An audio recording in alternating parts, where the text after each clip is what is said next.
The story opens inside the demon realm, not a battlefield, but a surprisingly serene space behind a gate, filled with peaceful scenery and scattered vegetation. A strange, snake-like creature appears, seemingly intent on devouring some plants. But these plants suddenly come to life. They're not ordinary flora, but radish-shaped beings called mandra who prepare to defend themselves. Just as tensions rise, the scene shifts unexpectedly. It was all a playful skirmish between the snake, named Sasa, and the three mandras. They've been mock-fighting like this for days, with Sasa having lost 99 times in a row. Overlooking them are two humanoid beings, one male with a hawk's head and a female watching the game with mild amusement. Nearby, a human applies moisturizer to some of the mandras, who enjoy the pampering. Meanwhile, a cheerful girl races toward a cook named Se-jun, who's preparing mouth-watering dishes using his special sauce, omelets and fried rice that make everyone around swoon in delight. The protagonist quietly watches all of this, surrounded by joy and warmth, realizing that life in the demon realm may not be so terrible after all. Flashback to the human world, one day, a gate opened to the demon realm, unleashing chaos. As monstrous invasions began, hunters awakened to protect humanity. But awakenings became rare, and the human defense began to crumble. In desperation, humanity turned to science, creating artificial life forms called chimeras, beings born from mixing human and animal DNA with monster cells and gate minerals, often using prisoners as test subjects. The result was a breakthrough. Chimeras became humanity's strongest weapon, drastically reducing casualties and helping stabilize the world. However, decades later, illegal labs began producing high-grade chimeras for the black market. In one such lab, scientists inspected a broken test subject, Chimera number 17. His arm was rotted and his brain partially damaged, making him unresponsive without direct orders. The researchers considered him a failure, fit only for disposal. The director, cold and calculating, decided to deploy number 17 on a gate-sealing mission, not to succeed, but to die there without a return order. Soon after, inside the demon realm, number 17 fought alongside a group of adventurers. But he didn't need help. He single-handedly obliterated monster after monster, using devastating powers like a spirit bomb to clear the battlefield. The adventurers were in awe, reduced to mere looters trailing behind his wake. Despite his damaged mind, number 17 showed unmatched strength and endurance. Days passed, the monsters kept coming, and yet the gate remained open. Eventually, the gate began to collapse. The adventurers prepared to retreat. One female hunter questioned whether they should bring number 17 back, given his crucial role in their survival. But the orders were clear, he was to be left behind. Her companion coldly reminded her that chimeras were emotionless tools, but number 17 had begun to understand. Even as he kept fighting, he realized no return order had come. As monsters overwhelmed him, tearing at his body, number 17 continued to defend the retreat route, fulfilling his mission to the end. Left behind and abandoned, he was ultimately destroyed. Later, the mission report revealed an astounding result. Not a single hunter died, and Chimera number 17 had defeated 1,823 monsters alone. At the moment of death, Chimera number 17 was remembering a forgotten past, which was vaguely appearing inside the Chimera's mind. He remembered, somehow, that he was once a complete human being and was abducted at the age of 9. A flood of images unfolded before his eyes, and even when the broken brain of the Chimera could not understand anything, he just watched everything silently. 80 years ago, he was born. Then, 70 years ago, he was inside an orphanage, fighting off the bullies that bullied him, and then getting punished when it was not his fault. It was then that he got out of the orphanage and tried living on his own, but it was too harsh. Some people came to abduct the little boy, chaining him and performing multiple experiments on him as a subject. Inside the illegal lab, he was chained down and given the number 17. He was administered S-class silk cocoon larva cells as the scientists waited for any reaction to appear. But even after multiple days, there were no side effects.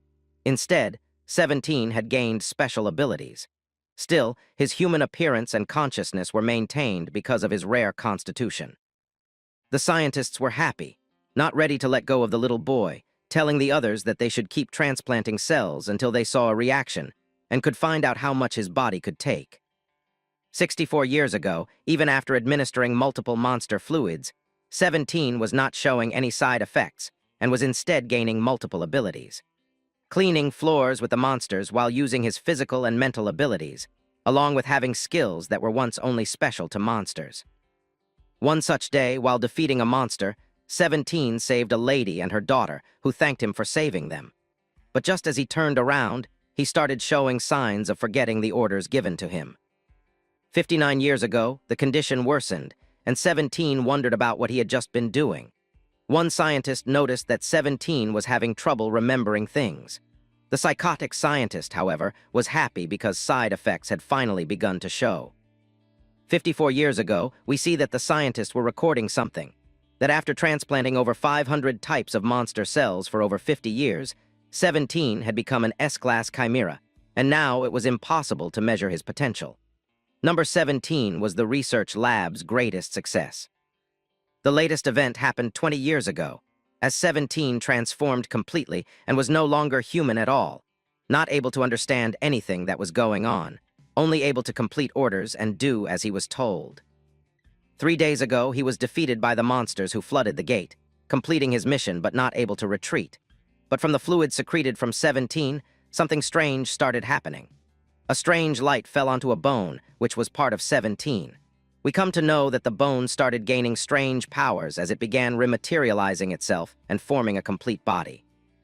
After a transplantation of a total of 527 types of monster cells, strangely and suddenly, 17 has been resurrected. His whole body is coming back and rebuilding itself slowly but surely, and he is turning back into a human, coming full circle. 17 was shocked, wondering if he had completely turned back into a human. But as he started using his monster abilities, they were not completely gone, and he realized that he was not entirely human, but instead had just regained the appearance of one. However, 17's brain was no longer broken, and he realized that quite some time had passed, and the research lab had not retrieved him. He knew that he was finally discarded. The experiment number on his wrist was gone too. The boy realized that now he no longer had ties with the lab. Then 17 remembered something. He had been injected with the abilities of an immortal-type monster, which was a monster phoenix. And as the core was not destroyed, the monster could revive up to 3 times.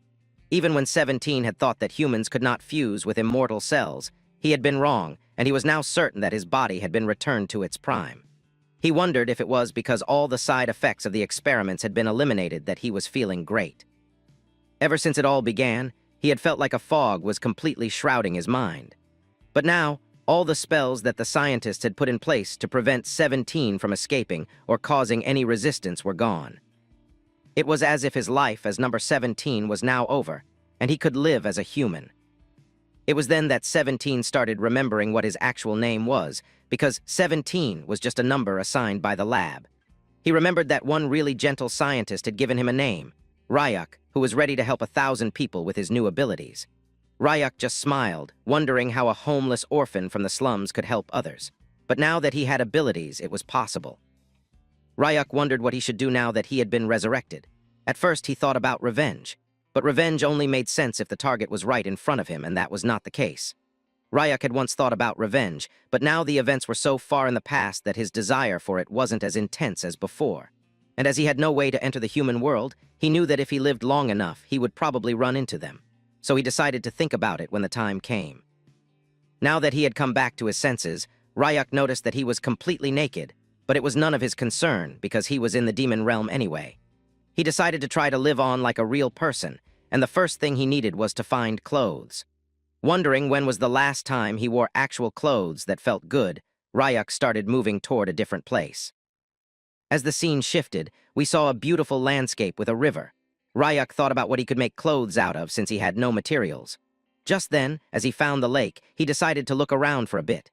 He saw a giant bird creature slammed to the ground, lifeless. Ryuk realized this was likely the result of a territory dispute among the various monsters. Even though the bird monster seemed quite strong, it had met its end, and judging by the lack of major wounds, Ryuk concluded that the bird had probably died from poison and not any physical injury. This was all in Ryuk's favor, since he needed leather anyway. He immediately began transforming his hands into a blade like Alex Mercer from Prototype. As he had the abilities, he decided to go ahead. He remembered that back in the lab, they had taught him how to kill monsters properly. So he decided to cut the stomach in a straight line, then make incisions on the limbs to separate the leather. He decided to give it a try, but as soon as he stabbed the bird, the poison started spewing out and Ryuk completely inhaled it. To everyone's surprise, nothing happened to him. He thought it was just a bad smell and got a notification that there was no damage done. Still, he knew the smell and poison were bad, so he decided to wash it out. Then we saw some real censorship while the bird lay down. Ryuk was happy with his first attempt, as almost all the leather was extracted. The next step was to clear out all the poison from the leather so that it could be worn. But the boy was shocked to see that even though the leather looked soft, its material was heavy to lift and too stiff.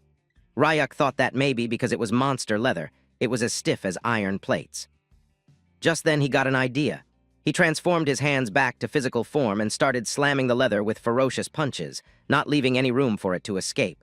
The process he was doing was called tanning, which was used to remove hair, fats, and extra stiffness from the leather to make it soft. After multiple punches, the leather was finally soft and fluffy. Now Ryuk realized that he had found real industrial leather. The bird monster was still censored. Ryuk wondered if this much leather was enough for wearing, since he was quite tall. As he was contemplating, we saw the bird come back to life again with a tiny fire suddenly lighting up near its tail. The bird was shocked, wondering where its skin had gone. Meanwhile, Ryuk was tearing down the leather to make it fit, and he punched 2 holes into it to pass through his arms. After tightening it up with a leaf rope, Ryuk was happy with the result. The leather perfectly fit his body, and now his whole body could be covered. Just then, Ryuk realized that some of the poison had not been properly washed off. It had not fully disappeared, but since he didn't want to wash it again, he decided to wear it anyway. As he turned around, he saw that the bird was awake and wondered how it was still not dead. We come to know that this bird monster was called the Rigger, and according to Ryuk's knowledge, it should have been properly dead because he had hit its vital points. But then the bird started shaking its head, and Ryuk was shocked, wondering if it was just his imagination or if the bird was truly understanding him. Ryuk began thinking that if the Rigger was alive, maybe it was also one of the immortal types and could come back to life a few times. In the past, Ryuk would have definitely killed it since he was a hunter. But since the opponent was already weakened and no longer a threat, there was no need for Ryuk to kill the revived bird. Our boy started laughing, telling the bird that if it understood him, then it should know that both of them were lucky, and since this was their second life, they should do their best to live well. And if their fates were intertwined, they might meet again somewhere. After saying these words, he turned around and started walking away. He entered a cave while thinking that now that his clothes were sorted, he needed a place to stay. Inside the cave, there were multiple ferocious monsters, and one large-looking centipede tried to attack Ryuk. But in front of his raw power, it was nothing. Ryuk didn't even care about it until he came closer, and just with one flick of his hand, the centipede was finished, its head separated from its ugly body. Meanwhile, Ryuk was contemplating that the cave was too dark, so he decided not to live inside it. The scene shifted to a heavily snow-falling area, like an avalanche. Multiple monsters were shocked because when they tried to attack Ryuk, it backfired. The boy thought it would be tough to find food, so he rejected the place too. Inside the forest, Ryuk was getting funny smells, and inside the swamps it was too humid. He even tried going into lava mountains, but it was too hot and hard for him to stay without sweating. So finally, after going through all these places, Ryuk came outside and started looking around the valley. He spotted a location that looked pretty nice. It had a waterfall and nearby water enough for survival. There were also wild monsters that were edible. Even Ryuk could never have imagined that the demon realm was this beautiful. He decided to take a closer look and jumped from a cliff down to the ground. He saw that the water was actually clear and there were plenty of fish. Even though they were monster fish, Ryuk knew he could capture and cook them on the spot. It would feel like camping for him. Since this place was like a natural fish farm, building a house nearby was not a bad idea at all. To add to the ambience, there were flowers, and the air was fresh, giving Ryuk a peaceful feeling. He finally decided that this would be the place to build his house.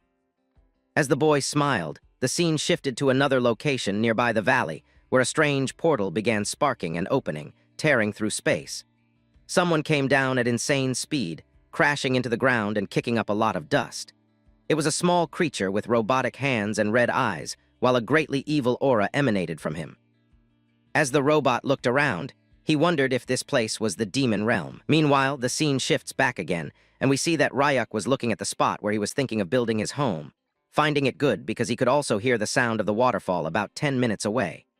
He finally decided to build his own house, and first, he needed a place to build it. So he used his powers of the Chimera to cut off multiple trees and to plane out the area a little so that he got a plain surface to build on and some wood to build with. He levitated multiple logs together, and separated the good quality wood from the bad quality ones, knowing that it should be good enough. As Ryak was walking around, he realized that the ground was too bumpy and needed cleaning up. So he slammed onto the ground with his monstrous whips and took out the tree roots with a jolt, clearing out the ground like a playing field. Knowing that the sunlight would come directly inside his house, he just moved his hands and feet according to what he felt. But still, the place was nice and clean. He started picking up the heavy logs and decided to choose the strongest ones and create pillars at the corners. After doing this, he was really having fun building his first house. Then he took slightly weaker wood and formed planks out of them and laid them onto the floor. For the walls, he decided to use mucus from the snail-type monsters, as he did not have any nails and needed to stick the logs together. He knew that whenever the snail mucus hardened, it became as tough as stone, and sticking the logs together with it would also work for waterproofing. For the finishing touches, Ryak used his silk technique once again and threw it all around the place, making a net so that no one would come around his home, and if anyone dared to enter, Ryak would come to know immediately. We see a really suspicious-looking house with a red aura emanating from far away, and just with 3 materials, logs, snail monster mucus, and silkworm cocoon thread, the house of Ryak was finally complete. But it was still a bit disappointing because Ryak felt like something was missing. He wanted to remember what a house looked like when he was a human. He remembered that inside the lab, they were taught by some people about a typical house and how it looked before the gates appeared. In the training videos, he saw that the humans always raised something in the yard, be it vegetables, flowers, or pets. But as you cannot find a dog in the demon realm, he decided to make a vegetable garden. But one question still remained. What could the boy even grow in the demon realm? Just then he remembered something, that there was a snow mountain nearby. So he thought he should plant some mandras from the mountains so that he had enough radishes. As the scene shifts, we see that Ryak was in the snowy mountain once again, which was the mandra's habitat. It was around the summit of the snowy mountain where demonic energy was the strongest, so the mandras found it quite comforting. It was snowing at the whole place quite a lot, so Ryak remembered that even on the day he was abducted to the lab, it snowed heavily, as if there was no end to it. Back then, it was so cold that Ryak thought being kidnapped was rather a good thing. But just then he immediately got a realization that becoming a chimera does have its advantages, because now he did not have to worry about dying from cold or hunger. Ryak noticed the demonic energy, which was at its peak, and he realized that he had finally arrived. As Ryak analyzed the whole area, he saw a few leaves coming out of the ground, and he was thankful that he did not waste his trip because these were mandra's leaves. These mandras were delicate and vulnerable to stress, so they could die from even small environmental changes. Relocating them was a task, and Ryak realized that young and adaptable individuals were probably better for it. He decided to take 3 roots for now, and as he took them out, he thought to himself that he should have covered his ears beforehand. But as he took out the mandra, he was shocked to see that the creature was cutely sleeping, and he thought there was something wrong with it. So he took out another one, and all 3 of them were actually sleeping soundly, not even waking up after being taken out of the soil. It was as if these cute creatures were talking in their sleep. Ryak was familiar with the mandra scream, which was a phenomenon caused by humans cultivating mandras artificially. In the human world, where there was very little demonic energy, the mandras came under extreme stress, and if someone forcefully pulled them out, they would let out a shrieking scream and die along with the person who heard the scream. But since there was no scream, Ryak guessed that it was because of the demon realm. They were not even resisting, and mandras had the nature of struggling to run away if they got out. But these cute creatures were slowly waking up, smiling while looking at Ryak. Then he realized that maybe these creatures were recognizing Ryak as a fellow creature of the demon realm, since his body also contained the mandra cells. But all this worked in Ryak's favor because the less stressed the mandras were, the better they would grow. Later, when they would grow well, Ryak wondered if he should ask for a few roots and make some trees, because the fruit could be a snack. But he also knew that forcefully plucking the fruit could be extremely poisonous, so he decided to try and persuade the little creatures carefully. Suddenly, as Ryak decided to go toward his house, several screams came into his ears from the opposite direction. He realized that there must be hunters nearby, and even though Ryak was not able to comprehend why they came all the way to the dangerous snowy mountain, he decided that he should go and grab the gate stones from them. As the scene shifts, we see 2 adventurers who were actually brutally damaged from the monsters. One of them was cursing his other team members, realizing that they had used them as bait and ran away. But the other immediately told the first one to pull themselves together because the monsters were coming at them once again. These monsters were filthy-looking rabbits with jaws that opened like octopuses. The man was somehow able to protect himself for a while by using a blue-colored force field. But the monsters were so powerful that the defense wall was about to break, and the rabbits were rapidly scratching the wall like crazy. The man who was shielding both of them was almost crying, realizing that he should have stuck to menial chores and not come looking for a chimera. As the defensive wall broke down from the punches of the rabbits, the man screamed for somebody to save him, and just then, something dropped down from the sky, scattering all the snow around it. Even the deadly rabbits were shocked, and the adventurers wondered who or what it was. They were shocked to see the silhouette of a person coming out from the smoke. It was none other than Ryak himself, who realized that these were the snow rabbits who were low-level creatures in front of him. The monsters tried attacking our boy, but they sensed something really evil and maniacal inside him. So even before Ryak got to them, the rabbits ran away, knowing that it would be instant death for them. The adventurers were shocked, not able to believe that the B-class monsters were running away at the sight of a mysterious man. Nonetheless, they started thanking our boy for saving them, introducing themselves as Seong and Kim. Upon asking the boy's name, he introduced himself as Ryak. Hearing the name, Kim thought the boy was mysterious, and with the outfit that Ryak was wearing, he was thrown off even more. Ryak asked the adventurers what they were doing at the snowy mountain when they looked like D-class hunters. The adventurers gave an obvious explanation, that they needed money and they were not getting it by doing menial chores. They explained that they had received a request to capture a chimera, and as the reward was good, they decided to do it. Ryak was alerted, wondering if they were searching for him instead. But the adventurers further explained that one test subject had escaped from the lab and it was a mechanical creature, so it jumped into the gate while fleeing. The boy realized that if it was a mechanical creature, then it could not possibly be him, and it was a relief because Ryak was not being searched. But he asked the adventurers where their luggage was, because if they had come to the demon realm empty-handed, then it was a mistake, and they should have had a few gate stones. Kim explained that his team members, or rather those traitors, took everything from them, and they had planned this from the start. Kim realized that he should have known about it since they were all B-class hunters, and the D-class ones were a burden on them. Ryak realized that in this case, the gate stone must be with those guys. But just then, Seong excused himself and asked Ryak if he had any plans of returning to the real world, because they were already near their limit. And if they got contaminated by the demonic energy anymore, then it would be bad. We come to know that the time a hunter can endure in the demon realm varies greatly depending on their awakening class. And if they do not return to the human world in time and purify the demonic energy, then most of them will die. That does not apply to Ryak because he was a chimera. As Ryak was thinking about it, the adventurers were begging him to take them back to the human world because one of them had a pregnant wife at home, and she would be due next week. But just then, Ryak sensed something, and without saying anything further, he jumped away without listening to the adventurers anymore. Both Kim and Seong were now depressed, wondering where Ryak was going, begging him to take them with him. As the scene shifts, we see the mechanical creature standing near the cliff, knowing that he could not go any farther because it was dangerous.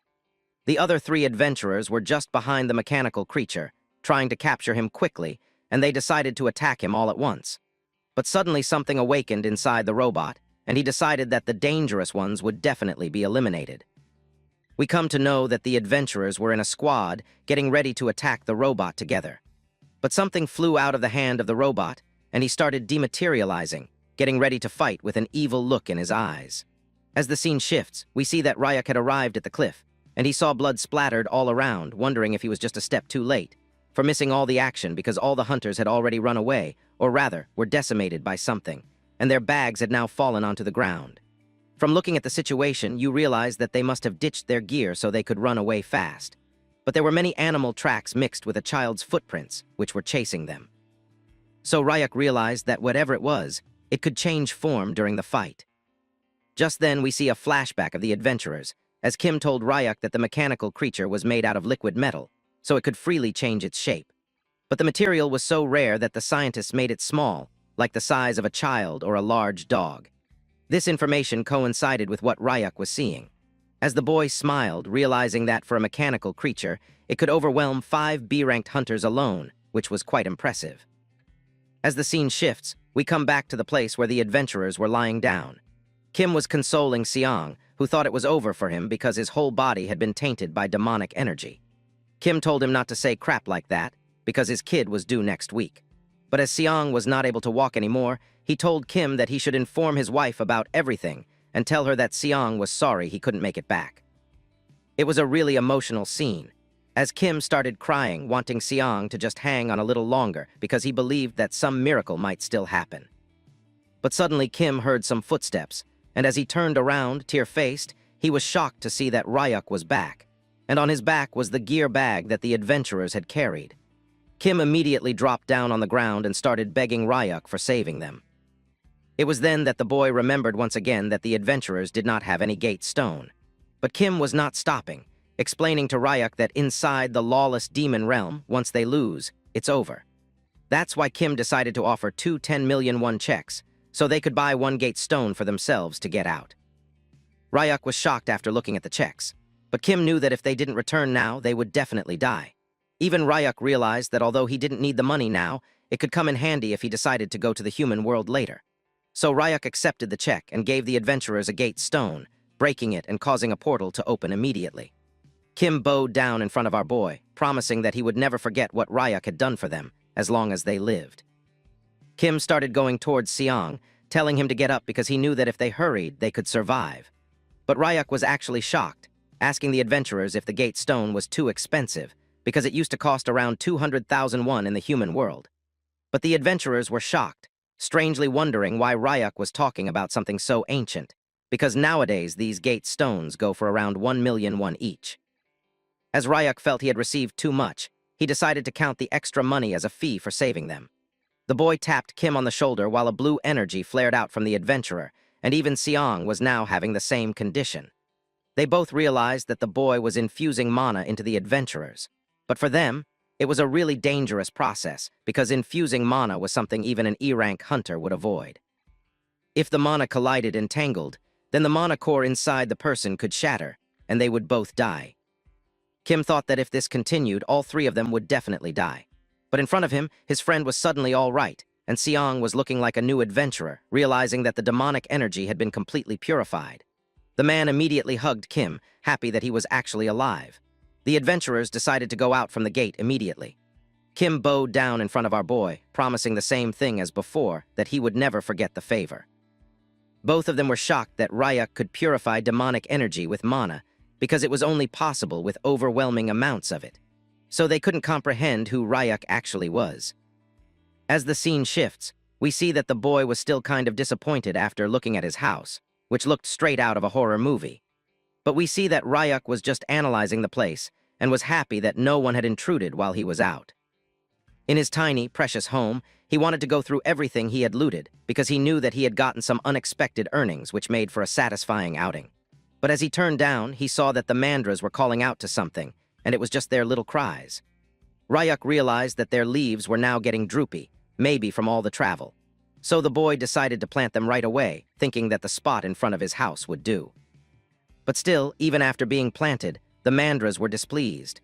Ryuk realized that maybe these creatures didn't like the forced relocation, and that's why they were still looking unhappy. Or maybe they were just hungry from traveling without soil. So Ryuk decided to give them some mana, because it usually helps to power up creatures.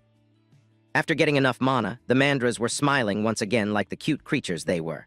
And as they smiled, Ryuk was happy too, thinking it was successful. But as we get a back scene of the boy, we see that Ryuk was sensing some kind of aura, as 2 eyes were looking at him from behind the bush. It was none other than the mechanical creature itself, who was going around the boy and looking at him constantly. But Ryuk knew that if the creature wanted to do something, it would show itself, and there was no need to interfere. The boy stored the checks of money for later when he would need them, and decided to unpack all the stuff he had gotten. There were many things, including a portable burner and cooking set, which were essential gear for outdoor cooking, along with gate stones and spare clothes. There were 8 gate stones that let the user travel freely between the human world and the demon realm. And with the spare clothes, Ryuk had some extra wear, but he realized that they were contaminated and needed washing. The boy had also gotten 2 sleeping bags, so now he didn't need a bed to sleep. But suddenly Ryuk noticed that inside the bag was a bowl of ramen, and he remembered that the last time he had it was back in the orphanage. As he was hungry, he thought it was the perfect time to cook some ramen.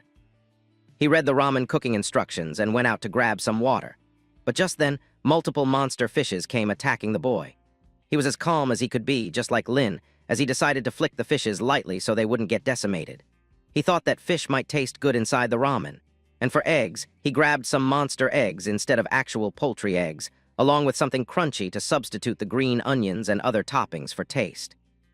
As the ingredients were ready, he decided to go back inside. But we see that the mechanical creature was also following our boy, and its stomach was rumbling like crazy as it realized that Ryuk was going to cook. On the other hand, the boy turned on the pocket stove and started cooking the ramen altogether with all the ingredients at once. Even though the instructions didn't say when he should add fish, he decided to just boil it all together for the taste. But as the cooking continued, a vicious smell was spreading all around his house, and the mandras were not able to breathe in such a suffocating stench. Even the boy wondered if this was how ramen was supposed to smell, but since he had eaten it a long time ago, he didn't know what was going on. Meanwhile, the mechanical creature was also getting attracted by the cooking smell. Wanting some too, it immediately transformed into a cute dog because it had seen in the lab that humans liked dogs, and those who looked pitiful would get help. So it started crouching on 3 legs, pretending to be injured and whining. But Ryuk immediately realized that it was the same mechanical creature who had been trailing him for quite a while, and now it had turned into a dog. Ryuk wondered if it was trying to lower the boy's guard and was pretending to be hurt to gain sympathy. But from its actions, Ryuk realized that the creature was just a clueless young specimen who was smiling after looking at him. As the boy wondered how such a thing could escape the lab and make it into the demon realm when it was so obvious, Ryuk just looked at the dog, telling it that the food was ready and that it would get some too. Both the dog and Ryuk looked at the ramen, which looked incredibly tasty to them, but it was as awful as it could get. As both the dog and the boy started eating, Ryuk began having flashbacks of how they ate ramen and how delicious it used to be. Due to the nostalgia, Ryuk forgot how the ramen actually tasted and still ate every bite of it, because it was the same as he remembered from his younger days. The ramen taste that Ryuk remembered from his youth was strong enough to overpower any other smell. After eating, it was time for the boy to clean up, and the dog started going away. But as the boy noticed something, he immediately called out to the dog, asking him if he wasn't limping from his left leg earlier. After hearing that, the dog realized that he had messed up and immediately lifted his left leg instead of the right one. As the scene shifts, we see that Ryuk had gotten near the waterfall and had finished doing the dishes, so he decided to do the laundry. Now, he did not have any good memories of flower pollen, but he couldn't keep living in leather clothes forever because the weather could be dry sometimes, and it could get hot too. He was not a caveman, so he wanted to dress normally. As the boy was using the stick to clean the pollen out of the clothes, he knew that if he washed too hard, they might tear, so he decided to do it gently. But with only a single smack of the stick, all the rocks were flung into the sky, and the ground broke, with the cloth being tattered into pieces. The boy made an oblivious face while thinking that since he had another set left, it was not a bad thing. But as Ryuk analyzed his surroundings, he saw that the mechanical creature had turned into a rock this time. He wondered why the creature kept lingering around. Even when he was eating ramen and doing the dishes, the mechanical creature was a fish, and when the boy was looking at the flowers that looked like forsythia, the robot had turned into a log. The mechanical creature was approaching the boy just by changing its appearance, without doing anything special. But just when the creature saw bugs, it transformed and started running away frantically. We come to know that the robot hated bugs, and from this, Ryuk realized that the mental age of the mechanical creature was probably under 5 years old. And with the awkward speech patterns it showed, Ryuk knew that the robot had a side effect from when a young chimera was forcefully injected with knowledge that its brain could not process. Even when Ryuk had spotted the now transformed robot, he acted like he saw nothing, and the robot wanted to hide as soon as it could. As the flashback ends and the scene shifts, we see that Ryuk was finally able to clean a piece of t-shirt, slowly but surely realizing that doing laundry for him was more difficult than he would have ever thought. But still, he managed to get it done. Now that he was looking at it, he realized that the t-shirt was small for him and he would not be able to wear it. Still, he decided to dry it up because, after all that washing, throwing it away would be a pity. As he needed to go and check the state of the mandras, he went away. But as soon as Ryuk disappeared, one rock opened its eyes, and we see that it was the robot, who was happy after looking at the piece of cloth. Thinking that since Ryuk was also wearing clothes, the robot was going to wear them too, and this t-shirt was a perfect fit for it. Now the robot was happy, declaring that these clothes were hers to claim. And just then, the robot started transforming itself into a human with long hair, and we come to know that the robot was actually a female, not a male. After wearing the t-shirt, she took the human form, which fit everything perfectly. As the scene shifts, we see that Ryuk was now in a dilemma, wondering what was happening with the mandras, because they were withered once again, and even they didn't know what was happening. The leaves kept withering and the roots were a bit dry too. That was strange because the boy had pulled out weeds at the exact time, and all the weeds were already out of the field. But then he realized that something was deep inside the ground. As the boy started digging out every bit of it, there were all sorts of things underground, and also little worm monsters that were feeding off the energy of the mandras. Ryuk now decided to grind it thoroughly to make it smooth, so that his mistake would not be repeated. It was just a temporary relief, and the mandras were happy. But Ryuk knew that he needed to make a proper vegetable bed around them, so he wondered if he should just make it about the size of his house. Just then, cute little steps appeared in front of the boy, as the robot, now turned into a cute girl, said hello to Ryuk. The boy immediately knew that it was the robot and thought that she took a human form because she was ready to talk. The girl tried to act all surprised, asking Ryuk if this log house was his. Now that Ryuk had started talking with her, she was pleased, asking the boy if he was a native around here. Ryuk wondered if he should tease the little girl for a while and asked her which tribe she was from. The robot was shocked, trying to dodge the question, explaining that she came from beyond the waterfall, really far away. She had traveled so far that Ryuk would not be able to know where it is. It was such an obvious lie that Ryuk decided to have fun, asking the girl if she was from the coconut tribe just beyond the waterfall. Knowing nothing about it, the girl immediately shook her head, declaring that she was from the coconut tribe. But then Ryuk immediately noticed that she was wearing the shirt that he had washed. The girl became angry, telling Ryuk that in their tribe there was a rule: whoever picks something gets to keep it, so now the shirt was hers to claim. Ryuk thought for a while and told the girl that she could have it. But then Ryuk asked her why someone from the coconut tribe was so far away from them. Hearing that, the robot girl explained that she was expelled from her tribe and had a favor to ask. She screamed with all her might, telling Ryuk that she wanted to live with him and would love it if Ryuk would allow it. Ryuk was shocked, asking the girl again if she was sure, and she mumbled, thinking that since there were no bugs around the place and there was a house, she thought it was safe, and that's why she wanted to live here. Ryuk sighed in relief, as he also was glad to know that the robot only needed a place to rest. He finally agreed, but on one condition: if she was staying in the house, she would have to do her part. The robot girl was excited, just asking Ryuk what he wanted her to do. Ryuk told her that he needed help plowing the vegetable bed and wondered if she could help him because he wanted to build a new home for the mandras. Hearing that, the girl immediately grabbed the wooden stick from Ryuk's hand, telling him to leave it to her since she was really strong and confident with physical labor. It was then that we saw a shocking transformation, where the girl was able to plow the whole field and make all the worms get out with insane strength, which was unimaginable for such a small body. Now that she was happy, she was no longer hiding her true identity at all, which could be revealed from the power she possessed. But Ryuk thought that maybe it was something else completely, and as she had lived in the lab for her whole life, she didn't know what a normal kid was like. So she was doing her best to impress Ryuk. The boy asked her about her name, introducing himself as Ryuk, and this made the girl stop because she didn't have a name. But to impress the boy, she knew she would have to make a new name, just like the pretty flower she had seen earlier. She declared herself as Nari. Ryuk joked about her being too narrow. The girl screamed that it was Nari instead. As the scene shifts, we see that the whole place was done, and the vegetable bed was ready after just a few moments. Ryuk had also made a stone fence, which was not letting the soil slip. Now all the mandras were happy after getting their new home. Even Ryuk realized that the creatures were happy and that he should have plowed the field earlier. But suddenly, Nari started crying, and Ryuk wondered why she was crying all of a sudden. We then come to know that the mandras who were playing in the field were reminding her of her friends. But Ryuk was sure that there was no way those kinds of things existed at the research lab. Before he could inquire any further, Nari was stunned, and Ryuk wondered what was happening. A dark miasma started coming toward the beautiful place, and the whole place turned into a red hell. Nari got down onto the ground, shivering, not even able to get up. Ryuk told her not to be scared, because it was just the sound of monsters hunting each other. It was then that Nari revealed that before she came to the valley, she saw a monster that looked like a chick, and several monsters were attacking it. Even Ryak could sense that Nari was telling the truth, and somehow she was also feeling that the chick was hurting badly, as it had gotten bitten by some venomous monsters.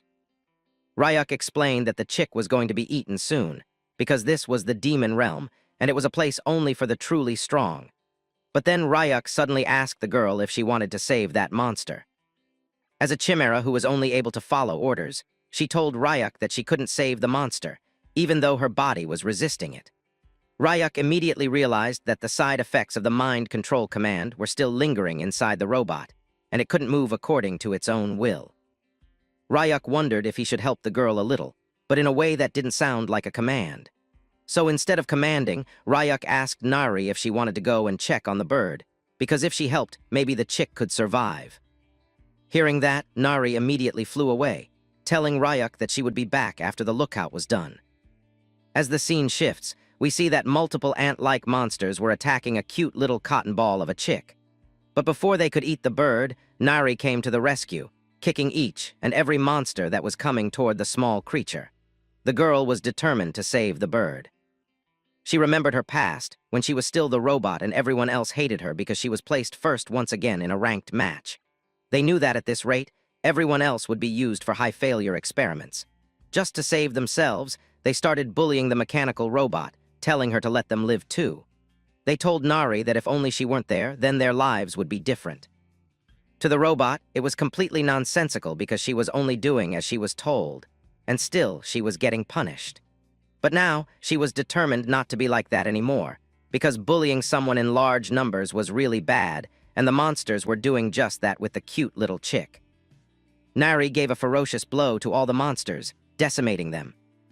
Meanwhile, Ryak was supplying energy to the mandras, but suddenly the girl came back, calling out to Ryak. As he turned around with a smile, he saw that Nari was crying, because the chick she had saved was not getting better at all. But the moment he saw the bird, Ryak remembered something. It was about the giant bird he had slain once. He immediately felt that he had seen it somewhere. Meanwhile, we see that Nari was crying because the chick wasn't waking up. It was looking bad to her, and she wondered if the creature was dying. Ryak decided to take a look himself and used his mana to infuse into the chick. He came to know that, luckily, there were no fatal injuries.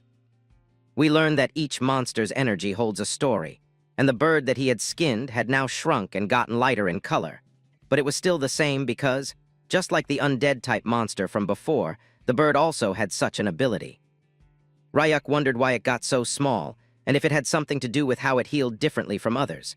As Ryak was thinking about it, Nari asked if the bird was dying.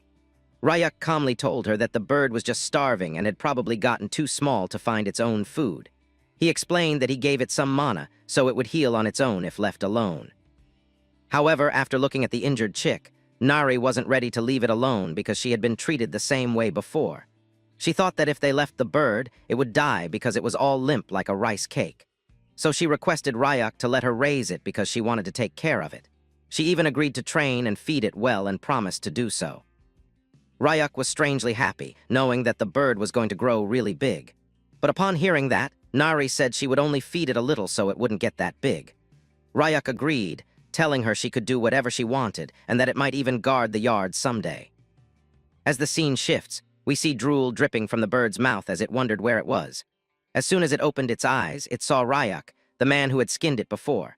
But what it didn't notice was that it was being held by a small girl who immediately tossed it into the air to celebrate because it had woken up.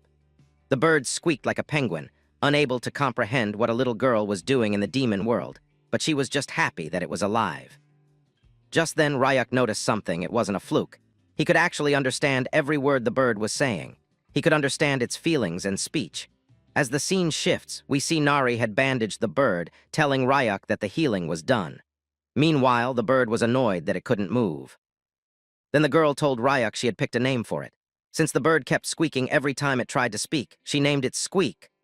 Ryak didn't care about the name and simply told her it wasn't bad. The bird immediately stood up, looking angrily at Nari and asking why she was nomming him. He already had a name. But before he could say anything, Nari toppled over a whole utensil of water, thinking he was squeaking because he was thirsty again. It was surprising even for Squeak, who puffed up like a pufferfish. Nari wondered what she should do. Ryak realized Nari couldn't understand the bird, and that squeak wanted her to stop giving him more water. Instead of letting the bird speak, Ryak told her to stop giving it water, otherwise it could be harmful. But Nari misunderstood, thinking it wasn't thirsty but probably hungry, so she should find food instead. Meanwhile, Ryak noticed he had more stuff lying around, so he thought about building a storage shelf. Since he didn't need it too big, he cut a medium-sized log into pieces, but as soon as the blade touched it, the wood cracked in half. Ryak wondered what went wrong since he did the same with logs for the table and chairs, and they hadn't cracked. Squeak watched from a distance and toppled over the table, telling Ryak that the wood had a different color, meaning it was softwood, not hardwood. Ryak didn't turn but asked if the wood's strength changed by type. Squeak confirmed it. Ryak then asked what wood color was the strongest, and the bird replied it was obviously red oak. Then the bird realized Ryak could understand him, which was shocking. No human could speak the monster language. But Ryak didn't react and instead wondered where he could find red-colored wood. Squeak, still having all his powers, decided to try mind control on Ryak to find out more. But as he started his mind-reading skill, he saw that Ryak continued speaking while a giant monster inside him blocked all the mind waves. Ryak calmly asked why he couldn't find the red-colored wood even after searching. Now the bird was sweating and pale, realizing Ryak had blocked the mind reading and could hear him loud and clear. Ryak explained he could hear the bird's thoughts as human words. Strangely, the bird could also understand human speech. Squeak hesitated about whether to tell Ryak the truth, but the boy assumed he was probably a rare smart monster, something he'd only heard about, never seen. Ryak asked if they'd met before, and Squeak admitted they had. He really wanted to meet Ryak again. Ryak was shocked, but the bird explained that Ryak had saved him, and from that day he had promised to return the favor if they ever met again. Ryak realized that when he removed the leather from the bird's body, the poison was also removed, and its core remained intact. Yukyuk was happy, realizing he'd done a good deed. He asked the bird if it could help now, and the bird agreed after some hesitation, telling Ryak to follow him to where the redwood was growing. As the scene shifts, we see fire all around, and Nari is screaming while running from someone. She yells for him to get away, not wanting to go back to the lab. As the heat rises, Nari cries and runs with all her might until she finally collapses, unable to continue. She has a panic attack, realizing the man chasing her is from the lab and he has come to capture her. We learn Nari is terrified of fire, finding it scary enough to paralyze her completely. Meanwhile, a man with long hair and a futuristic ninja-like jacket checks something on his smartphone, confirming the mechanical creature can indeed change shape freely. Even though he doesn't feel great about attacking something that looks like a child, this is a matter of life and death for him, so he complies. The man materializes a fireball shaped like claws, preparing to attack the already terrified girl, telling her it's the end. But just then, the bird and Ryak return. Ryak is annoyed. He just wanted to finish the shelf and eat, and now someone's interrupting their peace.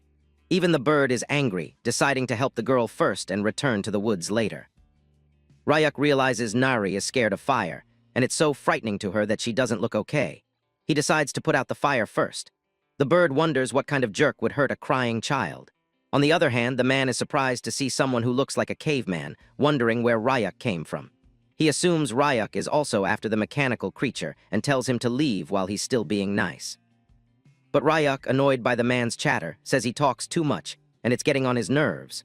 Now even the man is annoyed, thinking Ryak has too much attitude for someone who just showed up. He raises his hands and slams them onto the ground, unleashing a large-scale fire attack. Ryak remains calm.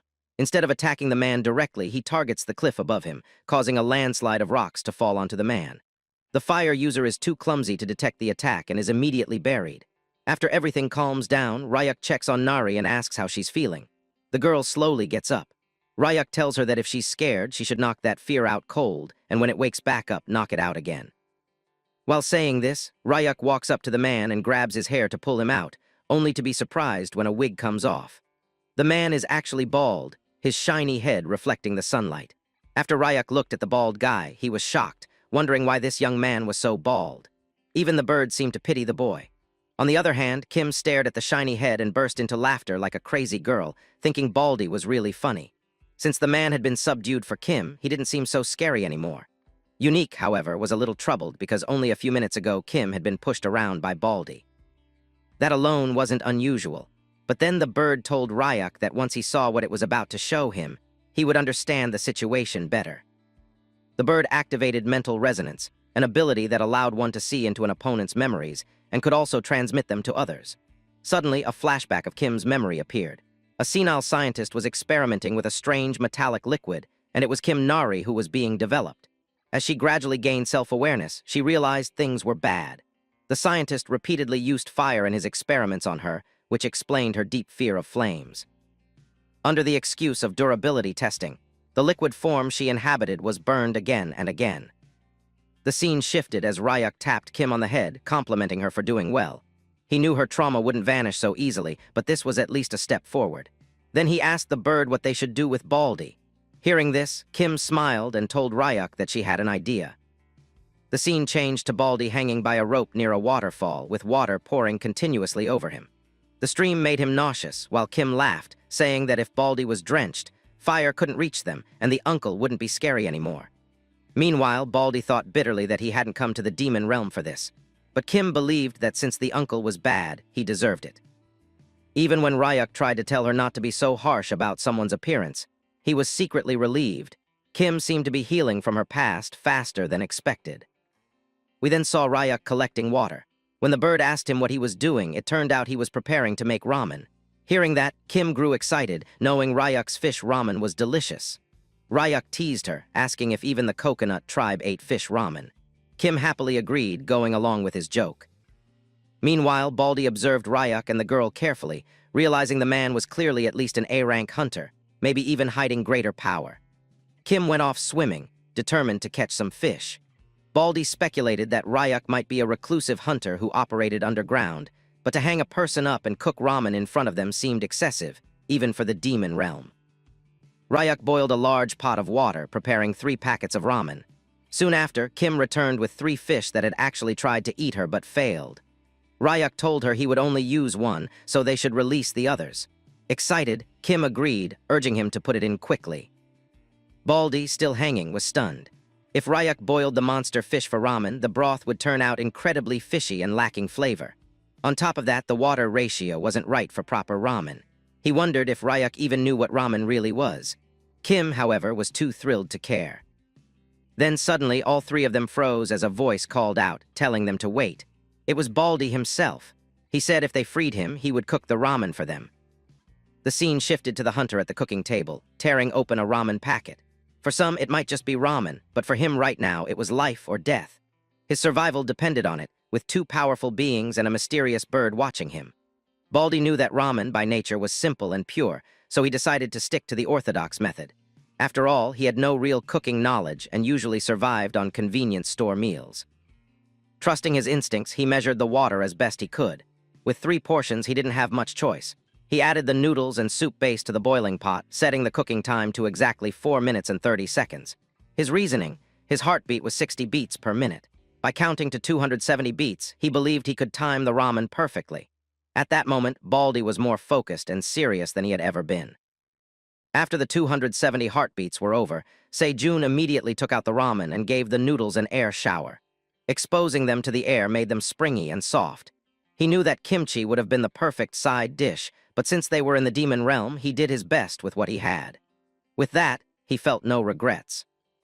We then learned that the bald man's real name was Sejun, and his pure ramen had attribute points: taste 90, carbohydrates 24, protein 18, calcium 20, and fat 20. After finishing, Sejun wondered if Rayuk and the others would even bother trying it. But to the 3 of them, this ramen was unlike anything Rayuk had ever cooked. At first, they ate it with skeptical expressions. But once they chewed, their doubts vanished. They felt as though they had ascended straight to the highest floor of heaven, where fairies danced in the air without a care. This was the taste of purity. Kim was shocked, asking Rayuk if it was always this delicious, while Birdie wondered if humans always ate food like this. Rayuk himself was surprised too, but decided to eat quietly and think about it later. By the time the pot was finished, Birdie's belly was swollen and he kept burping. Even so, Sejun nervously asked Rayuk and Kim if the ramen had been to their liking. Kim was disappointed because it was already gone. Rayuk, on the other hand, went straight to the point. He asked Sejun what he wanted. Sejun was caught off guard, but Rayuk explained that since the ramen was so delicious, he felt bad about eating it for free. As thanks, he would grant Sejun a request, as long as it was something he could give. At first, Sejun was reluctant, but then he decided to seize the chance. He dropped to his knees and begged Rayuk for guidance. He introduced himself as Hunter Se-jun and said he wanted to become as strong as Ryuk himself. Ryuk was stunned, wondering why he was suddenly being treated like a teacher. Se-jun explained that Ryuk was the strongest hunter he had ever met, and since he had even built a house here, Se-jun assumed he would be in the demon realm for long-term subjugation. In desperation, Se-jun even tried to impress him with lies, claiming he could cook other dishes and had certifications. In truth, his father ran a small chicken restaurant, which made him genuinely skilled at frying chicken. He offered to act as their supply shuttle, bringing clothes and goods from the human world in exchange for lessons. He was even willing to pay whatever Ryuk asked if it meant he could receive guidance and eventually reach A rank. But suddenly, Ryuk thought of something and asked Se-jun why he had attacked Kim. Was it only for the bounty or something else? At first, Se-jun hesitated and asked if Ryuk meant the machine creature. Ryuk told him to play along, and Se-jun complied. He explained that he wasn't after bounties, not even Kim Nari. All he truly wanted was to pass the hunter promotion exam, nothing else mattered. Hearing this, Ryuk told Se-jun to stand up. Se-jun wondered what was going on, but Ryuk explained that just eating delicious food wasn't enough. If Se-jun wanted guidance, they should spar. Their last fight had ended too quickly, after all. This made Se-jun overjoyed, and he thanked Ryuk again and again. But just then, the ramen pot clattered on the table as Kim interrupted, asking if she could spar with Se-jun instead. Ryuk looked at her, wondering if she was serious, but Kim, still fired up after eating the ramen, repeated Ryuk's own words that if something scary appeared, she should knock it out. This time, she wanted to try overcoming her fear of fire herself. Se-jun regained some confidence, telling her that although she had forgotten, and even though Ryuk was strong, he himself was not weak either. Ryuk then asked Se-jun if he could break a certain stone in front of them. It wasn't just any rock, it was black admonite, said to be several times harder than diamond. Se-jun hesitated, saying it would be difficult, and that one usually had to be at least E-rank to break it. But before he could finish, the stone shattered into pieces. He froze in shock, and when he turned around, he saw that Kim Nari had destroyed it with a single strike. She now stood confidently, challenging Baldy, Se-jun, to a proper sparring match. Meanwhile, Se-jun's stomach growled loudly, as the smell of the finished ramen still lingered in the air. As the scene shifts, we see a flashback of the natural awakener, Se-jun, who was once a promising hunter. His first awakened ability appeared around the age of 8 when he lit his fire powers, a rare case since most awakeners awakened in their late teens. During his B-rank hunter test, he obliterated every opponent. With natural talent and relentless effort, his growth was astonishing, and before turning 20, he was promoted to A rank. Se-jun's rise was explosive, and his fame spread quickly. He dreamed of becoming the greatest hunter, lacking nothing. But suddenly, life hit him early and harshly. One day while showering, he noticed his hair falling out in clumps. At the same age most people began to awaken, he began to go bald instead. In his early 20s, the crown of his head was already thinning, and by his mid-20s, an M-shaped hairline had formed. Se-jun fell into despair, trying every treatment and hospital he could find, repeatedly preparing for hair implants. Yet doctors gave him the same answer. All implants would eventually fall out again, and he had to accept the reality. It was hopeless. His handsome looks and natural talent had once made him shine brighter than anyone, but now it was over. As Se-jun lost his shine, his performance in competitions declined. He was eliminated again and again, his growth as a hunter stalled, and before long, he had become a reckless man wasting time on the couch, watching TV and eating fast food. Then one day, everything changed. On television, he saw an interview with Dr. Han from the Hanbit Research Institute. Something unusual had happened. During an expedition to the demon realm, the doctor had accidentally spilled a rare liquid metal on his bald head. To everyone's shock, even at nearly 90 years old, he grew a full head of hair. When asked if he would develop a cure for baldness, the doctor dismissed the idea. He explained that the demon realm was unpredictable and that he had already used the remaining liquid metal to build a machine creature. Hearing this, Se-jun felt crushed. He couldn't believe that when he needed a cure the most, some scientist had wasted such a miracle on building a machine. A few days later, reports announced that the Hanbit Research Institute had lost control of that very liquid metal machine creature. Since the demon realm had no laws, whoever found it first would own it. Se-jun resolved to find it himself, determined to dump the liquid metal over his head and regrow his hair. With that, he entered the demon realm, and the rest of the story unfolded as we already know. The scene shifts back to the present. Se-jun was lying on the ground, realizing that the kid in front of him was far too strong, while Kim Nari laughed because she had won yet again. Birdie was stunned, noting that Se-jun hadn't landed even a single clean hit. Ryuk decided that if Se-jun kept performing like this, he would no longer spar with him. Hearing this, Se-jun's eyes burned with determination as he resolved to do better. Meanwhile, Ryuk had just finished building a sturdy storage shelf from redwood, thanking Birdie for the idea. As Ryuk glanced at Se-jun, he noticed something. Despite taking so many blows, the man looked refreshed. Perhaps it was because he had taken off his wig. In an instant, Se-jun conjured a spear made of fire and prepared to fight Kim Nari once again. Even Birdie admitted that Se-jun's fire control wasn't bad, though he was still losing to a child. Ryuk explained that Kim wasn't an ordinary child. In the next clash, Se-jun charged toward Kim Nari, determined to win this time. Just as his flame staff was about to strike her, she completely transformed into her liquid metal form, evading the attack with ease. Then she rematerialized into her human form and kicked him hard, sending him flying several meters before crashing down, splitting the rock nearby with a massive crack. Kim Nari laughed again, proud that she no longer feared fire, and it was all thanks to Se-jun. The man lay there, wondering if this was the limit of his life as a B-rank hunter with no more techniques left to use. Yet he refused to give up. Deep down, he knew that only in the demon realm could someone like him, who was often seen as a failure, still have a chance. He was not a man who knew how to surrender. So he stood, looked at Kim Nari, and called out once more, asking for just one more round. But suddenly, before the round even started, Se-jun began to have a nosebleed. Seeing this, Ryuk asked how long he had been in the demon realm. Se-jun answered that it had been 9 days. Ryuk explained that with his current rank, staying any longer would kill him from mana corruption, and that he should return immediately. Se-jun wanted to stay, but he knew he had no choice. Ryuk then complimented him, saying he had the potential to reach A rank if he worked hard. At first, Se-jun did not believe him, telling Ryuk that he had failed the A rank test 6 years in a row. In reality, failing 3 years in succession usually meant there was no chance of improvement. But Ryuk assured him that his mana had not yet fully matured, and he should not give up. Hearing this, Se-jun nearly cried. Ryuk added that before returning, he should purify his mana properly. Se-jun had no words but gratitude, thanking Ryuk and Kim Nari again and again, promising that he would give his all and asking them to watch over him. Ryuk also decided to help raise Se-jun up to A rank. As the scene shifted, the group was getting ready to return to the real world. Se-jun wondered if they needed anything besides ramen itself, but Ryuk told him it was enough for now.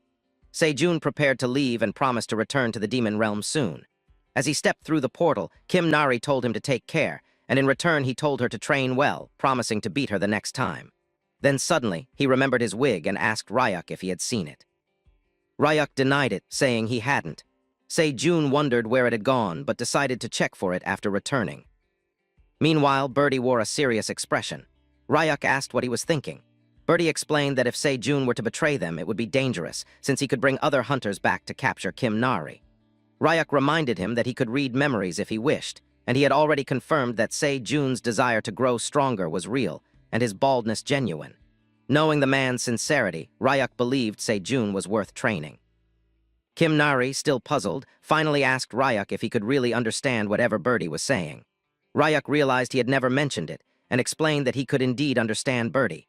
He even told her that he had built the storage shelf with Birdie's advice, which was why it looked so neat. Still, Kim thought the place was a little too dark. Ryuk transformed his hand and cut a section of the wall to make a window. But just then, he saw a laser cutting through the wood on the other side. Kim Nari had already created her own window with Birdie's help. With the place brighter, she said she liked it. Ryuk smiled and complimented her.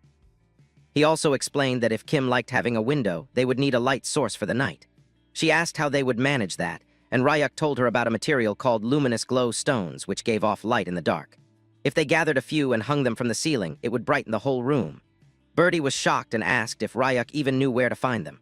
Ryuk simply smiled, saying there were some in the volcanic region.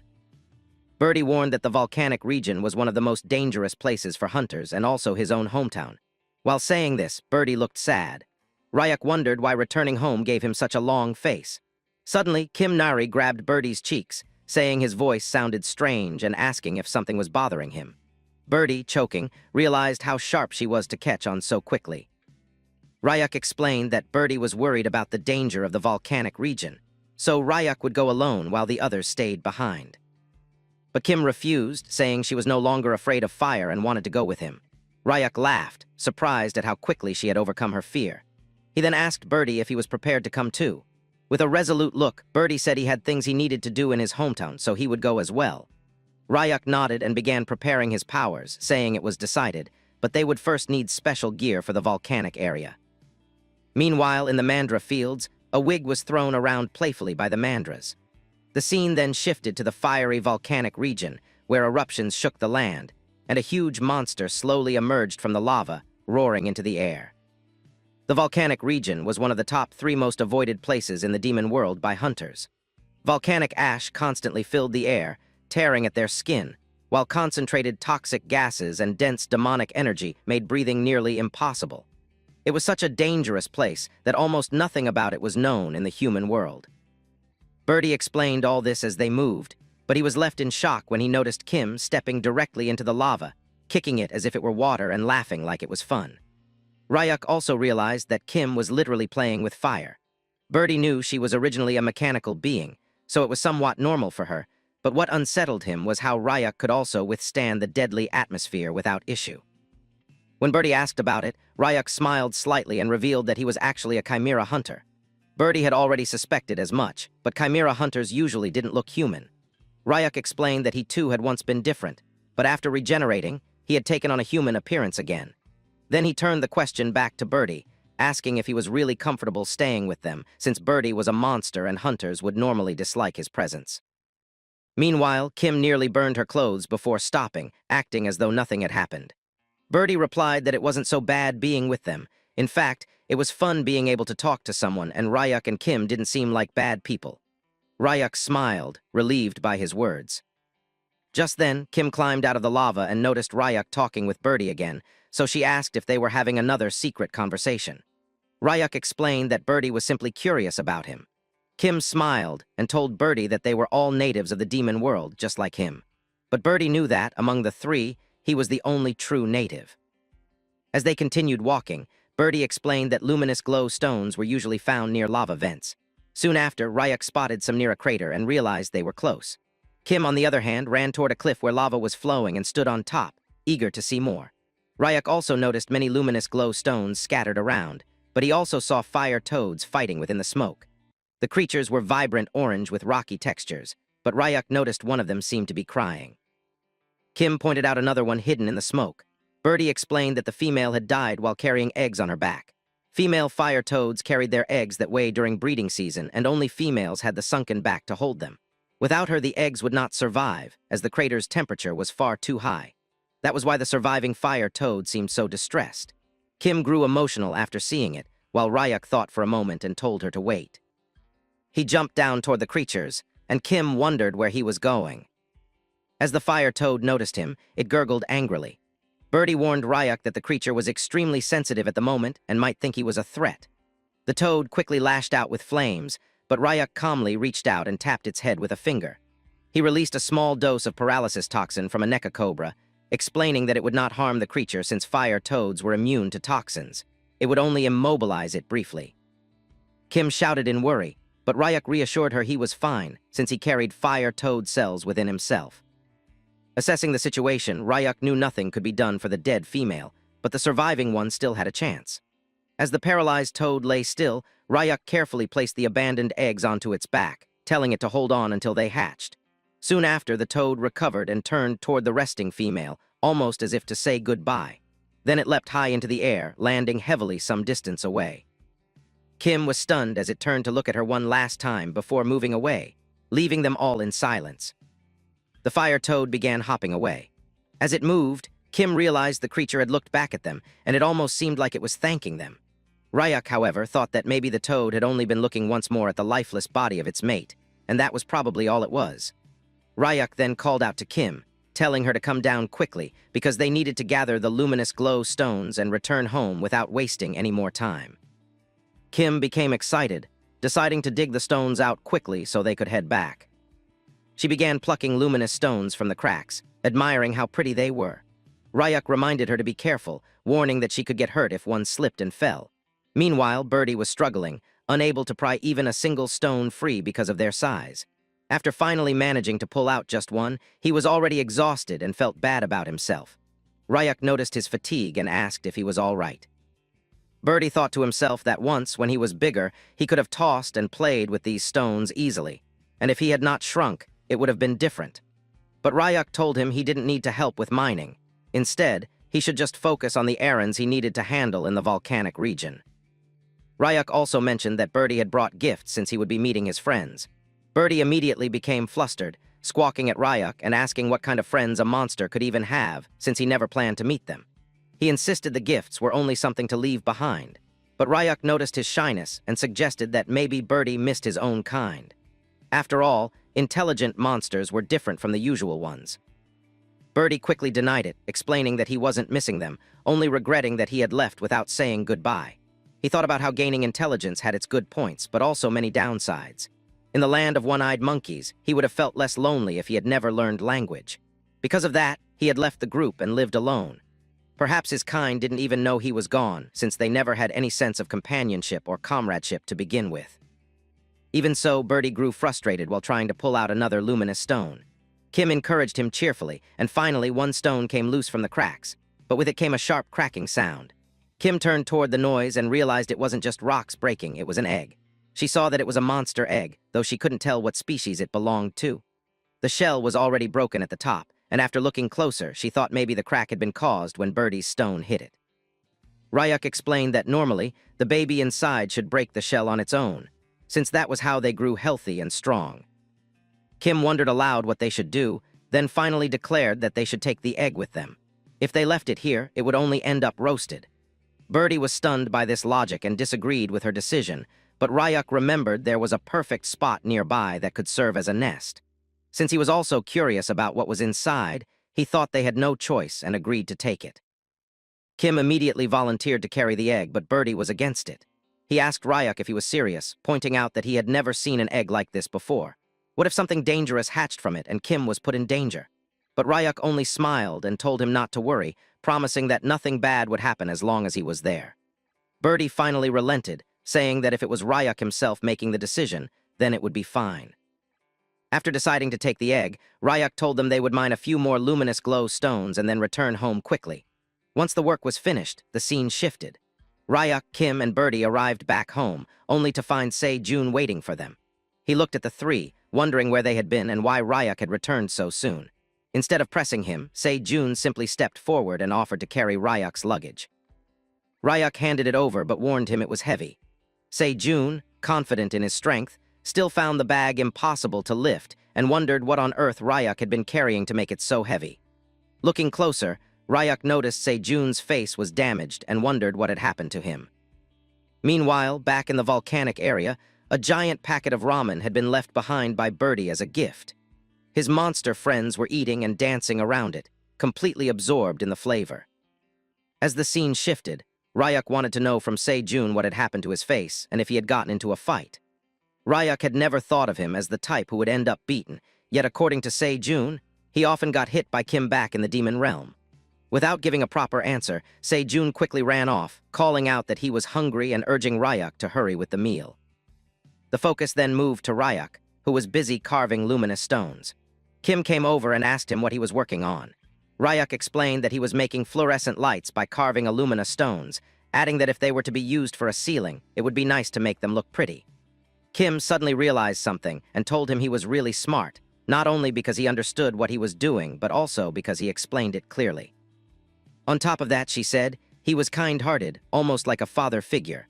Ryuk smiled at her words and asked if her father was still doing well in the coconut tribe, reminding her of the lies she had told before.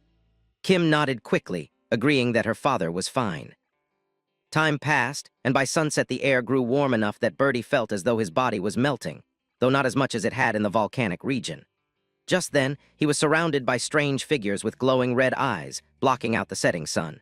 They were none other than the Mandras who attacked him while he slept, using their new formation technique called the Mandrake Triple Fusion Rolling Splash. The attack, however, was ridiculous, bouncing harmlessly off Birdie's squishy stomach. He woke up, confused about what had just happened, while the Mandras celebrated what they believed was a successful strike. Kim, watching from the side, wondered why the Mandras were even picking a fight. Perhaps, she thought, it was because Birdie had wandered into their territory. Before anyone could dwell further, a voice called out. It was Se-jun, thanking them for waiting as he arrived with a new dish. He had prepared a delicacy called inarazushi, a sweet and sour treat popular with children. The dish looked tasty, cut open to reveal meat and rice filling inside a crunchy shell. Though simple, it looked quite presentable. Birdie complimented Se-jun, saying it looked decent even if he didn't fully understand what it was, and Se-jun encouraged everyone to dig in. But before they could eat, Ryuk grew serious. He asked Se-jun again what had really happened to his face. The scene shifted once more, revealing the truth. Se-jun explained that when he went to the Hunter Association to apply for the screening test, he had run into some A-ranked hunters. They mocked him for trying for the 7th time, and when he fought back, he was beaten down. Kim didn't seem to care much, asking only if there was more food. Se-jun admitted he felt miserable, bullied for being a B-rank who kept trying despite constant failure.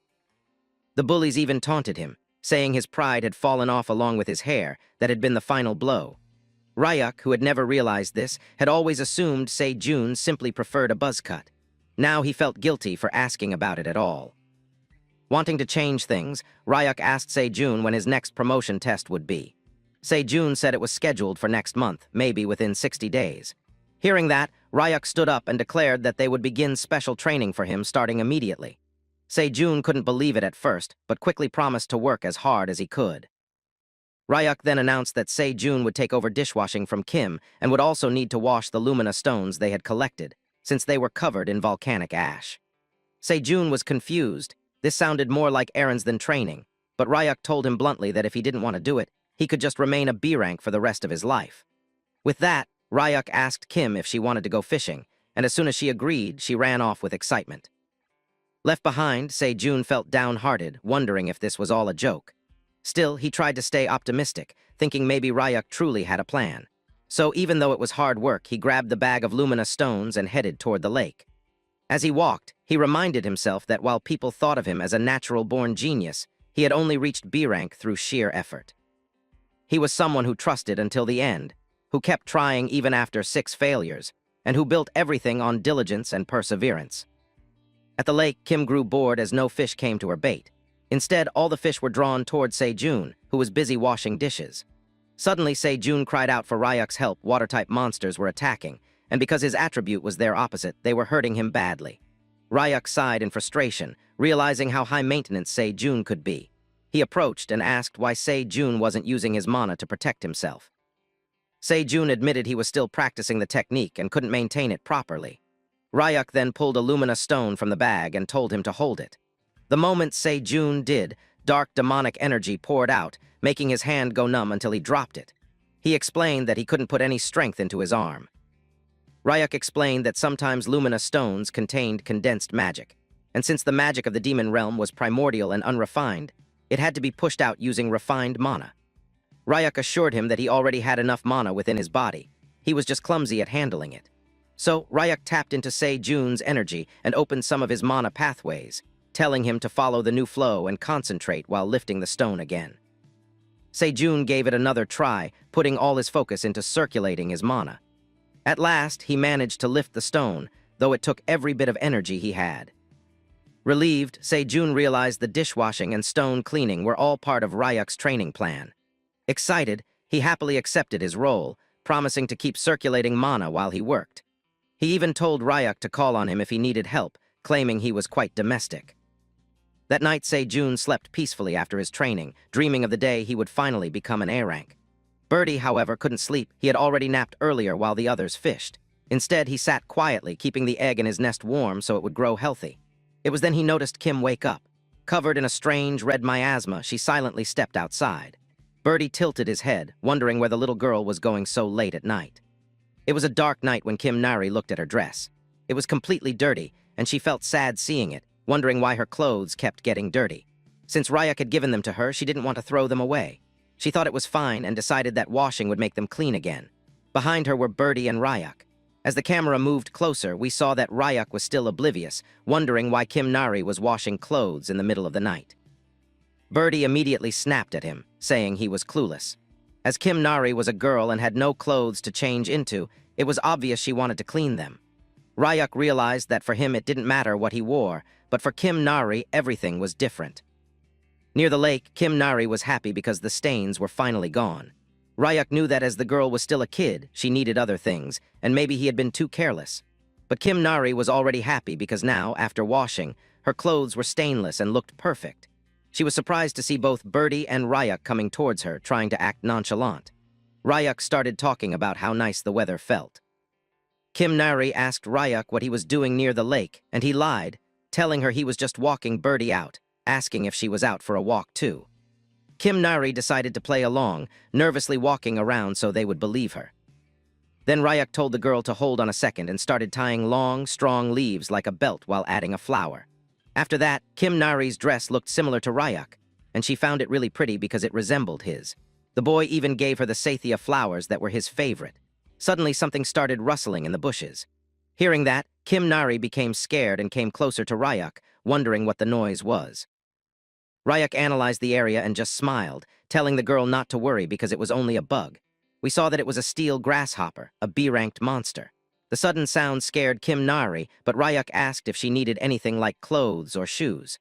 The girl was already happy because Ryak had given her a dress and she really liked it. Ryak was moved by this talk and told the girl it was good to hear. As the scene shifted, we moved near District 30 in the slums of the human world. Ryak appeared out of a portal, thinking that even when Kim Nari said she was fine, making her wear just one set of clothes that didn't even fit was wrong. Birdie had even scolded him for it. Meanwhile, the other pedestrians wondered why the young man was barefoot and what was going on with his clothes. At first, Ryak thought he would take Kim Nari along and let her choose the dresses, but with her condition, the human world was still too much, and she had once had a tracker on her which could still be activated in a grim chance. Still, Ryak found it funny coming all the way back to the slums just for some clothes. He tried to remember something because he had seen a clothing shop there once, wondering if it had closed down. Suddenly, someone came from behind and grabbed his shirt, asking if he was looking for a clothing shop. When he turned around, he saw a boy completely dirty and wearing tattered clothes asking Ryak for 10,000 so he could take him to the best shop. The boy thought Ryak wasn't from around there and was ready to lead him to a cheap and good place. Ryak told the boy he would pay once he got change because he didn't have small bills right now. But the boy thought Ryak was broke, a hunter without even $10. The boy assumed Ryak must be a rookie who went to the demon realm and got stripped clean. The boy asked Ryak if he had money for clothes, and when Ryak nodded, the boy told him to follow, explaining that normally he took payment first but would make an exception just for him. The boy turned around and started walking while Ryak thanked him. We came to know the boy's name was Bong, and Ryak also introduced himself. Bong said he'd just call him Big Brother because he was a senior. As they were walking around, Ryak noticed petrol cars going through the slums, which had really changed the situation. Bong suddenly asked Ryak if he had been awakened for long because he had come out of a gate with no gear at all. Bong thought maybe Ryak had brought some equipment, and some punks must have taken it all, and he told Ryak not to be down because everyone went through that phase at first. Ryak just smiled, telling Bong that he knew a lot for only being a kid. Hearing that, Bong started shouting that he wasn't a kid, that he just hadn't grown because of malnutrition, and that he was already 17. Ryak didn't care much and turned to look at something else. Bong told him not to go near District 13 because the place always had a bad reputation, but recently the space gang from District 11 had expanded there, and even the cops had given up. So they never went near District 13 to save themselves. The place where Ryak was standing was District 12. He wondered about what the space gang was and whether the orphanage back in District 13 was still standing. As the scene shifted, we came to a small shop with a board reading 1+1, as they were offering to buy one and get one free only for 20,000. It was run by a beautiful lady who wasn't so beautiful anymore because she was worn down, contemplating her life choices and wondering if she had done well by opening a clothing store in the slums. The situation was so bad that young couples couldn't even afford kids anymore, and her shop mainly contained children's clothes. She thought that maybe she should change businesses, but suddenly someone came inside. It was Bong and Ryak, and the lady was named Park. The boy waved to her and called her madam, which made her furious as she scolded Bong for calling her madam when she hadn't even been married yet. Ryak didn't care about any of this. He was just looking around, wondering which clothes he should buy. Meanwhile, Bong explained the situation, that Ryak needed some clothes and that he was a hunter. Hearing this, the lady became even more furious, calling Bong over and grabbing his cheeks while scolding him for constantly dragging broke hunters there. By doing that, he was being of no use to her. Even when the boy couldn't speak properly, he still blurted out some words about how he was supposed to know whether a hunter was broke or not. Park turned toward Ryak, telling Bong to look at him and wonder if he had any money. Meanwhile, we saw that Ryak was just hovering through the children's section, while Bong thought that even if Ryak was broke, at least he was handsome. Now Bong was furious too, explaining to the lady that she was the one who had said that if he saw any pitiful hunters who reminded her of her dead brother, then he should bring them. Park interjected, telling Bong that that was only for charity and only once or twice, and if they kept it up they would be out on the street because the store was not profitable. We came to know that Bong had been helped by the lady when he was hungry and had no money. Hearing that, Park just told Bong to go and wash up. But suddenly Ryak called out to the lady, telling her that he would like to buy some clothes. We saw that Ryak took out a 10 million bill and gave it to the lady, asking if he could get some good clothes for the money he had. The lady's eyes started gleaming as she saw the check of 10 million, not able to believe it. She had thought Ryak wouldn't get anything in the world with so much money. She immediately changed her expression and personality, welcoming Ryak instantly into the shop. While Bong got some snacks and cold drinks for the customer, Park kept on announcing that they had clothes from adult fashion to kids. Ryak explained that he needed preschool girls, clothes, and maybe some for himself too, and some shoes as well, because he was barefoot. The lady smiled widely while explaining to him that children's fashion was their speciality, so they should start with this year's spring and summer collection. She started showing Ryak some laced clothes, telling him that they were must-haves and comfy sets for a lot of activities, and telling him that if it was pink, he should just grab it. She went on, and soon a long bill was given to Ryak. On the other hand, Park was crying because she had taken a path that was always worth taking. Her whole shop was sold out. She wasn't able to sell any more and was worried because she was out of stock. There were over 100 pieces, and the lady was ready to have the clothes shipped, but Ryak told her there was no need because he wanted to carry them himself. After the shopping was done, Ryak also gave a new set of clothes and 100,000 to Bong to take, along with asking the boy for one more favor. Bong was shocked, wondering what was happening. For Ryak, trying new clothes was actually a nice feeling. They came near an inn, and Bong told Ryak that it was clean and safe right by the police station. Ryak told him to wait and went inside, while Bong thought something was weird, because no matter how much money anyone had, why would someone pay him 100,000 for guiding and also buy him new clothes? Bong started thinking about traffickers who leave kids with money these days, wondering if he should run. But deep down he wondered if Ryak was really a good guy, just like Madam Park. Just then Ryak came out of the inn, agreeing with whatever Bong had said, telling him that the owner was nice and the place was clean. He immediately grabbed some keys and gave them to Bong, telling him to live inside the room because he had been living on the streets for too long. He explained that he had already paid 1 year's worth of rent up front, so Bong should stay there from then on. As the meals were covered too, Bong should not skip them.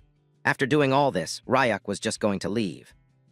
Bong straight up told Ryak that he knew if he went in, he was getting kidnapped, but Ryak told him that was not possible because Bong was the one who had brought them there and there was no prior knowledge. Then the boy wondered what the catch was because they had just met today, and Bong was already tearing up because he had free clothes, even a room, along with some money too. So Bong wondered why Ryak was doing this. Ryak just turned around and looked at Bong once again, telling him that Bong reminded him of his own past because he used to live like him once too. Even though it was a long time ago, Bong should take care of himself because they were going to meet again. As the scene shifted, we saw that Ryak went back into the demon realm once again, and both Kim Nari and Se-jun came running towards him. We saw that Se-jun was naked from top to bottom, so he covered himself with a blanket, while Kim Nari wondered where Ryak had gone without saying. The boy explained that he had been out shopping and had brought gifts for Kim Nari. She couldn't believe that she was getting a gift, and Birdie was also shocked at how many clothes he had brought. Se-jun was actually shocked too, realizing that there were none for him because the shopping was done solely for Kim Nari, and the effect was visible because she was really happy with the clothes she got. They were pretty ones too.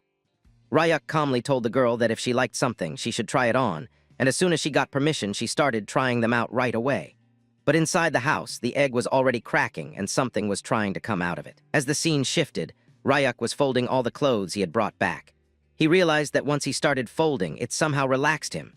Meanwhile, both Birdie and Ryak were watching Kim Nari trying on the new outfits, surprised to see how pretty the dresses looked on the little girl. She seemed almost newborn in her excitement, never having had clothes of her own before and still figuring out how to wear them. It turned into a small, funny sequence as she tried one outfit after another, acting like a ghost swirling around the room because she couldn't decide which one to pick. Ryuk was happy to see her so hyped up, and even Birdie couldn't deny that Kim Nari looked really cute. Finally, Kim Nari announced that she had chosen her favorite outfit. As we got a closer look, we saw that the hoodie had a little chick stitched in the middle of it. It looked just like Birdie, and that's why she liked it so much. Birdie was shocked, wondering if the chick was supposed to be him. Ryuk only smiled and told her it was a good pick, wondering if the girl would try putting the rest away by herself. She was so excited that she was ready to do any work he asked her to. Birdie, though, had a serious concern about what Ryuk was going to do with so many clothes because there was no space to store them. Ryuk admitted that he had been thinking of expanding the house and adding a dressing room with a walk-in closet. Birdie realized that meant cutting down more trees, but Ryuk told him to relax. He had someone else in mind for chopping wood now. He looked out toward the forest and called out to Se-jun, asking if he was up for some special training. Suddenly, a burst of energy came toward them. It was the shiny head of none other than Se-jun himself, who loudly announced that he was always ready for special training no matter what. He explained that he had even brought Ryuk's training gear. Ryuk wondered what he meant by that, but Se-jun believed the leather outfit Ryuk wore every day was actually some kind of training uniform. The leather was drenched in an intense poison, and Se-jun had once touched it by mistake, nearly dying but somehow surviving. He thought this must be the secret behind Ryuk's daily strength, training in such armor, and his respect for Ryuk only grew stronger. He vowed to work even harder following Ryuk's lead. In reality, Ryuk simply couldn't be bothered to wash the leather properly, but seeing an opportunity, he immediately told Se-jun that he should wear the armor instead. This shocked Se-jun from head to toe.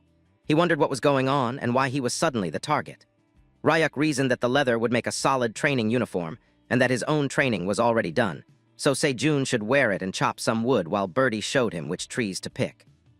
Se-jun squirmed, trying to tell Ryuk that he would die if he wore this armor, and on top of that, why they suddenly needed wood at all.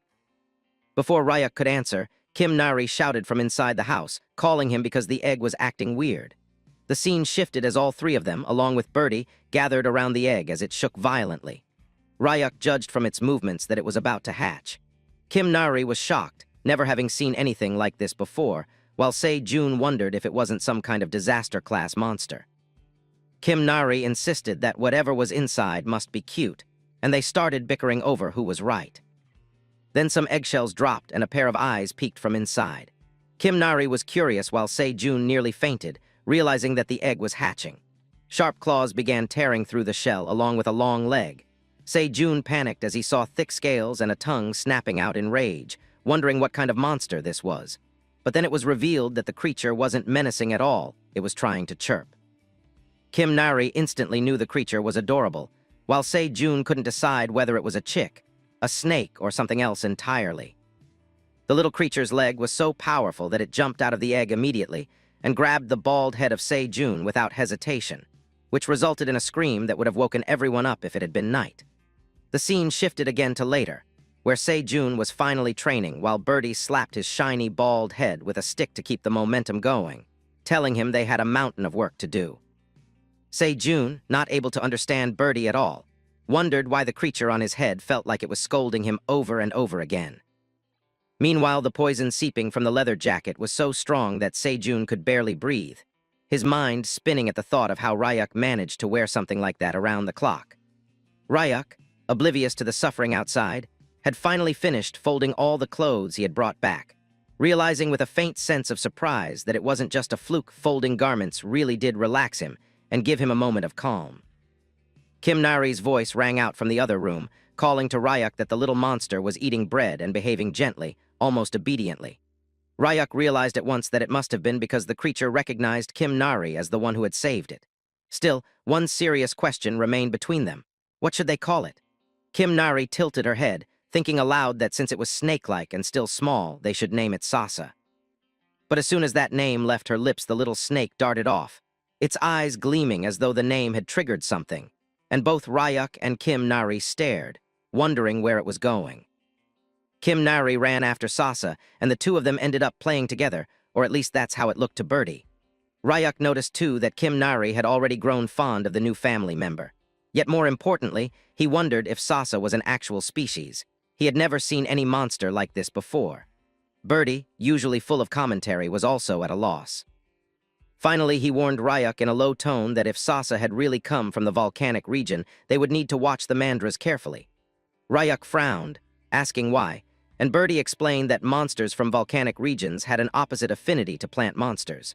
Plants were scarce in their habitat, so these beasts would devour any they could find, especially ones with strong demonic energy. That warning proved right almost immediately. Sasa had started heading straight for the mandra fields, and Birdie predicted it would try to dig up and eat the mandras as soon as it got the chance. In other words, Sasa might be the mandra's natural enemy. When Ryuk and the others reached the field, they saw it, Sasa and the mandras facing off, eyes gleaming with a strange malice as their defensive instincts kicked in. Kim Nari wanted to intervene, but Ryuk held up a hand and said it might be better to let them settle their pecking order here and now. This was the demon realm after all, and both sides were still young. They weren't dangerous enough yet for the fight to turn lethal. A bizarre cowboy-style standoff began between Sasa and the mandras, each side starring before the first strike. The mandras had formed their defensive pattern, the longest one standing at the front. Ryuk could only admit that Birdie had been right all along.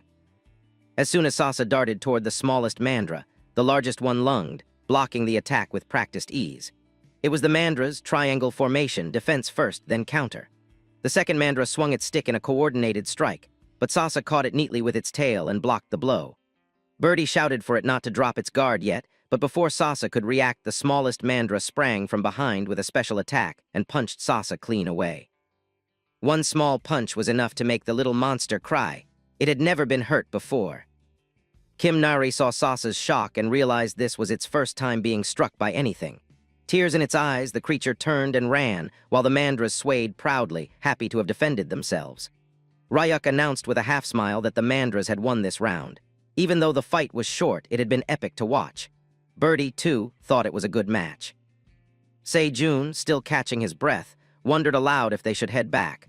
But Birdie immediately started slapping the man's bald head with a stick, telling him to get up because training wasn't over yet.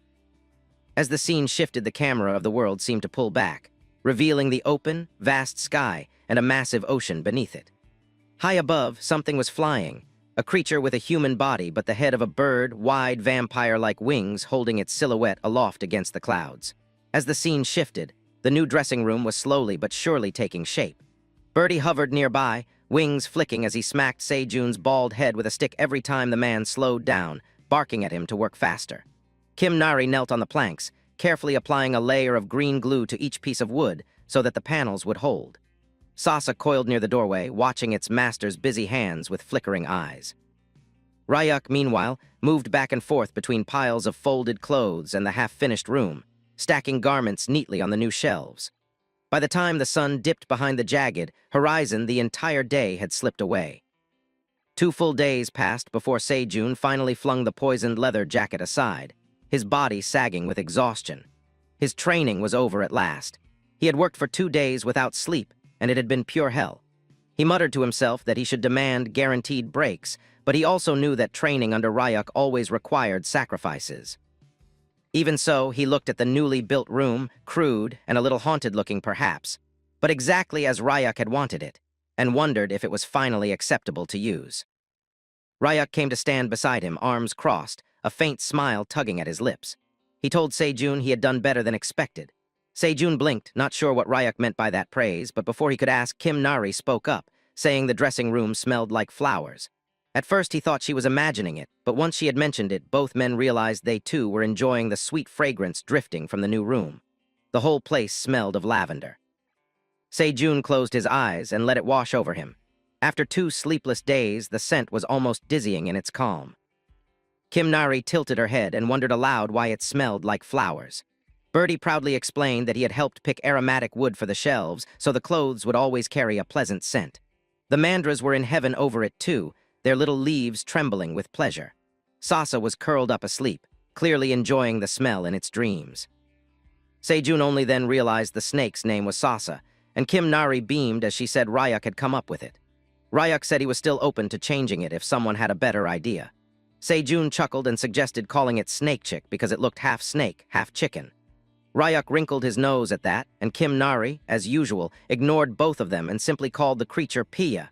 after the sound it made. Ryuk still didn't think that fit either and finally turned to Birdie for a last suggestion. Birdie, without a trace of irony, said the monster should be named the Grand Footsteps in the Drawer. Ryuk just stared at him and asked what his real name was.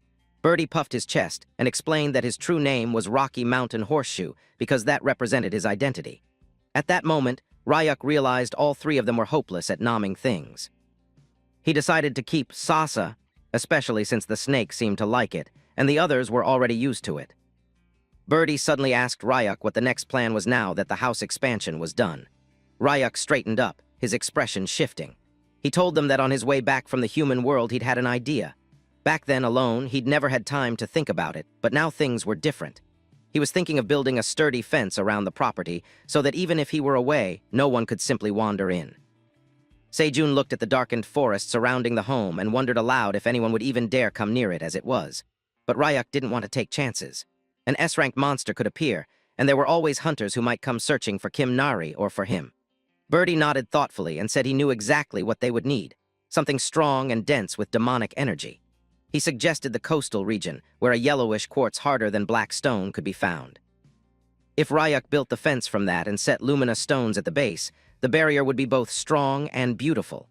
At night, Birdie added, their house would glow like a campsite. Ryuk imagined it for a moment, then agreed. Kim Nari clapped her hands in excitement while Birdie remained neutral. Sejun, on the other hand, stared at Ryuk as though he'd lost his mind, demanding if they even knew what kind of place the coastal region was.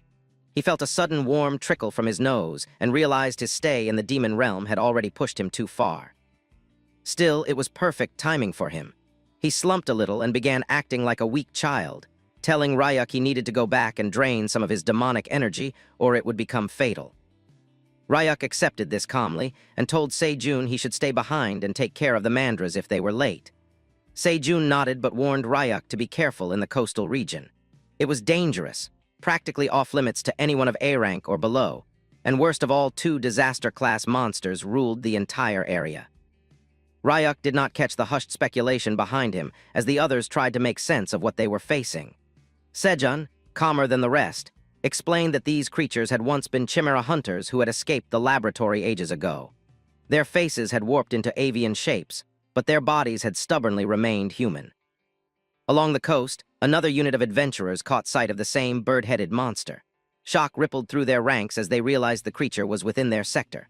Orders snapped out to ready the tracker, and one impatient fighter channeled his energy into a glowing ring before hurling it at the hybrid.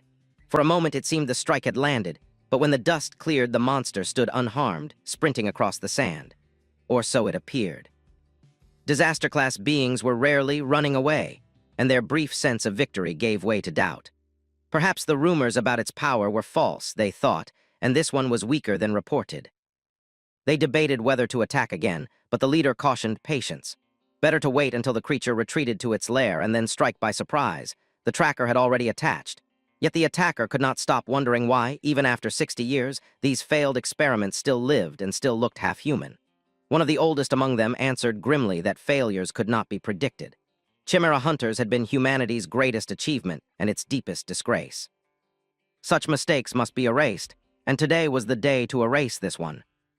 The fighter called to the leader, unsettled by a new realization. The creature was not fleeing at all, but accelerating straight toward them.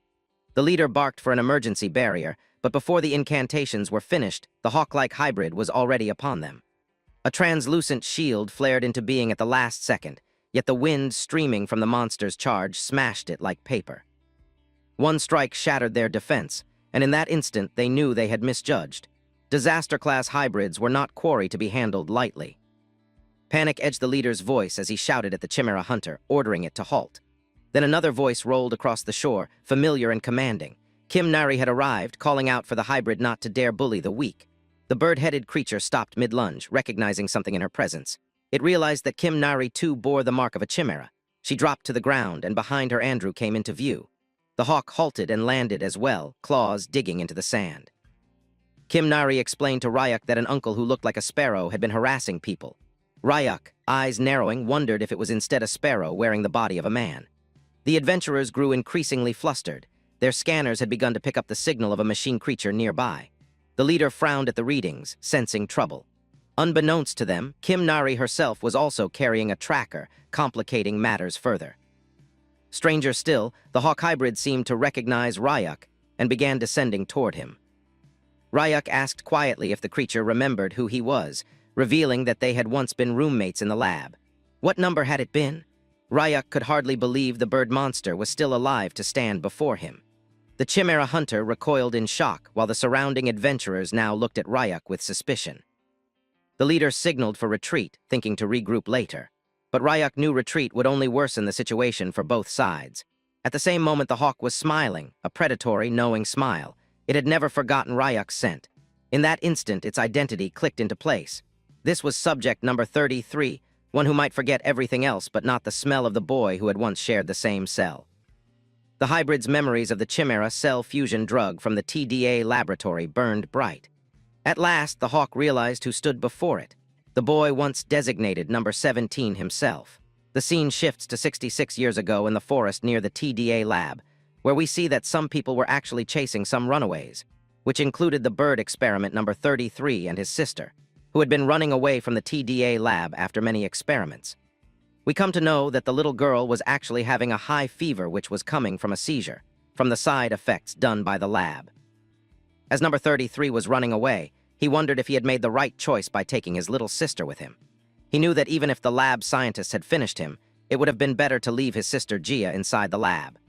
We see that number 33 was crying while thinking that if only he had turned into a real bird, then Gia could feel that his wings were really warm and that she was really fine. So the bird should actually just focus on running.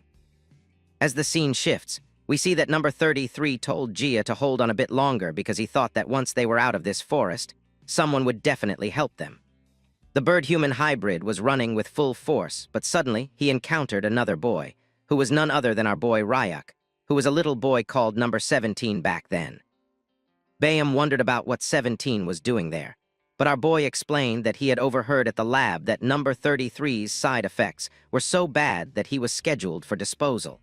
So he had already run to the forest so that he could warn number 33 about it. Bayam could not believe that the weirdo 17 could be kind at the worst time.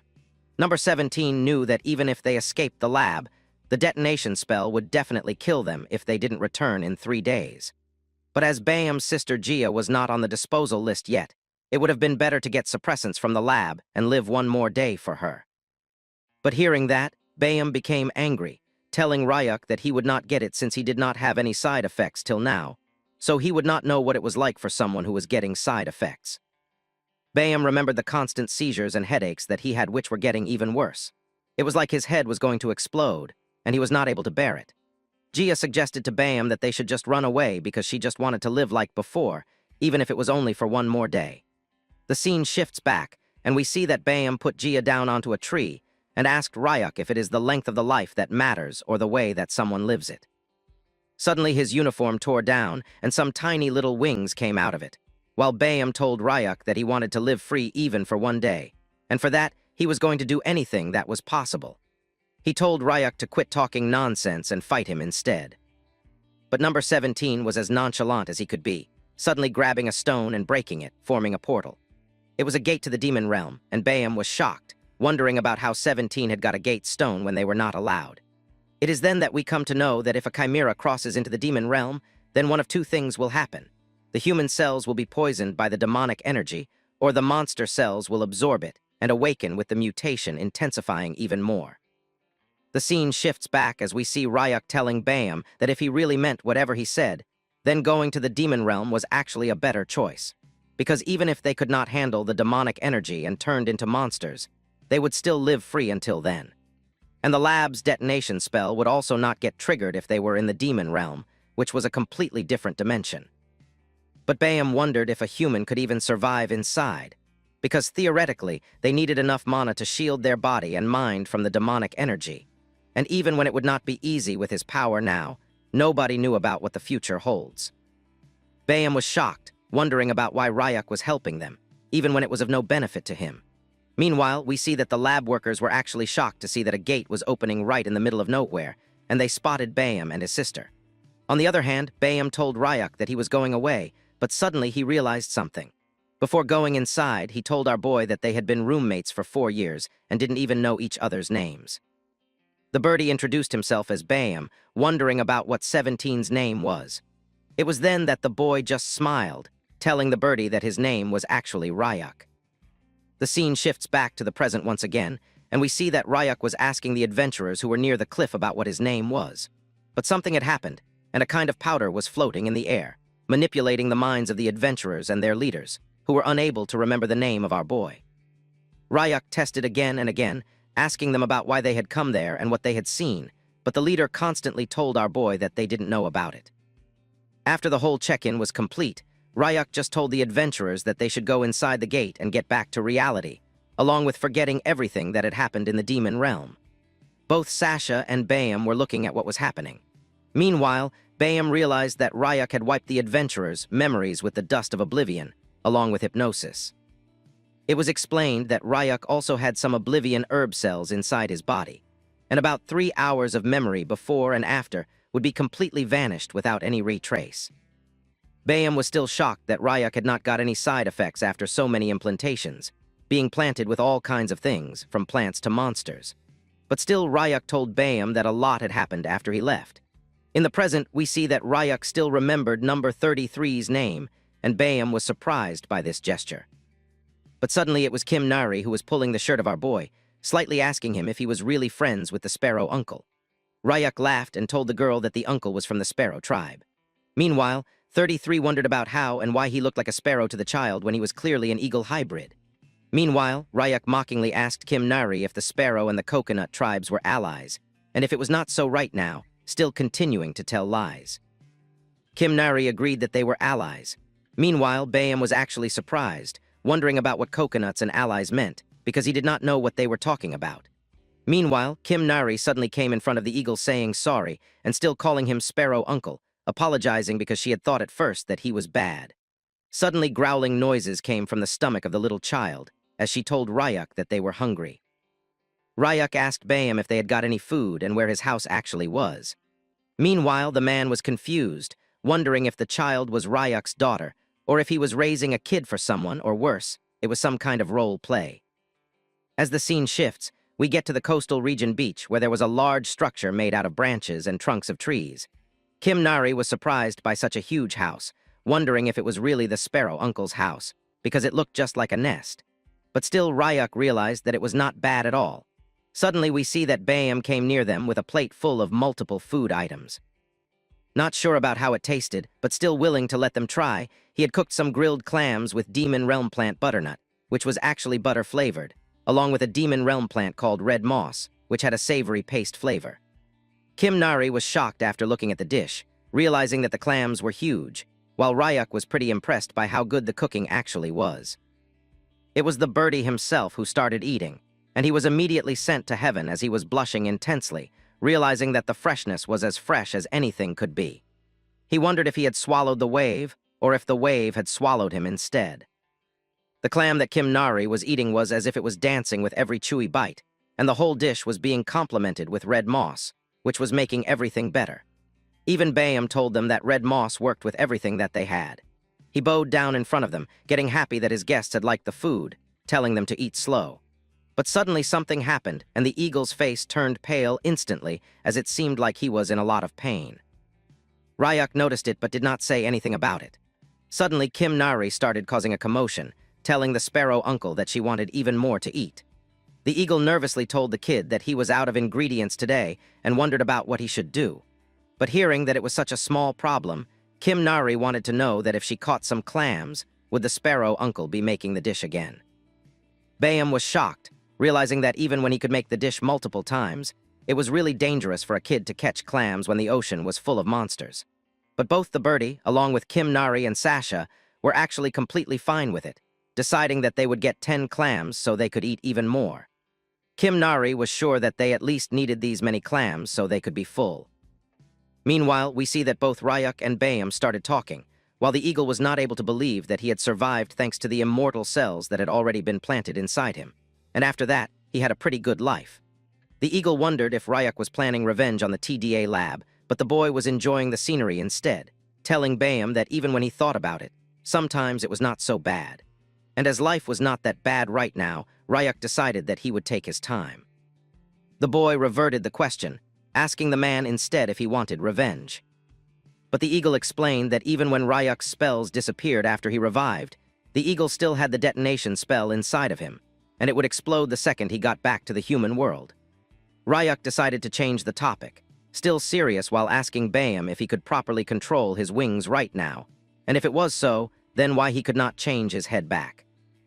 It was then revealed that Bayam could change back to his human form, but still he would not, because his sister's face had actually been changed forever after the mutation. And if he looked normal and she did not, she would only feel worse about it. But suddenly Ryuk wanted to ask even more questions, wondering if the eagle already knew or not that he had only got a month left to live at most. Bayam was surprised, but still, he had already figured it out. Ryuk could notice as it had brought back many old times. The eagle was remembering the flashbacks while telling Ryuk that it was rough when they first came inside the demon realm. Still, he fought like crazy, building mana just to live so that he and his sister could survive. And then one day his mana and the demonic energy balanced out, and both of them stayed at peace for a long while. But not long ago, Jia's mana hole twisted for some reason, and her demonic energy went wild. In the desperation of saving his sister, the eagle had hurt his own mana hole, forcing it down.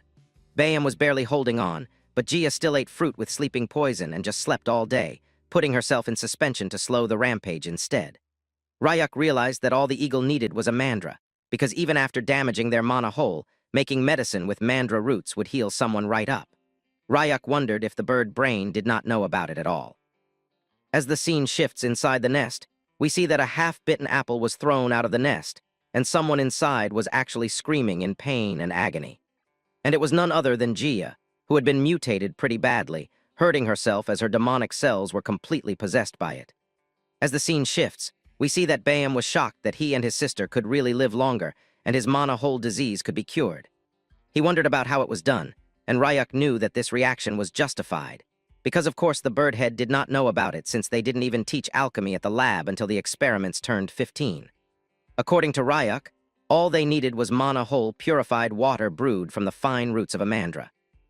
As the eagle did not know what mandras were, Ryuk explained that they were plant-type monsters who were set to shriek when pulled from the earth, and even when its fine roots may look like nothing, they were the core of its life force, feeding on demonic energy underground and even sprouting into new bodies to reproduce.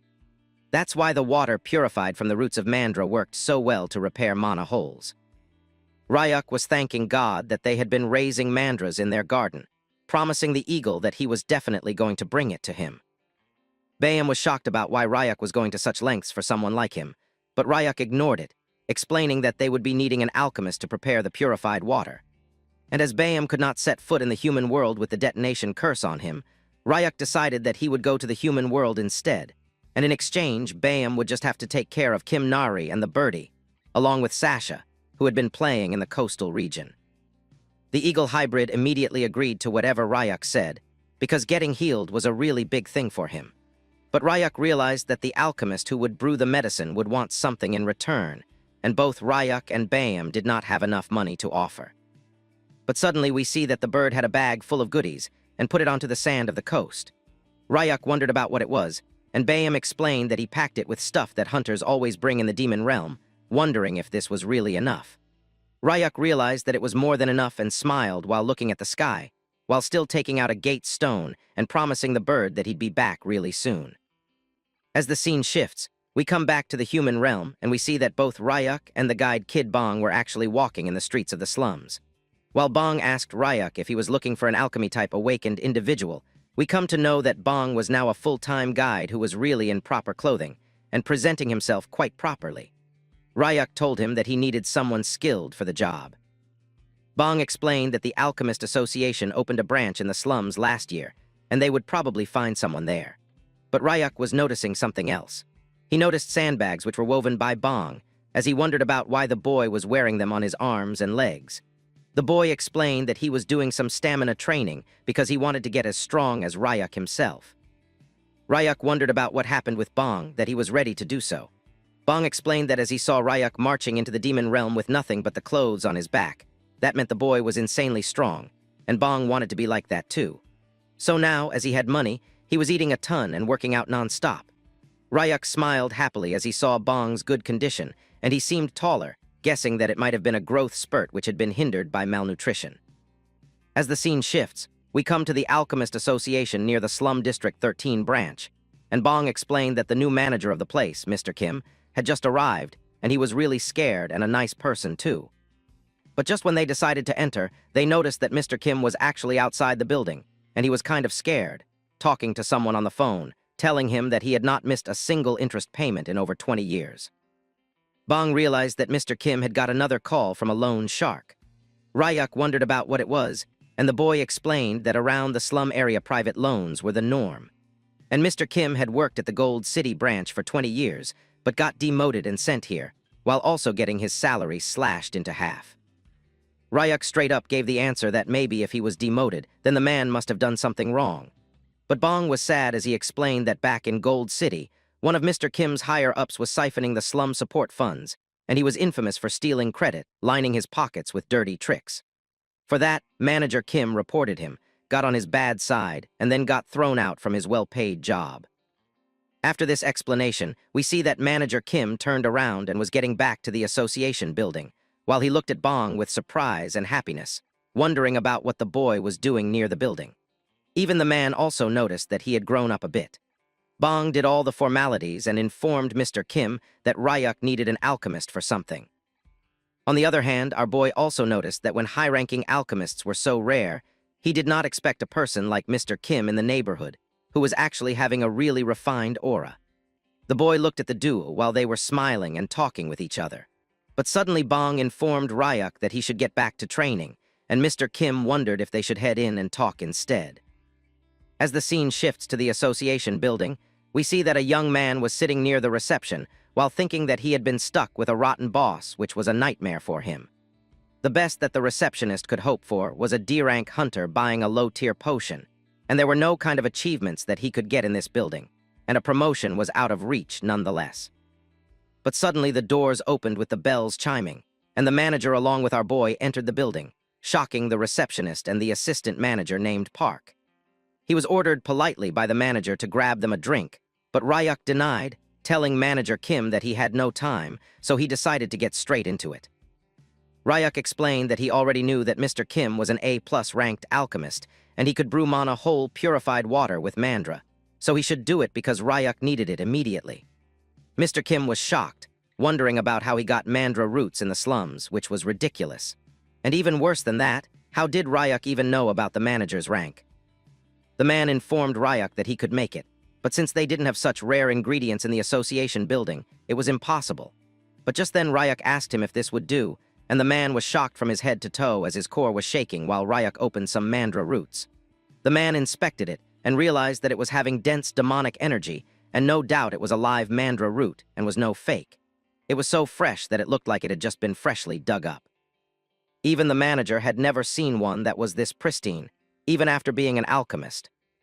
But Ryuk did not stop, opening the bag given to him by the Eagle Head, telling the manager that for the production fee they would pay with coastal region specialties, and that they should appraise it without much problem. For the manager, it was even more shocking for an adventurer to come back alive from the coastal region, and that too with some coastal region specialties, which were glittering with quality again and again. The manager knew that an S-ranked black pearl was something that not even the headquarters had, and on the other hand, Ryuk had brought them 3 of it, like it was mere child's play, along with a demon red giant clam which was still alive and not dead like the others, and last but not least was the red moss which was key for top-grade potions. It had only just been discovered by humans and was ultra-rare. Ryuk wondered if this much was actually enough for the fee. The manager shockingly told Ryuk that it was not only enough, but this could buy the whole building without much effort. The assistant manager told Manager Kim that he needed to fetch the appraisal machine from the lab because for items like these, a high-quality machine appraisal was mandatory. The assistant manager told them that he would be right back and started going into the lab, while Ryuk suddenly had his interest piqued as he saw a bottle of water in which something was kept. We come to know that it was a dried-up mandra. Ryuk was shocked because Manager Kim had told him that they did not have mandra, and for this, the man explained that the one kept in the bottle was actually dead. It was 10 years old, and all its medical powers were actually gone. We come to know that Mr. Kim was fascinated with mandras, so he kept it as a relic instead of throwing it away. but Ryuk informed him that the one in the bottle was actually alive. Ryuk started giving it complete mana so that it could be revived, and the mandra was actually starting to breathe as oxygen bubbles formed inside the water. Ryuk showed it to Mr. Kim, telling him that it was indeed alive and was responding whenever it was fed mana. Mr. Kim was shocked to the core once again as he was making distorted faces, realizing that its demonic energy had run dry, so it was hanging on in suspended life. Ryuk decided to give it a bit more mana, but Mr. Kim was shocked because it should have been impossible. He had tried multiple times and given the mandra plenty of mana before. But the conversation was suddenly interrupted by the opening of a door with a bang. And we come to know that an old-looking geezer with a golden-clipped tie entered the room, telling Manager Kim that it had been a while. We come to know that this man was Executive Ahan, who was surveying the vicinity, joking around that this small office should not be an office at all, joking about the condition that Manager Kim had after messing with him. The man was surprised, wondering about what brought the executive to the association building. But Executive Ahan told Manager Kim that he got word that some extraordinary item showed up in the slums. We come to know that the snake who told the executive brat about it was none other than the assistant manager Park, who had already tipped off the executive for his promotion. The manager frustratingly told Ahan that he moved really fast, and the executive mocked Mr. Kim, telling him that unlike the manager, he had capable subordinates who were twins, their movement being awakened, so Executive Ahan was able to travel at double speed. Now the executive was shocked that Ryuk was the one who brought all these treasures into the slums, and the boy wondered about what the big deal was. The old man introduced himself as Executive Jeong Ahan of Gold City Branch, and he offered to Ryuk that he should come with him to Gold City, and he would be treated properly. But as Ryuk was having a decent talk with Manager Kim, it was really irritating for him.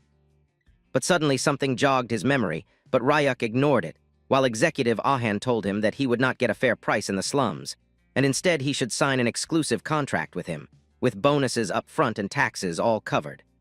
Ryuk was not interested in anything, and suddenly asked the old man if there was a mole beside his nose.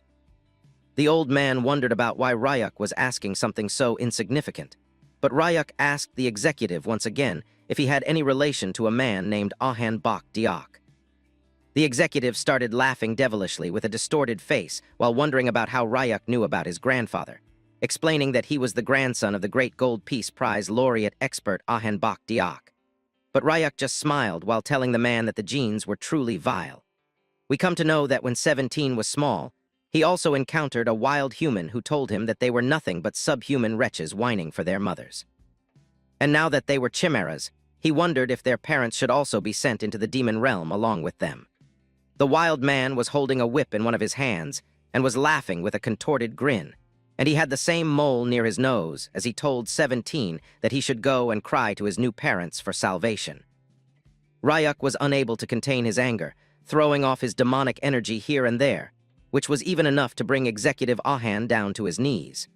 He was crawling in mere instants, as Ryuk asked him if he was just like his grandfather, who liked crushing people with power and grabbing whatever his eyes fell upon. Executive Ahan wondered about what the slum boy was spouting, as it was utter nonsense.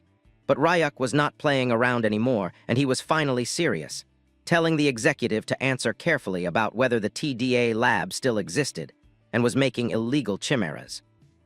Ryuk questioned angrily and shouted for a better answer to his question.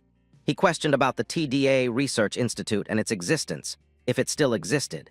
Executive Ahan, scared, became humbled and nervous after hearing the name of TDA.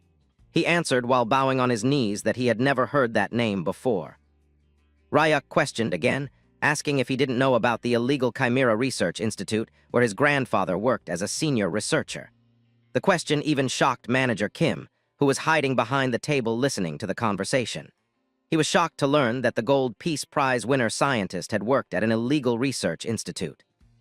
Executive Ahan, trembling, said not to insult the deceased, because his grandfather had devoted his life to research and to training future generations at the university. After retirement, he had donated his entire fortune to the families of Gate victims and received the Gold Peace Prize for that contribution. Ryuk, in agony and with an evil grin, thought to himself that after killing so many kids behind the scenes, it seemed that the old man has repented in front. Ryuk then stated that he had thought Ahan's grandfather might live longer since he was an awakener, but he died earlier than expected.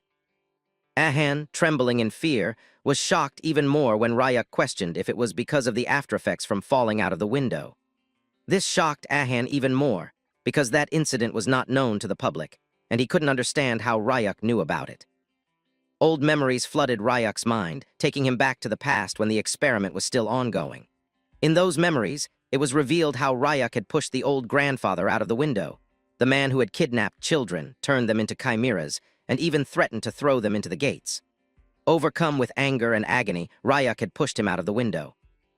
When the memories faded, Ryuk growled in anger, declaring that he would give Ahan one chance to return and investigate his grandfather and the TDA Research Institute. Ryuk was determined to find the executive again when the time came in the future. Ryuk thought to himself how unexpected it was to meet the old man's grandson here. His backstory began when he was only 9 years old, the age when he first underwent chimera biological experiments. After that, the process of monsterization began in his 20s. However, his memories from that time were hazy, as if he had lived in a world where civilization had vanished. Without a sense of self or reason, he had likely only followed commands and instincts. This made Ryuk wonder if so much time had passed that the TDA Research Institute's name had already changed several times. His thoughts were interrupted when Manager Kim entered the room, carrying purified mana whole water made from mandra. Apologizing for the wait, he presented bright green bottles to Ryuk. Ryuk expressed his praise, saying that, as expected of an A+ grade alchemist, Manager Kim was fast as ever. He then asked if it took around 30 minutes to make. Manager Kim replied that the materials were so good that the process was easy.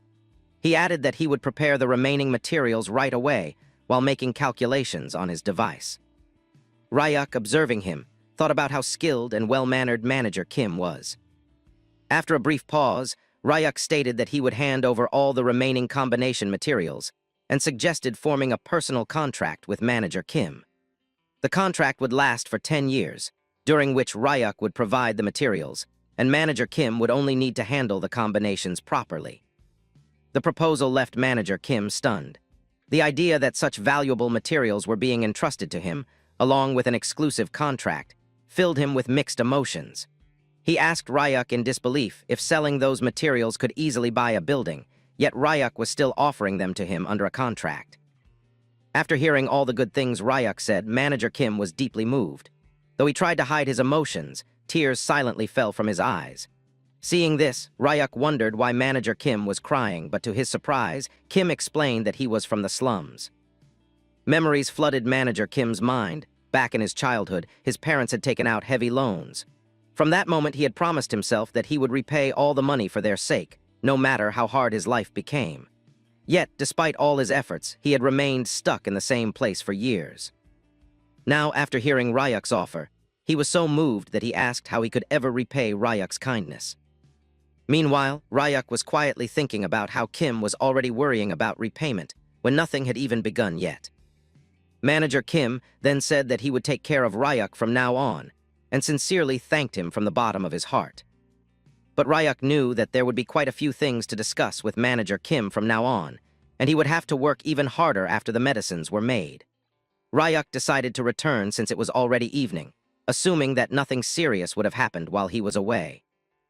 As the scene shifts, we move to the demon realm, where chaos was unfolding. Jia, completely out of control, had grabbed Bayam by the head and lifted him up, acting like a feral beast. The eagle-headed Bayam regretted his mistake, realizing he should have anticipated that Jia might lose control in her condition. The boy was crying, begging his sister to come back to her senses, but Jia only growled in a demonic tone, slamming him onto the ground and throwing him several meters away, smashing through rocks. Bayam knew he was too late, but suddenly he saw both Kim Nari and Birdie running toward him, asking if he was okay or if he was hurt. Birdie wondered why Bayam was taking all the hits instead of fighting back. Despite everything, Bayam told himself that Ryuk shouldn't worry, as his top priority was to keep his promise, protect the girl and Birdie no matter what. He steadied his wings, knowing Ryuk had saved them once before, and this time he would return the favor. With tears in his eyes, Bayam dashed toward his sister at high speed, determined to deliver a fatal blow, whispering that in her next life she should live happily. But just before they could collide, a jellyfish-like creature appeared between them and expanded. It was Ryuk. He had used monster cells to calm the girl down. Bayam was stunned, unsure what he was seeing, while Ryuk looked down, wondering if such a small dose of sleeping poison had really made her faint. Kim Nari cheered in relief that Ryuk had returned, while Bayam blinked in confusion at the sight of the jellyfish emerging from Ryuk's body. Then he noticed Ryuk sitting on top of Gia, using the jellyfish as a cushion. The boy was shocked, while Ryuk just sighed, wondering if there was any other way to subdue her without doing this. Bayam wiped his tears and asked Ryuk if he had managed to get the medicine. Ryuk smiled and replied confidently that, of course, he had gotten it without any trouble. He had brought 2 bottles, one for the boy and one for his sister, and told Bayam to feed it to her quickly. Later that night, a small campfire flickered under the dark sky. The 2 bottles lay empty on the ground, and nearby, Gia, Kim Nari, and Birdie were sleeping peacefully. When Gia slowly opened her eyes, she was startled to see a small child sleeping in front of her, wondering if she was dreaming. As she regained her senses, she spotted Bayam and Ryuk sitting near the fire. Ryuk turned around when he heard her stir, and Gia immediately covered herself, screaming in confusion, asking who he was.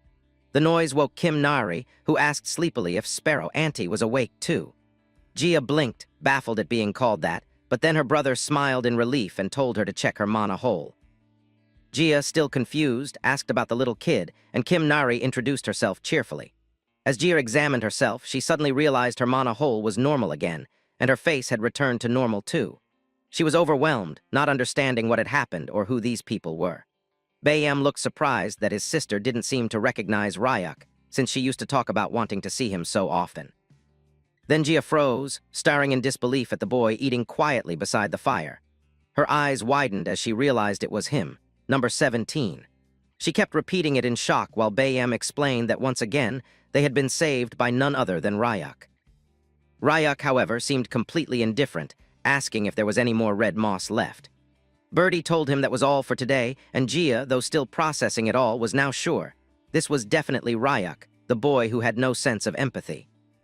Gia took off her mask and smiled softly, thanking Ryuk for saving them once again and giving them another chance at life. But then Kim Nari suddenly noticed something glimmering in the distance and pointed toward the ocean. The water was sparkling with golden light. Gia put her mask back on and told the girl it was a sea fairy. Kim Nari asked what that was, and Gia explained that it was originally a seahorse-type monster that lived deep beneath the sea, but she nicknamed it Sea Fairy because it looked like one when it flew through the water. She added that these creatures only came to the surface at night to play and returned home when the sun rose. If they followed the Sea Fairy, they could find yellow glowing quartz. Ryuk's eyes widened as he realized that the real reason they had come to the coastal area was for the quartz. He asked Bayam how long until sunrise, then stood up with a grin, saying it had been a long time since he'd gone swimming. Meanwhile, in a distant laboratory, the scientist with recently regrown hair was staring at a monitor, trying to locate a mechanical creature.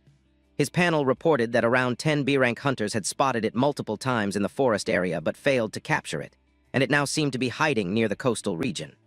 Recently, some A-rank hunters who went there returned with memory loss, and even after that, their tracking devices still showed the creature's last known location.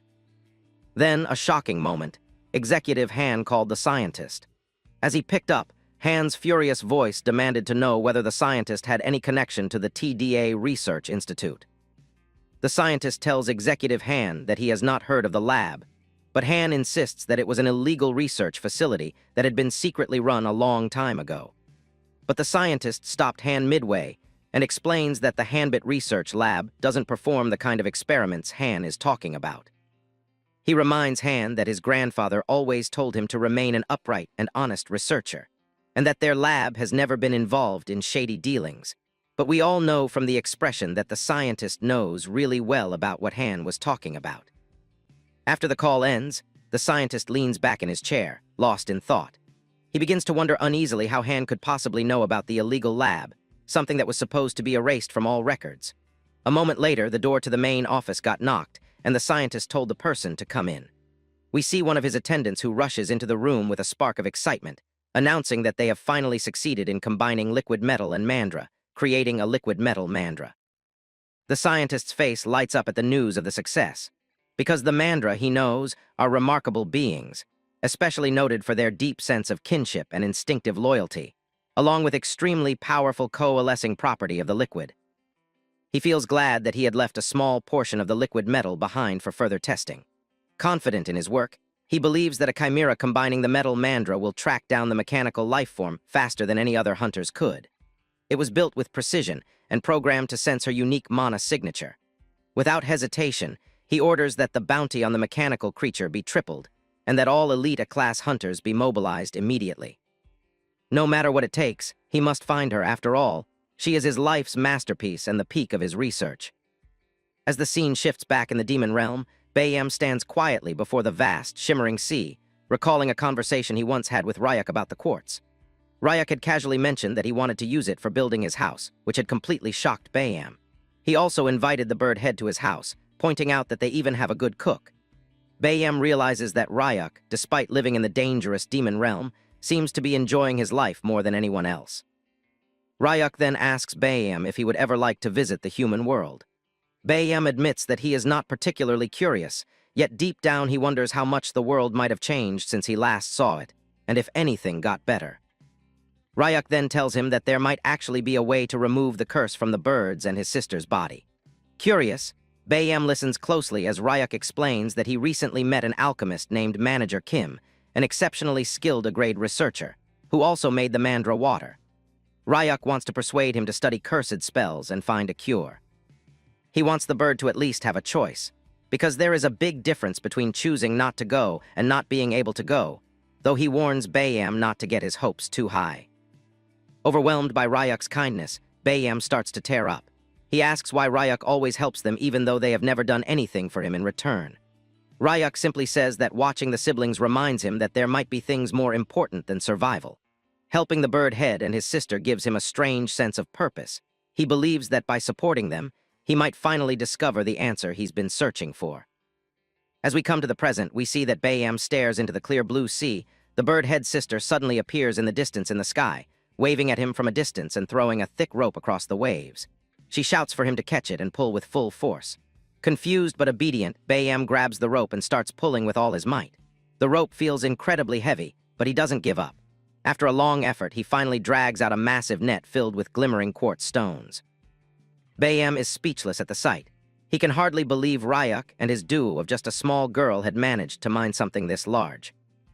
Nari and Ryak, both drenched and laughing, had clearly enjoyed swimming in the deep waters while mining the quartz.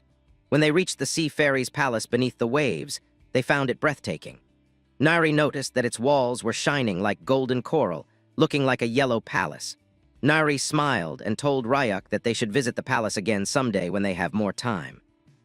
But on the coast, because of the sheer amount of quartz they gathered, Bayam wonders aloud how Ryak plans to transport it all back home in the forest zone. Ryak scratches his head and admits that he hasn't figured that part out yet.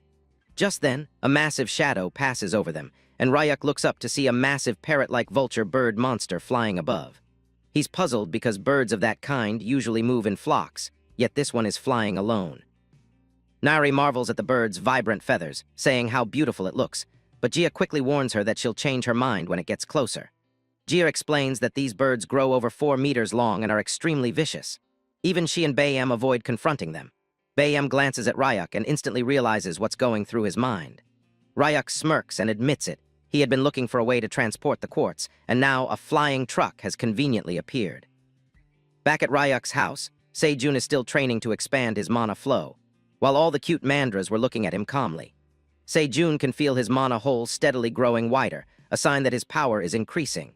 He smiles with satisfaction, believing that his long-time dream of becoming an A-ranked hunter might finally come true. His concentration is suddenly broken when a strange, metallic creature, the liquid mandra, appears behind him.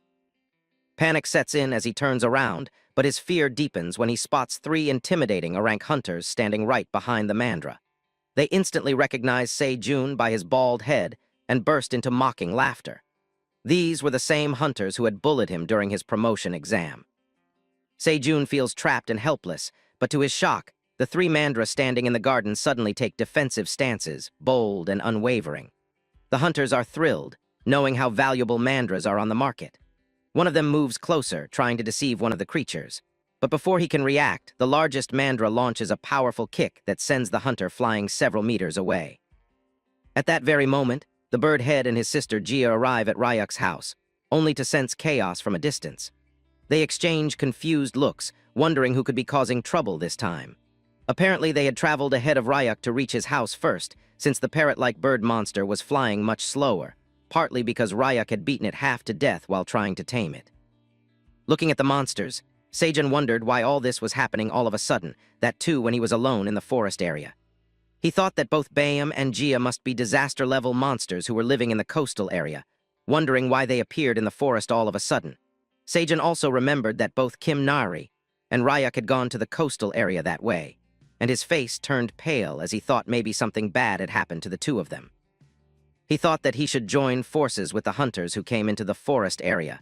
But before the man could even do anything or call out to the hunters, they were flying in the sky as they were fighting Gia, who immediately came closer to the Baldy, asking him if he was the chef of Ryuk, because whatever the boy had told them was matching.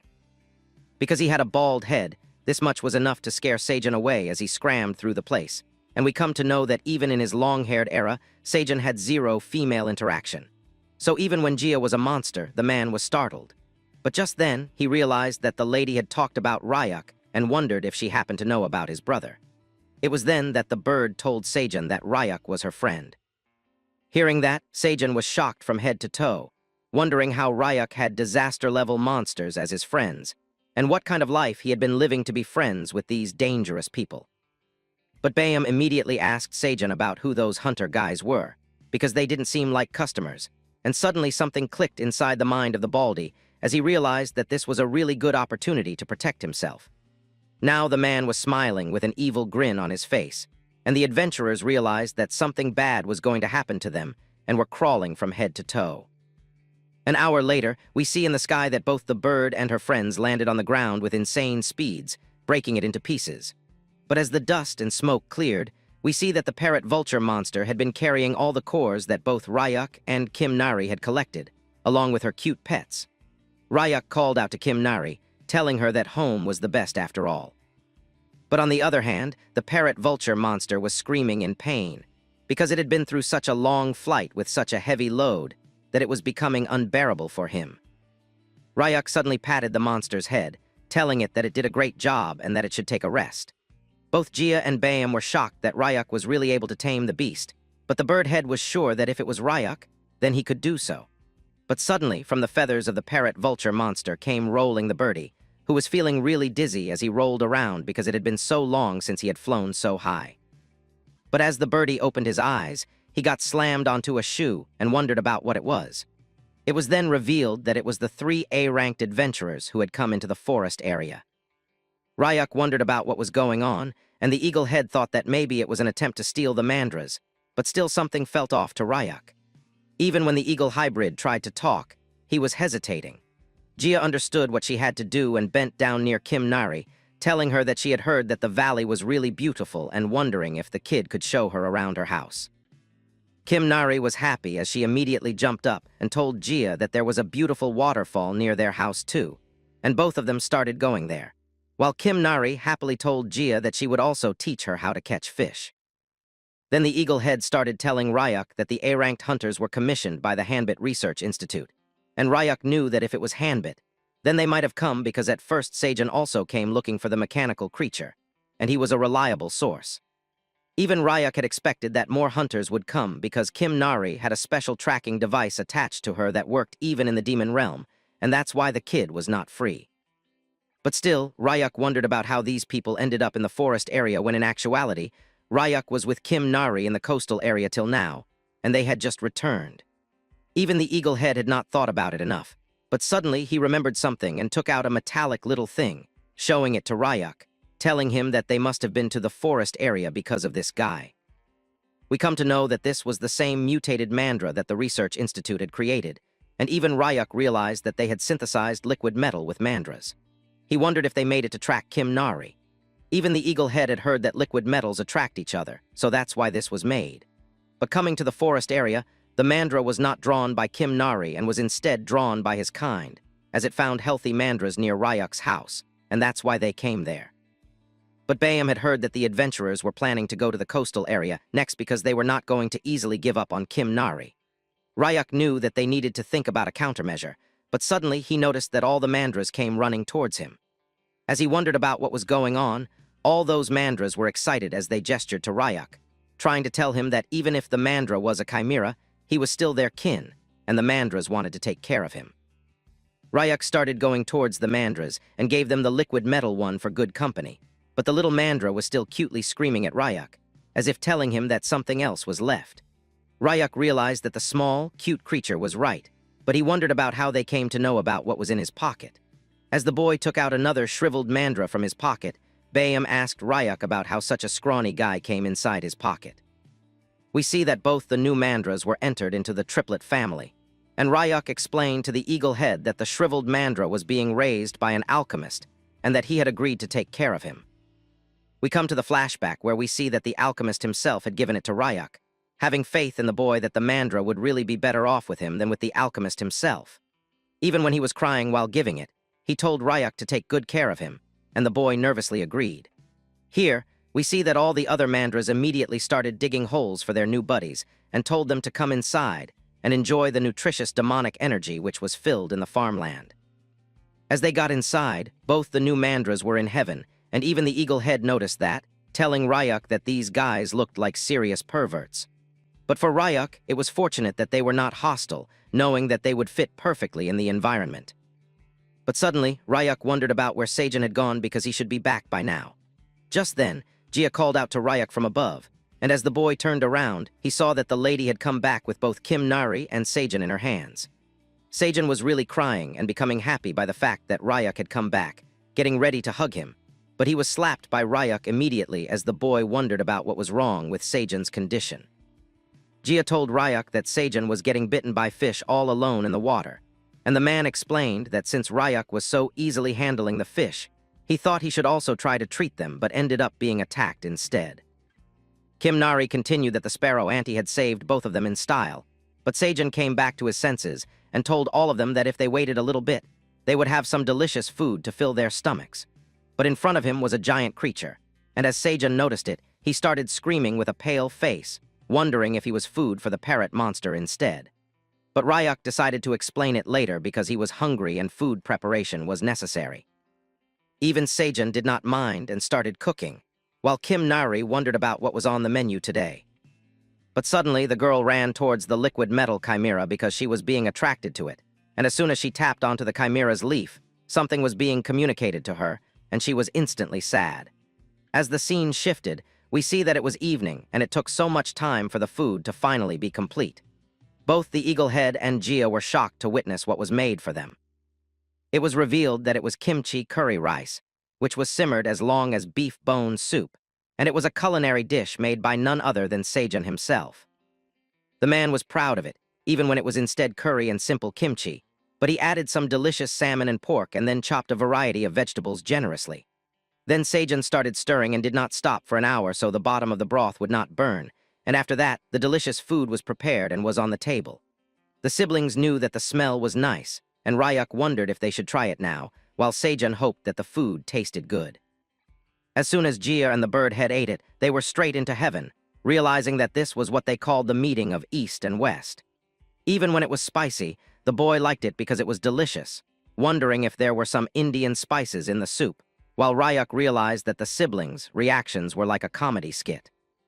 But then he also noticed that Kim Nari was not eating at all, wondering why she was not eating and asking the girl, but she just turned around, telling the boy that she did not have an appetite. She suddenly got up and started running, telling Ryuk that she was going to sleep early, and even when the boy understood that maybe the girl was worried about the liquid metal chimera, he did not think that something so grave was going to happen. As both the new mandras were enjoying their stay, the shriveled mandra was suddenly woken up and wondered about what was going on. The scene shifted again to Bayam and Jia as they were really happy, stating that they had really overeaten after a long time. But this much was expected from a professional chef whose cooking was completely different. Jia also thought that she had definitely turned into a pig instead of a bird monster.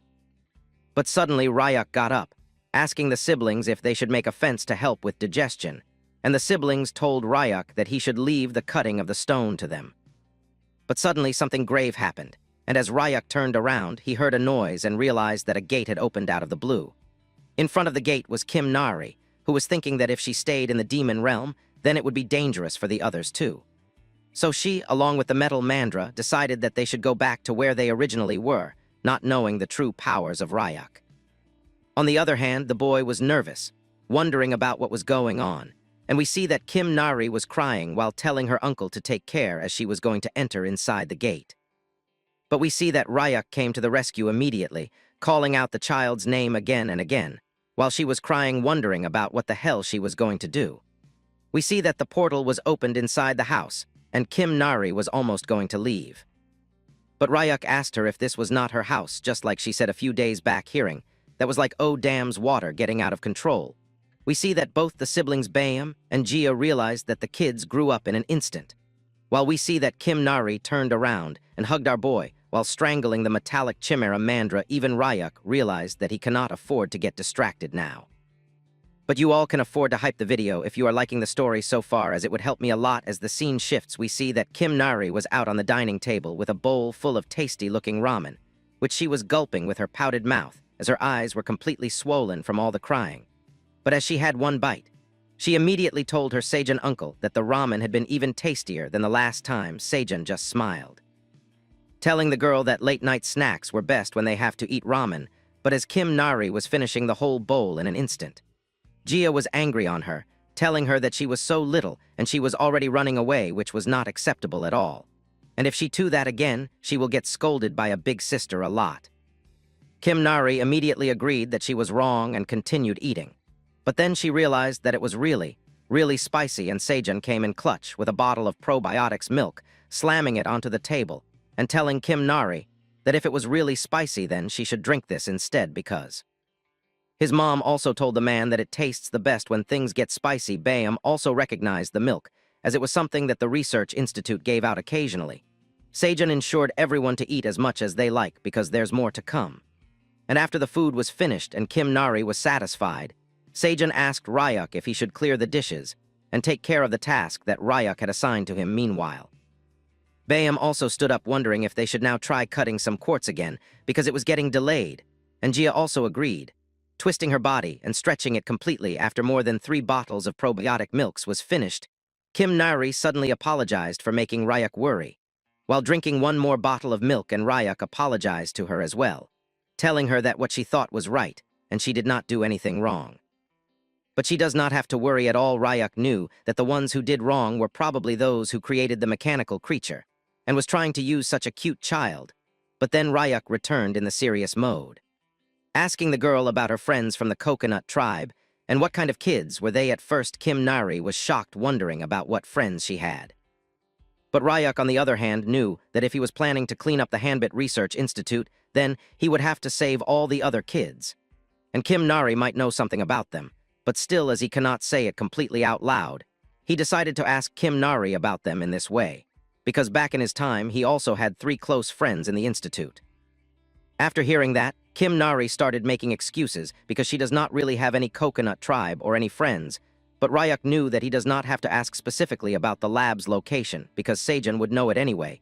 But just then, Ryak remembered a task that he had assigned to the man, wondering if he was handling it well enough. As the scene shifts, we come to another place where we see that Seijun was smiling with her devilish laugh, while someone was strangling while their mouth was covered. We see that it was the same heir and adventurer that came after Kim Nari, and Seijun immediately removed his mask so he can speak, while being assured that if you told him that he had suppressed the mana of these guys so they cannot use it for a while, it was enough. After putting down the mask, we see that Seijun was slapping the hunter again and again.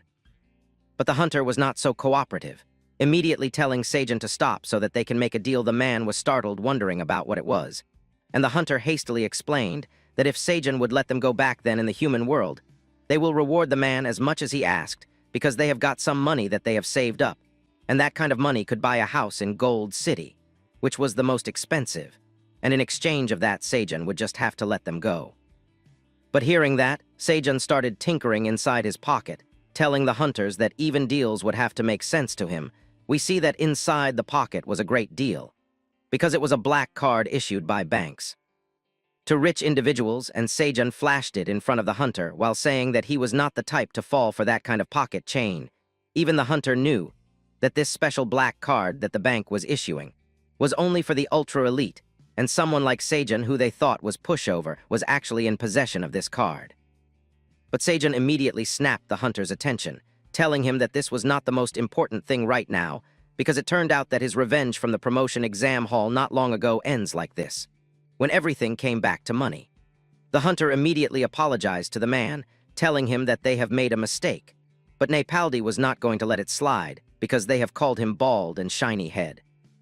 And whatnot, and still, Seijun refused to give up, but these hunters were actually the real bad guys who were ending it. Famous thugs in the neighborhood doing bad things just for money. Seijun immediately asked the hunters if failing in the promotion exam was a bigger fault, or beating up weak people because they were strong, and then taking their money was way bigger than anything else, which also resulted in the hunters scamming people. It looks like Seijun had many things inside his pocket as he started rummaging around inside once again, taking out 3 golden balls which were having a devilish aura around them. Seijun smiled to compliment the devil inside, and told the hunter that this was the pollen from the forget-me-not flower that Ryak had given him, which was all mashed together. And Seijun had pressed it down so hard, and made such a concentration that he had no idea how strong the effect will be. Only by sniffing the hunters realized that their memories were all over the place, and they were suddenly becoming victims of way brutal crimes that they actually never did due to the medicine's after effect, but the hunter was still not ready to give up. So Seijun decided that he should use the forget-me-not flower ready to finish it once and for all. He forcefully opened the jaw of one hunter, and just when the man started screaming, the scene cut off to the next day. Kim Nari and Birdie were running around while Sasha was perched on Kim Nari's shoulders, the bird thinking that child-rearing was really tiring. At that moment, Ryak and Bayam were talking about how the boy was going to clean up the Hanbit Research Institute, and how he was even taking Seijun with him along with Birdie to make things easier. Ryak wanted Bayam to take care of the house while he was gone, and the eagle assured him that nothing bad would happen. Just then, Ryak was called from behind by none other than Seijun himself, who told him that all the preparations were complete. They noticed that their chef was in a really good mood, and Seijun explained that Ryak had promised to introduce him to an A+ grade alchemist who might be able to solve his problems. Bayam realized how serious Seijun's issue must have been. Meanwhile, Jia was watching all of them, wondering if Ryak was really planning to enter the institute with his real face and wreck everything. She thought that maybe he should at least have a disguise. It didn't seem like a bad idea, but Seijun wondered if they would have to disguise themselves to meet the alchemist too. Just then Jia took off her head mask, looking as beautiful as ever, and told Ryak to take at least the skull with him so it would help as a disguise, because being a wanted man with a real face was never good. Ryak wondered if the mask would even fit him, while Seijun's mind was completely blown as he kept staring at the girl. Meanwhile, Bayam joked that even though his sister's face was small, her head was really big, so if the mask fit her, it would definitely fit Ryak. Seijun's heart started pounding as he blushed, realizing that something strange was happening. He was actually falling in love at first sight. Meanwhile, Bayam was getting beaten up by Jia for his comment, his head being stretched while he screamed. Seijun immediately got down on one knee and told Jia that he had a personality where he acted on whatever came to mind right away. Then, with his most charming face, he asked her about her type. Both Bayam and Ryak spat out the water they were drinking in shock, and even Jia froze for a second, surprised by the sudden question. Ryak and Bayam sat down with some popcorn, saying it had been a while since they'd had such entertainment. Bayam explained that his sister always took every question seriously and would always answer honestly, no matter how strange it was. So Jia thought for a moment and said that, for now, she liked something flashy and something that could dance well. Hearing that, Seijun wondered if she preferred peacocks over humans, and what completely crushed him was when she added that she also liked people with lots of hair, the more the better. The one thing Seijun lacked most was hair. Fueled by new determination, Seijun turned to Ryak with fire in his eyes, saying they had to meet the alchemist as soon as possible. Ryak asked where they were stopping on the way, but Seijun didn't care. Anywhere was fine as long as he could fix his hair problem. The scene then shifted to the real world, where a huge gate had opened, scaring all the humans who saw it. They wondered why a return gate was so massive. Suddenly, a gigantic beak emerged, followed by a colossal monster bird that burst out at incredible speed. Everyone realized it was the parrot vulture, and they quickly decided to report it to the association. For a moment, some thought they saw people riding it, but since that didn't make sense, they focused on reporting first. From above, however, we see 3 people riding the parrot vulture. Seijun asked Ryuk where they were going and why he was bringing such a massive bird with them. People were bound to be shocked. Ryuk simply said that there was no reason to walk when they had a ride. As the camera zoomed in, we see that both Seijun and Birdie were wearing masks, while Ryuk, smiling beneath his skull head, enjoyed the view of the bright sky. He decided that this new ride should be called Blue, to match its color.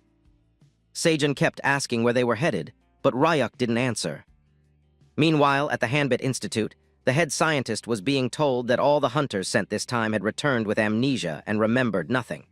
When he asked about the Tri-King Chimera, he was informed that it had been lost in the demon realm. Furious, the scientist slammed the table repeatedly, scaring his subordinates.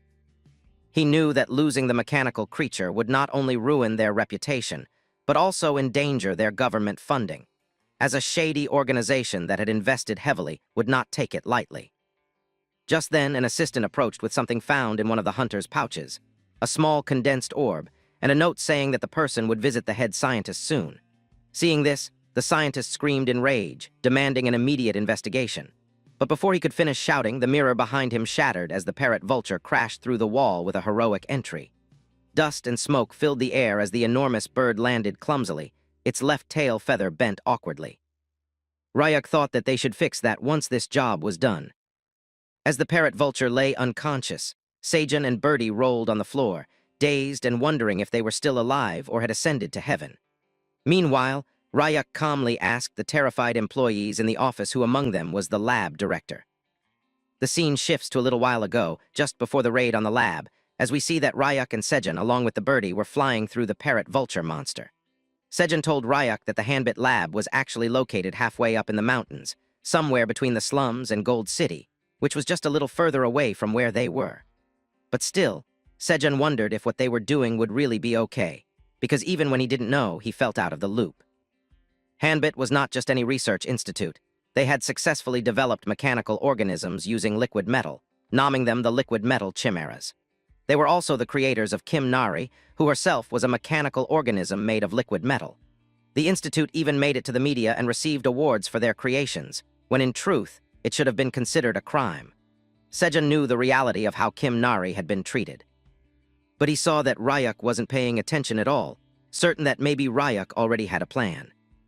Then Seijun turned and looked at the parrot vulture monster, realizing that its tail feathers looked really different. Ryuk explained that the left side of the monster's tail feathers wouldn't grow, which made him unique. Ryuk had noticed this from the first time he saw the monster. It had been attacked by its own kind because of its tail feathers, and was running away because they were different. That was when Ryuk saw the opportunity and saved him. Even the parrot vulture monster seemed happy after being rescued by Ryuk, as if it was thanking him. Seijun, still curious, wondered why the tail feathers not growing back was enough for the monsters to attack one of their own kind. Ryuk explained that parrot vultures were obsessed with beautiful tail feathers, and it was in their instincts that the moment they saw someone different, they would immediately attack. This was why Blue, the parrot vulture monster, had been ostracized from the group. They kept attacking his tail. This made Seijun tear up, as he understood the feeling of wanting to grow something in a place where it would never grow, symbolizing his own fallen hair that had left him bald. Suddenly, Seijun noticed that the building of the Hanbit Research Institute was close, and they were going to reach it in just a few moments. But as Ryuk saw the building, he immediately told Blue, the monster bird, to go straight ahead and not stop until they crashed. Seijun wondered what he meant, but the monster had already picked up full speed. The birdie was terrified, almost ready to throw up from the height, and it felt as though Seijun might be thrown off at any moment. Ryuk yelled at him to hold on tight to the bird, since the monster's uneven tail feathers made it a terrible flyer. It couldn't balance itself at such insane speeds.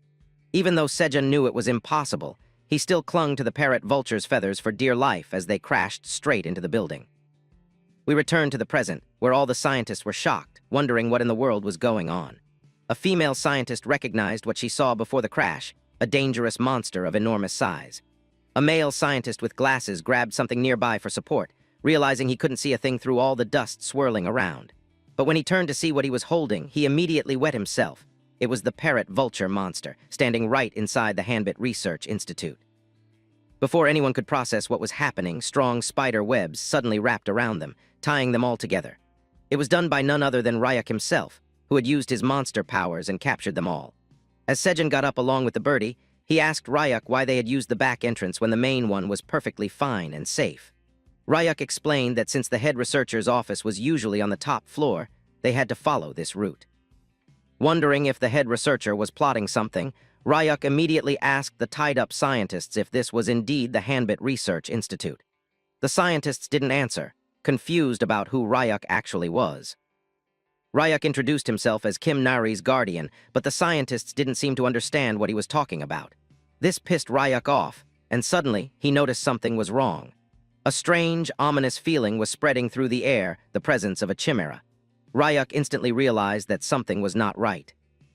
The scene shifts to Gold City, and in the Hunter Association building, where we see that an old man asked a young boy about how his B-ranked exam prep was going on, warning the young man that if he failed, then the old man would kick him out of the house, so he should be aware. We come to know that this young man was named Lee, who was actually a C-class individual, and the old man was a C-ranked hunter too, who was the grandfather of Lee and the head of the Hunter Association. Lee wondered why his grandfather was so hell-bent on him leveling up when he was only in his early 20s, knowing that it was going a bit fast. And more importantly, as Lee was back in the Hunter Association's building office after a long time, he wanted some pocket money from his grandfather. The old man sighed at this behavior of his grandson, telling him that he had been raised with care because he was the old man's only grandson. But the old man was already 84 years old, and it was about time someone took over the position of the head of the Hunter Association. We see that Lee was not at all interested in this, and was sweating all over his face because this conversation actually made him nervous. But the grandpa explained that in his youth, he saw the awakened as they risked their lives to save people, and it was due to this that the old man created the Hunter Association so that he could help them because he wanted to do his part, however small, to protect the world.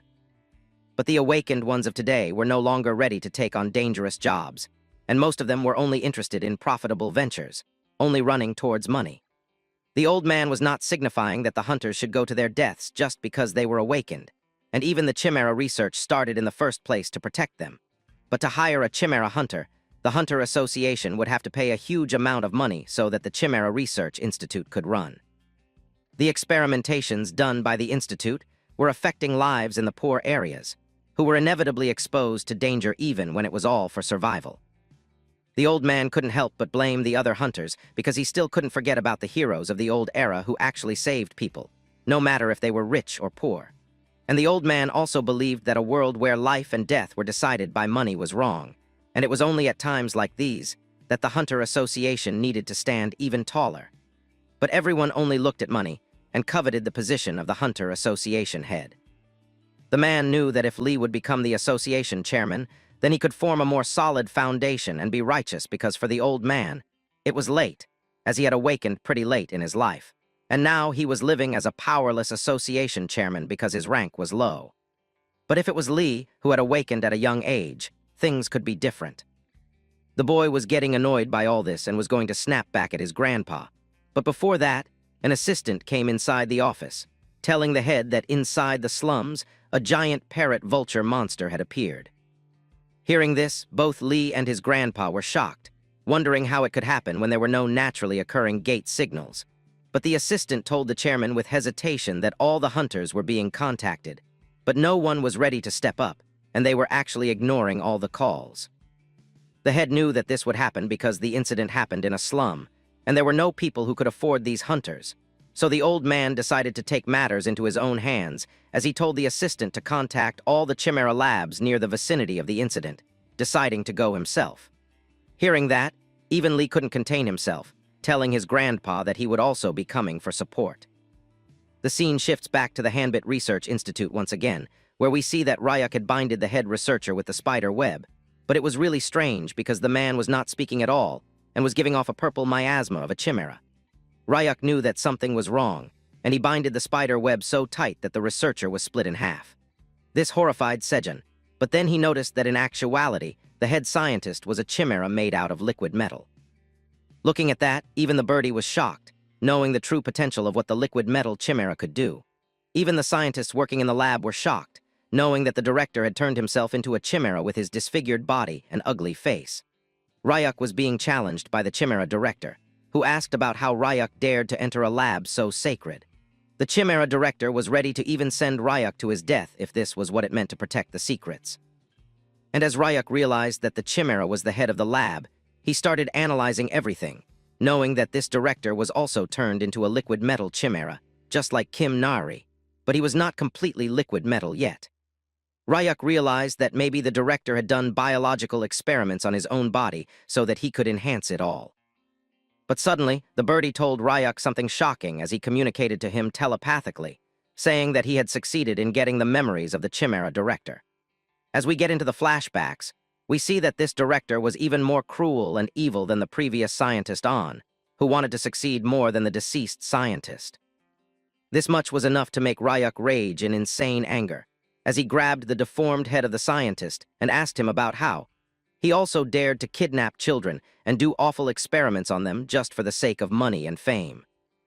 Even when Ryuk was angry, it seemed that the head scientist did not regret anything at all. Even while being grabbed by the powerful hands of our boy, he told Ryuk that those kids were gutter rats rolling around in the slums, and that they should be grateful to have even been given a chance by the head scientist.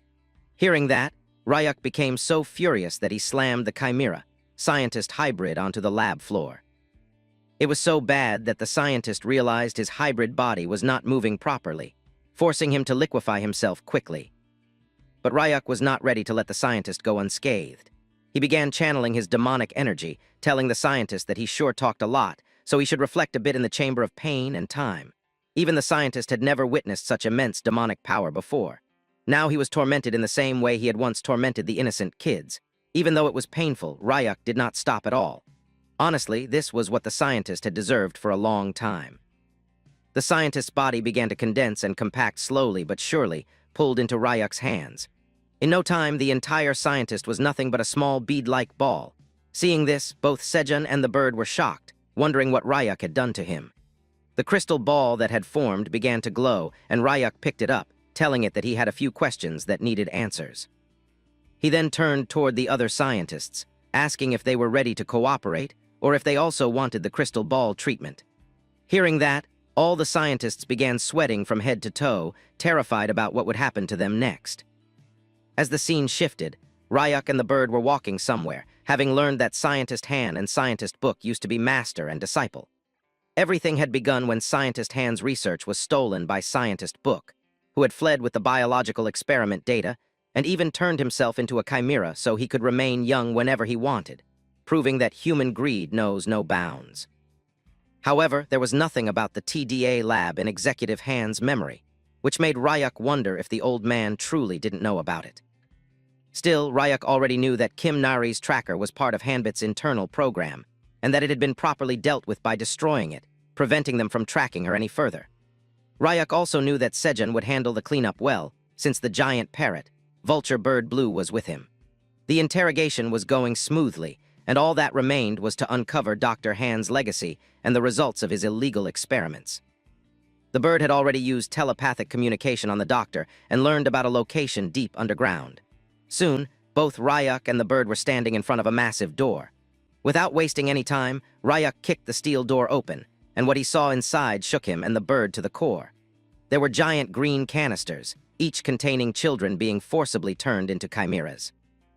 Even the bird understood now that the scientist was nothing but a vile monster who preserved dead chimeras in the name of data, never letting them rest even after death. He asked Ryuk what he wanted to do. Ryuk instantly flashed back to the time when he had been treated as an experiment by several illegal doctors who wanted to know why Subject 17 showed no side effects. They thought they could dissect him endlessly because of his healing powers. One doctor even told another that killing him would be like killing the goose that laid golden eggs, since Subject 17 was making them huge profits. Being both chimera and human, Ryuk was exploited as a natural awakener to generate income for the lab. In truth, Ryuk had never been cared for. Flies buzzed around his body as the scientists argued about dissecting him. Back in the present, Ryuk felt a deep sadness, deciding that at least he should grant these children peace. But suddenly he heard someone behind him. When he turned, he saw what seemed like a child, but as the figure stepped into view, it was actually a fox. The creature was surprised by the scent Ryuk carried, saying that he knew that smell. Ryuk somehow realized who the fox was because Kim Nari had told him before, though he was still surprised to hear the fox speak. He whispered to the bird, wondering if the fox had caught Kim Nari's scent from him. But the bird quickly denied it, saying it must be Ryuk's scent since the bird was hygienic and bathed daily. Ryuk didn't waste time and asked the fox if he knew about mechanical life forms. The fox immediately responded, asking if they had met Kim Nari. Ryuk explained that the girl was doing fine and living happily in the demon realm with them. Hearing this, the fox began wagging his tail and crying with happiness, saying he had been waiting to know that she was alive and well. Ryuk remembered Kim Nari telling him that her best friend in the lab had been a fox, and this was the same fox now crying before him. Ryuk asked if there were others besides the fox. The creature called them out, revealing a small tree-like being, an ant, and multiple mutated ground squirrels fused with mandra DNA. There were 7 creatures still alive in the lab, the only surviving chimeras since all combat types had been killed or sold for profit. Since all of them had traces of demonic energy, Ryuk knew they would do well in the demon realm. He immediately opened a gate, telling the creatures that they would be safe once they entered. They were shocked but trusted him. As the scene shifted to evening, a massive fire engulfed the Hanbit Research Institute. Both the Hunter Association chairman and Hunter Lee arrived at the site, realizing that the slums had been a distraction. The real target was the research lab. Then Hunter Lee noticed the flying parrot, vulture monster, and told the old man to look. The chairman was stunned to see someone riding the beast with ease. High above, Sejun told Ryuk that all the researchers had been secured and evacuated just as ordered, confirming that no one remained inside to be harmed. Ryuk knew the Hanbit Research Lab was technically legal, so no one outside suspected the scientists' crimes. Sejun wondered if they should have made the scientists take memory-erasing pills since they had seen everything, but Ryuk just smiled and said this was exactly why they weren't hiding. Though Sejun didn't understand, he decided not to question it. Ryuk looked down and asked Sejun if he knew who the 2 people below were. Sejun explained that the old man was the Hunter Association president and the younger one was his grandson. Down below, the president was shocked to see a human flying on a parrot, vulture monster. Ryuk realized they had arrived in response to the fire report, and something about their names sounded familiar. Suddenly remembering something, he smiled, holding up the crystal ball made from the chimera scientist and throwing it straight toward the president. Sejun was shocked, wondering what Ryuk was doing, but the old man easily caught the high-velocity crystal ball. As he looked at it, the president began sweating, while his grandson asked what was going on. The old man, reminiscing, thought he would never see such a crystal again. It was a mana-sealing spell, which could only be undone by someone whose mana exceeded the caster's. The director wondered who could have done this to the scientist, and why. Just then, hunters ran up to the chairman, reporting that there were no casualties, though some researchers had given strange testimonies, claiming the head scientist was actually a chimera, and that the attackers had helped them evacuate from a fire they had started themselves. The old man wondered what on earth was happening, suspecting that perhaps the child he once knew was still alive. The scene shifted again. Ryuk and the others were flying as Ryuk told Sejun they should head back to the slums. Sejun joked, asking if they were going to meet the one who could solve his hair problem, but Ryuk explained that he had planned to settle things peacefully in the human realm. However, now that the association was on their trail, it would become a hassle. Later that night, Mr. Kim was sleeping soundly at the Alchemy Association's slum branch night duty room when something slammed against the door, startling him awake. He got up, wondering who was visiting at such an hour. But as soon as he opened the door, he was greeted by Sejun, badly injured and in terrible shape. The alchemist screamed, thinking he was a thief, but behind Sejun stood our boy. Ryuk told the man to relax, removing his skeletal helmet. Even after calming down, the alchemist still screamed, asking what brought them there at this hour. Ryuk simply smiled and told him to come to the realm with him immediately, no questions asked. As the scene shifted, the Sparrow siblings continued their work while speaking with Kim Nari. They were crafting a fence out of quartz and luminous stones, explaining that they first needed to drill holes into the neatly cut quartz pieces and then fit polished luminous stones inside. The moment they pressed the glowing stones into place, light bloomed across the surface, and Kim Nari stared at it with sparkling eyes, calling out excitedly to Baum, the Sparrow uncle, that it looked amazing. Gia laughed, admitting that even she would never have thought of something like this. Sasa, however, jumped at the glowing stone contraption in alarm, assuming it was an enemy, while the Sparrow brother calmly explained that now they simply needed a longer fence and wondered aloud how many pieces they would need. Before anyone could answer, a sudden gate materialized nearby, shocking Gia, who immediately assumed that Ryuk had returned. But instead of Ryuk, a group of adorable little chimeras spilled out, having been teleported unexpectedly. The siblings wondered if Ryuk had sent them, but Kim Nari instantly recognized the creatures and dashed behind the house in panic. Jia saw her running and tried to understand why she reacted that way, but Kim Nari's surprise left no time for explanation. In another corner, Sasa was interrogating the chimeras as if they were criminals, while the bewildered newcomers struggled to understand what was wrong. The Sparrow siblings initially thought Sasa might simply be scared of strangers, but Jia quickly caught on to what was really happening. Sasa wanted to assert dominance over these newly arrived chimeras. His first target was the leafy chimera, whom he confronted boldly, but the leafy creature ignored him entirely and walked past without sparing him a glance. Drawn by instinct, the plant-like chimera wandered straight toward the lush vegetable patch Ryuk had cultivated for the mandras. Just as the leafy one stepped in, a chorus of furious mandras burst out with a loud thud, shocked to find an intruder in their territory. Everyone on the farm already knew the vegetable patch had owners, and those owners always responded aggressively. Now their numbers had grown to 5, looking even more impressive as they faced the newcomers. Meanwhile, in the demon realm, Ryuk and the others arrived safely. The giant bird Blue happily stretched his wings, enjoying the familiar environment, while Ryuk told him to take a break. With him were Sejun, Manager Kim, and the alchemist, each relieved to finally return home. Manager Kim looked around in awe, shocked that Ryuk had managed to build an entire home in such a place. He muttered in disbelief, wondering if he could even call this a house, since a home constructed inside the demon realm was practically priceless. He examined the structure, searching for rooms, a front door, and windows, unable to grasp how Ryuk had achieved it. Ryuk, however, was focused elsewhere. He spotted Kim Nari standing alone near a tree, realizing she still had not made up with her friends. He immediately instructed Manager Kim and Sejun not to move yet and to stay where they were. They agreed without question as Ryuk approached Kim Nari, offering her the skeleton mask. She hesitated at first, wondering if everything had been handled properly, but he assured her that everything had gone perfectly. Jia added that she planned to make another skeletal mask, just for Ryuk as well. Before Ryuk could reply, he turned to see the grass chimera and the mandras staring each other down.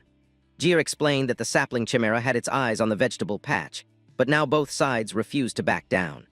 Baum noticed the ant preparing to leap in and assumed it sensed danger, but they soon realized the ant was actually helping the sapling chimera by grabbing a small vine from its back and hurling it forward like a shot put. The vine soared across the patch with remarkable accuracy. Even the smallest mandra was stunned by the synchronized attack, but the metallic mandra immediately retaliated, swatting the thrown vine aside and sending the ant into a rage. The siblings watched in amazement, realizing that the mandra's teamwork had improved significantly, but the sapling and the ant were impressive too. Before the conflict escalated further, both sides reluctantly retreated out of the vegetable patch along with the other chimeras. Ryuk exhaled, satisfied that their chaotic welcome ceremony had concluded. But one more issue remained, the broken relationship between Kim Nari and the fox. The fox sniffed around Kim Nari repeatedly, certain now that the girl before her was indeed the machine creature she once knew. She lowered her head, determined to apologize, refusing to move until Kim Nari accepted her remorse. As the scene shifted into a flashback, the truth of Kim Nari's past emerged. In a sterile laboratory, scientists discussed the machine creature's repeated refusal to participate in ranked matches despite her top scores. They noted that whenever she entered a ranked match recently, she simply stood there and accepted every attack without resisting, as though ignoring all orders. They theorized that despite being engineered for combat, she was born with a gentle nature, which clashed with the violent environment she was forced into. They recalled how she had once been bullied by many other camera kids, and now, rather than fighting back, she simply endured everything. The scientists worried this would be her downfall, but head scientist Han dismissed these concerns, calling her a foolish creature, insisting that if personality was the problem, they could simply remodel it. Their solution was ruthless: assign her weak roommates, creatures who would follow her easily, bond with her, and then, once she trusted them, command those same roommates to betray her in battle. This would break her spirit so completely that she would fight out of desperation. This was how she met the small chimeras. They were kind, gentle, and quickly grew attached to her. But when the scientists' cruel plan unfolded, those same creatures were forced to betray her in matches. The scientists watched with twisted satisfaction, claiming nothing hurt more than being stabbed in the back by those she trusted. As the machine creature crumbled emotionally, they approached her coldly, insisting that friends did not exist and that next time her former companions would kill her. It was in that moment that her survival instincts awakened. As they told her that if she did not want to die, she should kill her friends first, she made her decision. She would not harm anyone. Instead, she fled, running past the gates and escaping straight into the demon realm, leaving the stunned scientists behind. They knew immediately that allowing her to vanish into the demon realm would lead to catastrophic consequences. Back in the present, Kim Nari had returned to her mechanical form, trembling and crying as she faced the fox. The fox also broke into tears, lamenting that she had been the one who bit Kim Nari, so why was Kim Nari crying instead of hatting her?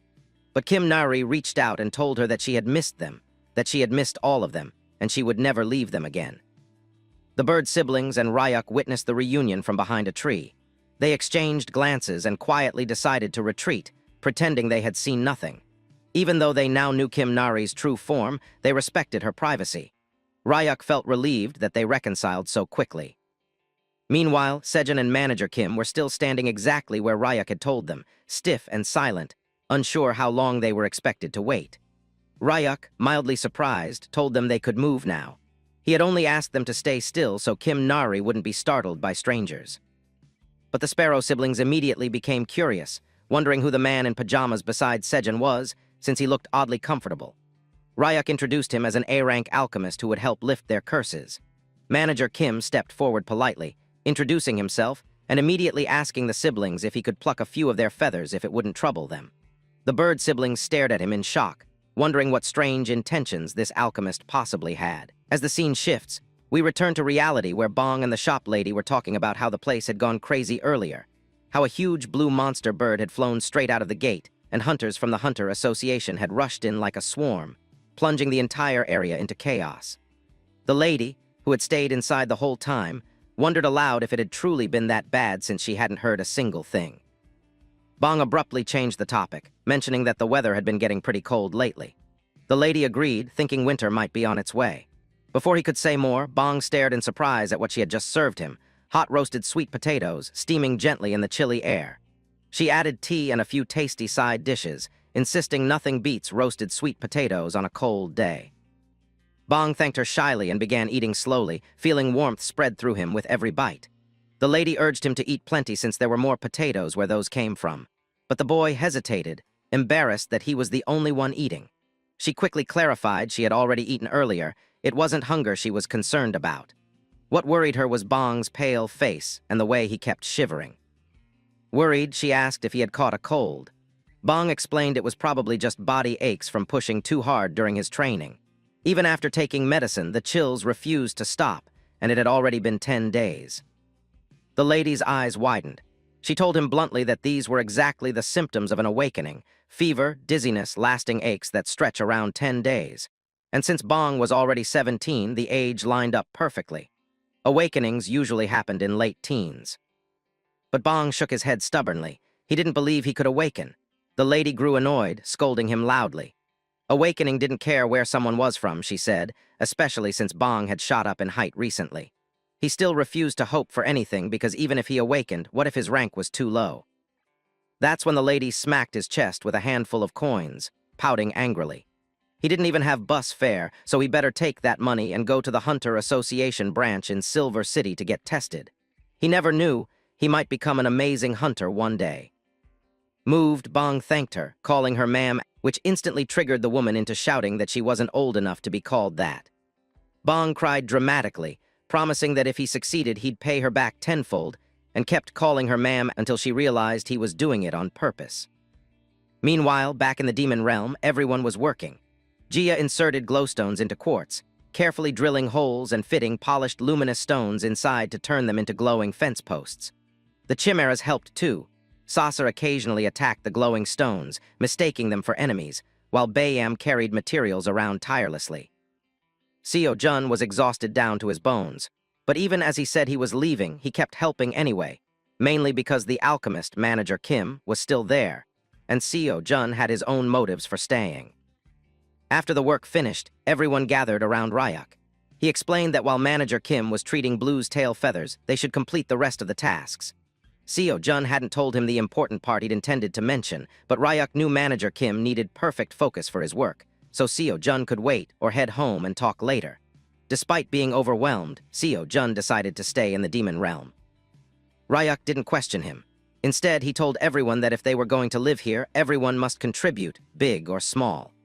Kim Nari, the fox, and all the chimeras immediately agreed, telling him to leave everything to them. Even Bayam, the bird-headed chimera, felt proud to have a role. Later, Ryak and Kim Nari walked together. She asked where he was going, and he explained he still had some fence pieces left, so he wanted to line them along the path. She smiled brightly, saying it would look really nice. Ryak then asked gently if she had fully made up with her friends.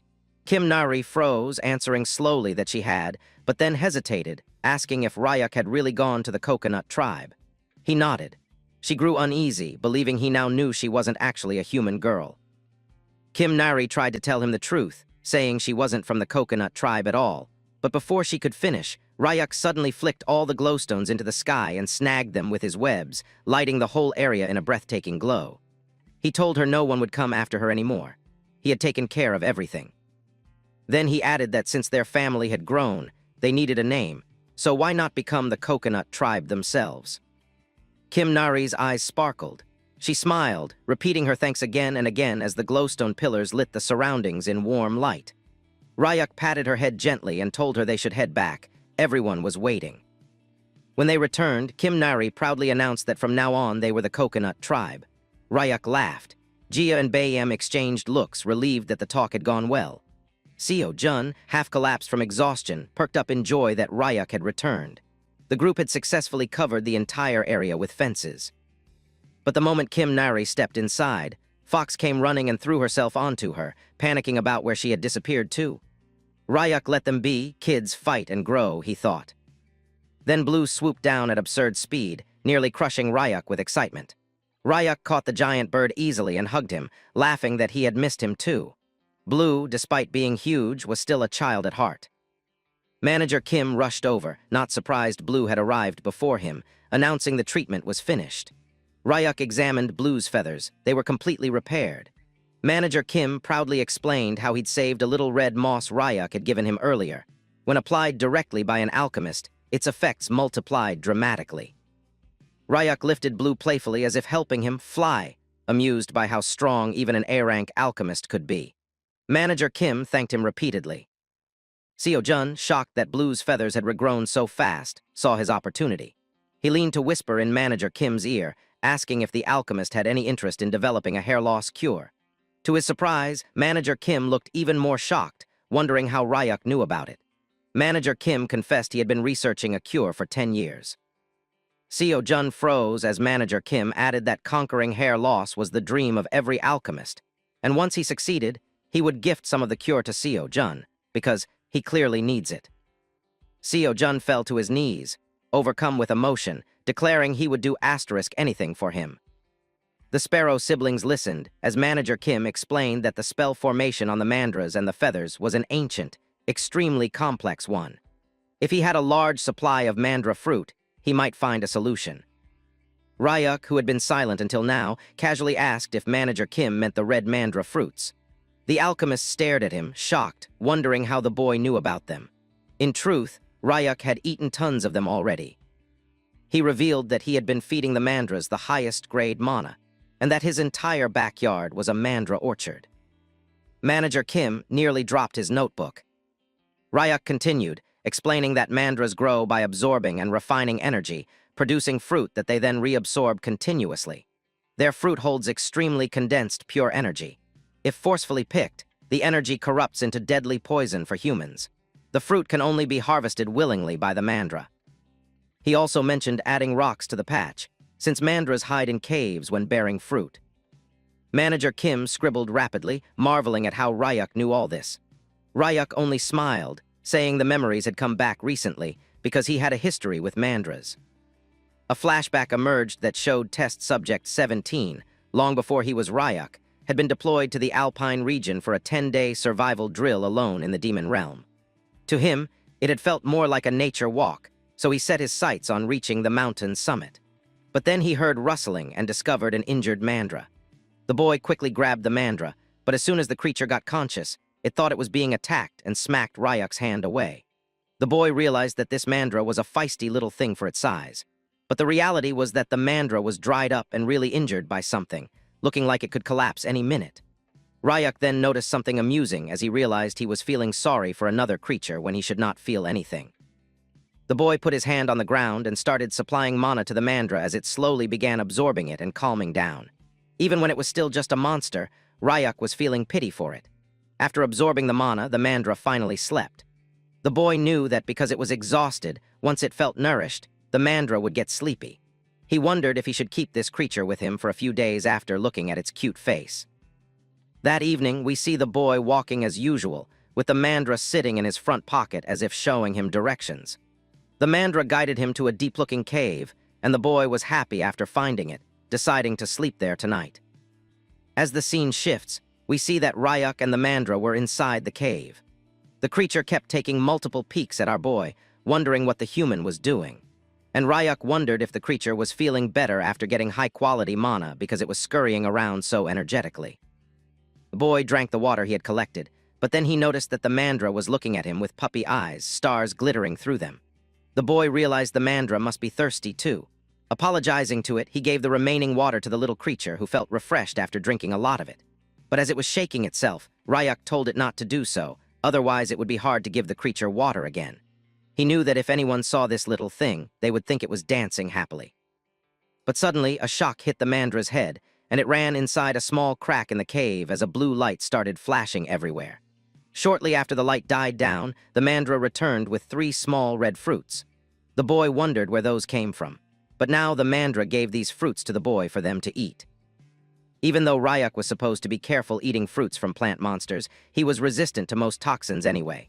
Considering the mandra's sincerity, he decided to eat it without a doubt. As soon as Ryak took a bite, he was shocked by the sweet and fragrant flavor. It was even refreshing. He also felt mana filling his mana hole slowly but surely. Ryak realized the berries contained a lot of mana. He then decided to peek inside the small crack, wondering what on earth was going on inside there. It is then he witnessed that the little guy was producing multiple red berries filled with mana. Ryak was shocked as now there were 5, and the number kept increasing. Even though the mandra was getting weaker and weaker, it kept producing fruits and giving them to Ryak continuously. The boy realized the plant was trying to repay him for saving it. Seeing how much it was struggling, Ryak felt bad for the little plant who was continuously producing fruits only for him. Ryak finally denied the fruits, telling the creature that it was enough and that he was full. Then Ryak learned that mandras eat their own fruits, and as there were no seeds in them, they could gulp them down without chewing. Ryak also realized mandras were a species that eat their own fruits to grow, and mana began circulating through its body. Now Ryak felt even worse because he had been stealing the mandra's mana it needed to grow. He knew he would have to make up for that later or something. But then he was even more shocked as he saw the mandra climbing over the boy's legs and sleeping there. The boy wondered why the plant was climbing onto his lap on purpose when it already had a safe nook in the rocks that would protect it. But seeing that, Ryak wanted the creature to sleep well. He thought that the creature was really interesting, and he knew he would certainly not be bored while the mandra was there. But as the snow kept falling, multiple snow monsters appeared behind the cave. Ryak realized they must be after the mandra fruits because the fruits were packed with pure energy that would give them a lot of power. But as long as the cute little mandra was with him, the boy was definitely going to protect this creature from everyone. Ryak transformed his hands into giant monster-like claws. That alone was enough to scare many away. Those who didn't back down felt the wrath of our boy, as Ryak easily defeated each monster that came their way. Meanwhile, the mandra, fully supplied with mana, was feeling really good. Both the mandra and Ryak were happy that they were together. But then, something Ryak did not want happened. It was time for him to head back. He had to match the return spell the lab had placed on him, even when he did not want to. And just when the mandra was sleeping, Ryak decided to leave because if it woke up, it would be difficult. Ryak wondered if this was what people called goodbye. He thought about why he felt sorry for the creature in the first place. Being abandoned alone in the snow field reminded Ryak of his own past. Ryak was sure that once he left, the mandra would probably not survive, but he still had to go. The boy was sad, even though the mandra wondered what was happening. It was the first time Ryak regretted that his body was under a spell. If he did not return in time, he would die. And if the mandra was taken to the human world, it would end up as an experiment like him, which Ryak did not want at all. So the boy immediately used his spider webs and formed a trap-like structure all around the cave. telling the mandra that it was a safety device made from silkworm thread and that it should keep monsters away. He also gave some silkworm thread to the little plant, telling it to wear it properly and not lose it. The mandra was shy receiving a gift from the boy, wondering why it was happening. Just then, a gate opened in front of the creature, and Ryuk told it that he was going now. The mandra started running, but it got hit by a rock and started crying while Ryuk said goodbye to the cute creature, telling it to take care with a heavy heart, feeling sorry that he could not protect it until the end. Even though the mandra was crying, this had to be done. We suddenly return to the present and see that both the mandra and Seo-jun were crying intensely. The bird wondered what had happened to the mandra. We learned that Ryuk went back 2 weeks later, but there had been a landslide and the cave was gone. Ryuk kept searching, but there wasn't a single trace. Ryuk felt horribly guilty. Bomb told Ryuk not to feel bad because the plant probably got buried or eaten by something else. But Seo-jun was not ready to believe that, thinking that since it had the silkworm thread, it might still be alive. Ryuk cried at the thought. Seo-jun was happy that the siblings were discussing going back to the snowy mountain. Ryuk didn't want to think about it, but if the mandra was alive, it would have been great. And then the scene shifts to the snowy region, where we see countless mandras standing like an army. And the leader of these plants was none other than the same mandra Ryuk had once protected. But the manager was positive that he should search for them, because now Ryuk had also made a vegetable patch in the demon realm, and if he found it out then, it would be great. And with how fondly Ryuk had narrated the story to everyone, Manager Kim was sure that the boy must have really liked the mandra and truly loved the creature. But just then, the manager remembered something and asked Ryuk if he could try giving the mandras from the vegetable patch some of his own mana, because they would be hungry without mana since they had been busy building fences. But Ryuk wondered if this would be safe, because these were different from the ones that humans had seen in their world. But that was exactly why Manager Kim was even more interested in doing it. He sat down on his knees, wanting to give these creatures his mana, but Ryuk was still skeptical, knowing that no matter how great an A-grade alchemist Manager Kim was, he still needed to be careful, because Ryuk had learned this lesson after having mandra cells implanted in him. That the true power of a healthy mandra was that it was a mana vacuum cleaner, absorbing all the mana of the giver if not kept in check. And this was what was happening with the manager right now, because Ryuk's mandras had an incredible appetite, and they had also gotten used to the amount of mana that had been given to them by our boy, which was far too much for any human possible. As all the mandras were sucking the mana from the manager, he couldn't believe it, and slowly but surely he started fatting and then became unconscious. Seeing that, Seo-jun came running toward the manager, telling him to be careful, and as soon as Seo-jun reached him, he held the manager's hand and started crying, telling him that he couldn't go like that without curing him. But the manager was still a bit conscious and told Seo-jun that he wasn't just going to die like that. But Seo-jun was shocked knowing that even a grade alchemist was not able to satisfy the mandra's hunger.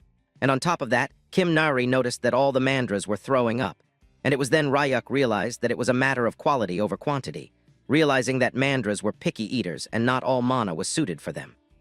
As the scene shifts, we come near a lavish building, and inside many people were sitting. It was Gold City's Congressman Park's office, and someone was discussing how the research lab was attacked, and how the money she had invested in the mechanical creatures based on the congressman's advice had turned into a pile of scrap overnight. The lady was named Jessica and was the CEO of Gold Auction. Along with her, another lady was sitting, named Violet, the wise leader of the Red Brick Gang, wondering about what Park was going to do about these losses. Suddenly, a man continued that the attack was not all, because the Hunter Association President Lee had also started an investigation. This man was Jiang, the chairman of Gold City's Merchant Association, knowing that he would be liable if anything was found. But suddenly a smug man with a beard and sunglasses started speaking, saying that if this matter gets out to the media even by accident, then things would be bad. But he was laughing, wondering if everyone was actually scared of an old chairman who had lost all his strength. We come to know that this was the former Hunter Association chairman named Gajang. Hearing that, Jiang started screaming at Gajang, but Gajang just laughed, wondering if he had said something wrong. Finally, we get to see Congressman Park, who was listening to everything, and he was the scummiest of them all, telling everyone not to worry about it because he was going to control it on his end.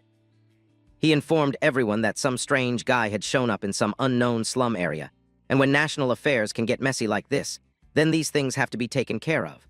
Park snapped his fingers, and a projection appeared on the wall while he told everyone that they had a new source of funds right there. A pink dot appeared, and Park told everyone that they had received information that there was a large-scale mandra habitat at the summit of the snowy mountain. Hearing that, both Jessica and Violet were shocked, wondering how large-scale they were talking about and who would climb to the top of the snowy mountain and how, because even rank hunters avoided that place due to its weather. But Park assured them that they didn't need to go all the way to the top and just needed to recruit as many hunters as possible to go halfway up the mountain. Hearing that, now Gajang was getting restless, wondering what Park meant, and this is when Park revealed that he had gotten a teleporter who could help them, and that too was unprecedented. As the scene shifts, we go through a flashback where we see that Bong had appeared in the association building, telling the receptionist that he wanted to measure his awakening status, introducing himself as Bong, and it was none other than Bong himself, who was that rare awakened one with the teleporter ability. As the scene shifts again, we go inside the snowy mountains where multiple people were talking about how even in the high mountains with so many A ranks going, it felt like a school trip, and even when they were halfway up, most of the monsters were avoiding them on their own, not trying to meddle with them. But the hunters wondered about where the teleporter kid was, because the kid had a rare case with an impossibly long transfer distance and power, and they thought that the expedition leader must have him because something powerful like that had to be handled by the leader. But we see that it was Bong who was somehow possessed by another individual. We come to know that Bong was only an F-class individual who had awakened this time, but such kind of teleportation couldn't happen unless someone at least reached D-class. Now we come to know that the leader of this expedition had an amplification ability, and he was going to use it on Bong to amplify his powers, but amplifying an F-rank skill would take a toll over Bong's body, and he could also die. But during the briefing, the expeditioners were told that Bong could be used as a puppet after being hypnotized, and would do whatever he was told, because at the end of the day, Bong was just a street kid living in the slums, so no one was going to care if he died, and they would have one less person to divide the money with. But just then the leader stopped everyone's trashy talks and told them that the distance they were at should be durable. He was the expedition leader with the amplifying skill, calling out to Bong along with the puppet master, telling him to use his powers. The boy was hypnotized, and even when blood splattered from all over his pores, he kept doing it, even when he was being tortured as the leader amplified his skills, straight up teleporting mandras from the top of the snowy field and dropping them down onto where they were. Everyone started laughing about how it was still working without any regard for how much pain Bong was having due to them amplifying his skill. But now all the hunters started running while leaving Bong unconscious, telling each other that they were first come, first served, and they had to get as many mandras as they could. At first, one hunter thought he had trapped many, thinking he was successful, quickly preparing for capture, but then came the special mandra, the one and only pet of Ryuk, who told every other mandra to attack. The whole army jumped onto the net used to capture them, biting straight onto the net while the hunters wondered if this large mandra was the king of the pack.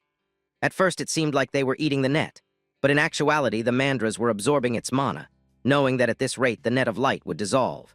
But suddenly, a physical-type hunter started attacking using his enhanced physical strength, smacking away all the mandras above the net. This was even risky for the king mandra, and the man said that even though he wanted to smash the creature into pieces right now, since he was huge, he would be pretty expensive, so he decided to beat the mandra enough so it wouldn't fully get damaged. But just then, a man interfered, and with one punch he threw the hunter several meters away, and he was none other than our boy himself, Ryuk, who protected his old friend while the hunters wondered who the guy was and why they had never seen him before. The boy was already angry and was having yellowish eyes giving off his chimera energy, making the hunters pee their pants while they wondered who the man in front of them was. And the mandra was so emotional that it immediately realized it had been reunited with its old friend. Ryuk enveloped himself in a devilish aura, scaring off all the hunters who had targeted the mandras. Ryuk's intimidation was working, as the hunters wondered who this powerful being was, while the bird siblings wondered why an entire swarm of hunters was present in the mountain region, and why there were so many mandras gathered there. Both Bayam and Gia were shocked when they saw the very mandra that Ryuk had talked about. As Ryuk and his former pet were reunited after such a long time, the mandra began shivering. Ryuk also realized that what the creature was wearing was definitely the silkworm caterpillar thread he had tied around it. He knew he had been only 15 years old at the time. His clothes were different back then, and he was shorter too, yet the mandra had still remembered him, perhaps through the aura of his mana. Now the Mandra was crying after seeing his old friend. He immediately lunged toward Ryuk, trying to hug him, crying like a baby. He was acting just like a cute little puppy. Ryuk then analyzed his surroundings, noticing that many Mandras were present all around the area, wondering if they were companions of his own. At that moment, the creature jumped off Ryuk's lap and spun around, presenting himself as the king of all the others in the pack. The Mandra even stood on his tiptoes, trying to show Ryuk how much he had grown. He was expressing himself so clearly that he had not changed even a bit from the little guy Ryuk once knew. As the scene shifts, we see Gia landing safely on the ground, happy that Ryuk had finally found the creature. The bird sibling could not believe that the Mandra was still wearing the same thread, and even Ryuk had never expected to meet his old friend alive after so much time. The birds wondered if Ryuk was planning to raise the little guy in his garden back home, and even Ryuk would not have minded it. But since the Mandra had already found a place where he belonged, leaving the area would not be easy. Ryuk thought it was better not to get attached than to be disappointed later. Suddenly, the bird siblings turned toward the hunters, asking Ryuk what they should do about them. The team was sure that the hunters had come specifically to target the Mandras. Ryuk initially thought they could simply chase them away, but when he turned around, his face showed imminent horror. Bong was lying there on the ground, unconscious. Ryuk wondered why the kid was there, while the bird siblings asked if Ryuk knew Bong and questioned what a child was doing in the demon realm. Ryuk explained that Bong was the kid who had guided him through the slums some time ago. Now, Bong was surrounded by a purple aura. Ryuk realized that Bong might have awakened, but he was in extremely bad condition. Gia analyzed the energy signature and determined that Bong was a teleportation user who had awakened only a few days ago. Bong also had a mark on his hand, indicating that some kind of amplification user had cast a skill on him that was still active. Since each bar represented 1 day, at this rate, Bong would not last even 3 days. Ryuk was furious, but no one could tell. He decided to find out exactly what was going on, and his intense glare caused the entire environment to tremble. Judging by the mana mixed within Bong, Ryuk knew there had to be an amplification user in the group, and the person standing next to him was merely a puppet. Ryuk was perceptive enough to immediately expose all the hunters. They needed Mandras but did not have the guts to climb the snowy mountain themselves, so they resorted to kidnapping a child who had just awakened. One of the hunters felt Ryuk's aura and realized that he was facing someone far beyond his level, unable to even gauge Ryuk's power. The hunter tried to talk his way out, telling Ryuk that if he was also after the Mandras, the hunters could help him sneak a few out. An intense kick struck the hunter's head, slamming him into the ground and cracking it several meters deep. The hunters knew they were completely finished as a purple miasma enveloped all of them. Ryuk told them that they were all rank hunters, yet it was incomprehensible that a 17-year-old child had crossed through the gate of the demon realm. The hunters kept watching the boy, thinking about how they could use him. Ryuk knew this feeling all too well. Since Bong was just a slum orphan, the hunters likely figured they could use him up and discard him afterward, already planning how to spend their cut once the job was done, without caring about the boy at all. It was survival of the fittest, after all, and Ryuk knew that. It was not as if the hunters had committed a sin worthy of death. But Ryuk was serious when he told everyone that they should have no problem with him doing the exact same thing to them that they had done to the poor kid. And for starters, Ryuk was going to begin by beating them within an inch of their lives, since they had nothing else left to give him. As the scene shifts, we see that all the Mandras were deeply embedded inside a frozen bed, while Ryuk and his pet watched over Bong, who was lying atop a giant rock. Ryuk felt a bit saddened as he remembered that Bong had been training constantly to become a hunter. Bong wanted to grow strong just like Ryuk, having been deeply impressed by the fact that Ryuk had entered the demon realm without any gear, proof that he was an incredibly strong hunter. Bong wanted to be like that too. Now Ryuk felt even worse for the boy, telling him to hang on just a little longer no matter what because he would save him. But just then, Ryuk heard someone crying out Bong's name. Turning around, he saw that it was none other than Manager Kim, who was deeply shaken by the sight of Bong in such a state. Even as Gia tried to hold him back, Manager Kim would not stop. Manager Kim could not believe that such a small child had ended up in the demon realm. Ryuk told him to save the questions for later, and to first check whether Bong could be treated immediately. As Manager Kim began examining him, he quickly realized that the damage was far beyond the scope of ordinary healing. Bong had completely exhausted his life force, and at this point, pouring even the highest-grade potions into him would not help. Manager Kim could not believe that something so horrible had happened to such a kind child. Meanwhile, Ryuk was deep in thought, pondering over the concept of life force itself. He realized that there might actually be a way to solve this situation. Manager Kim was confused, wondering how such a thing could even be possible. Ryuk then immediately drew a magic circle onto the thin ice, telling Manager Kim that this should be the solution to the problem they were facing. Even before Ryuk finished, Manager Kim instantly recognized it. This was an ancient transmutation circle, capable of extracting mana and converting it into life force for another being. However, Manager Kim also knew that artificial mana extraction was extremely dangerous.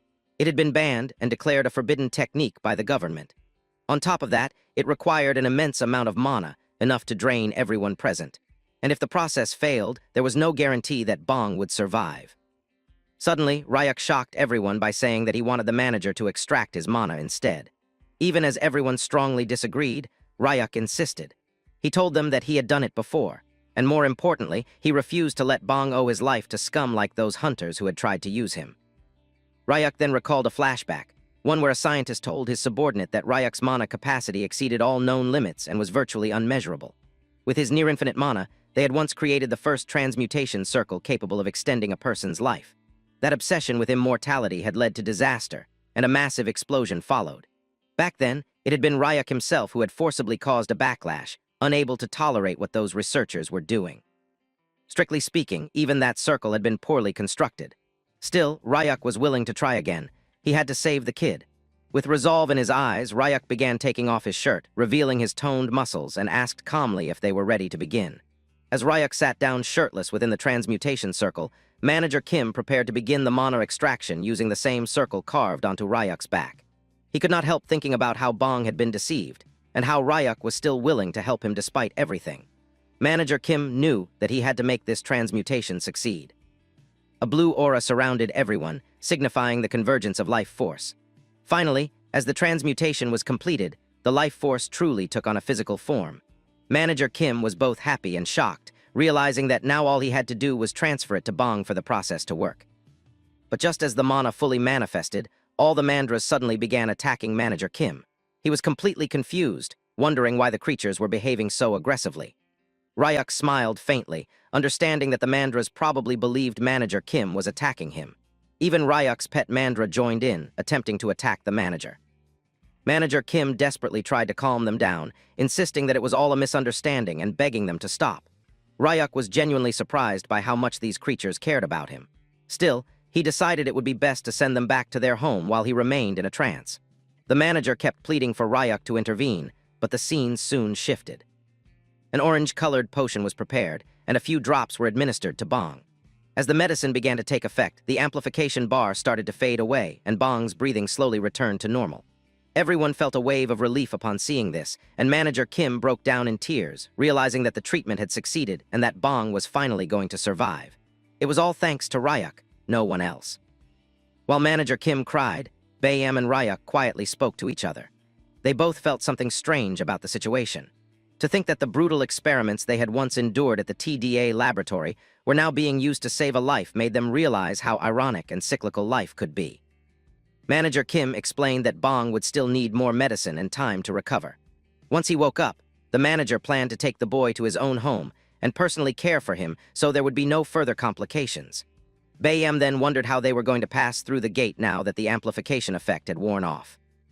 What Bayam had forgotten was that Ryuk was far more powerful than he realized, and forming a teleportation portal was effortless for him.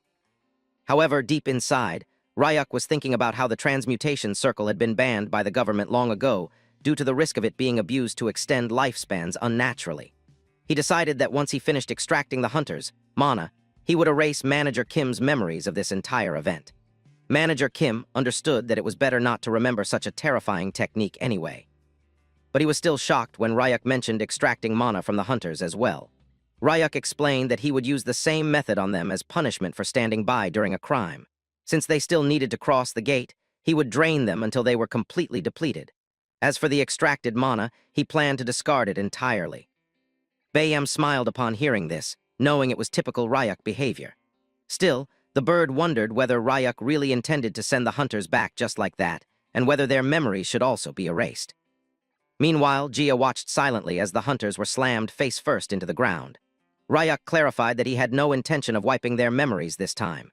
He wanted them to remember everything, because people rarely change easily. Keeping those memories might at least make them commit fewer sins in the future. When Ryuk put it that way, even the birds agreed with his reasoning. As Ryak continued thinking, he realized that simply sending the hunters back felt like a waste. Then an idea struck him. He asked Manager Kim whether the hunters could be forced to build a research laboratory right there in the Demon Realm, in the snowy mountains. Even at their rank, the hunters could survive a few more days inside the realm. Ryak thought it would be beneficial for Manager Kim to have his own exclusive laboratory. Upon hearing this, Manager Kim was ecstatic. The idea of owning a lab in the Demon Realm thrilled him, and he immediately ran off to the hunters, promising to get everything ready at once. Ryak also felt that having a lab inside the Demon Realm would allow Manager Kim to take on more work, since traveling back and forth to the human realm was troublesome. Seeing everything fall into place, Ryak smiled. He knew the hunters would not submit to mana extraction quietly, so he asked the bird-headed companion to keep a close watch on them. For the bird, that task was easy enough. But he wondered where Ryak was going. Hearing that, Ryak smiled and began taking something out of his pocket. Everyone saw that it was the pet mandra, still sleeping peacefully inside the pocket of his pants. Ryak knew then that he had to take the little guy home. As the scene shifts, we see Blue, the giant bird, flying over the snowy mountains as they all reach the summit. Ryak told the giant bird to wait there for a moment. We then see that Ryak was carrying a large bag. He opened it, and from inside came many mandras, all happily returning to the snowy mountains. The pet mandra was still perched on Ryak, clearly overjoyed to be back. Ryak realized that, just like everyone else, the mandras also had a place they truly belonged. There was really no place like home. Slowly, Ryak took the pet mandra off his shoulder and placed him gently on the ground. He knew it was time for them to part ways. He could not be selfish and take the creature with him when it had grown into a monarch of a large group. The mandra, however, was confused about what Ryak was doing and clearly did not want him to leave. Even when Ryak explained that this was not a goodbye forever, and that he would continue living in the Demon Realm so they could visit often, the pet mandra refused to accept it. Instead, it suddenly ran off toward another direction. Ryak wondered where it was going, but the creature turned back and gestured for him to follow. As the scene shifts, we see Ryak following the mandra as it took small, quick steps forward. Ryak soon realized that this was the opposite direction from its usual habitat. Ahead was a dark place, one that looked very familiar. Ryak recognized it immediately. It was the same cave from back then when he was only 15 years old.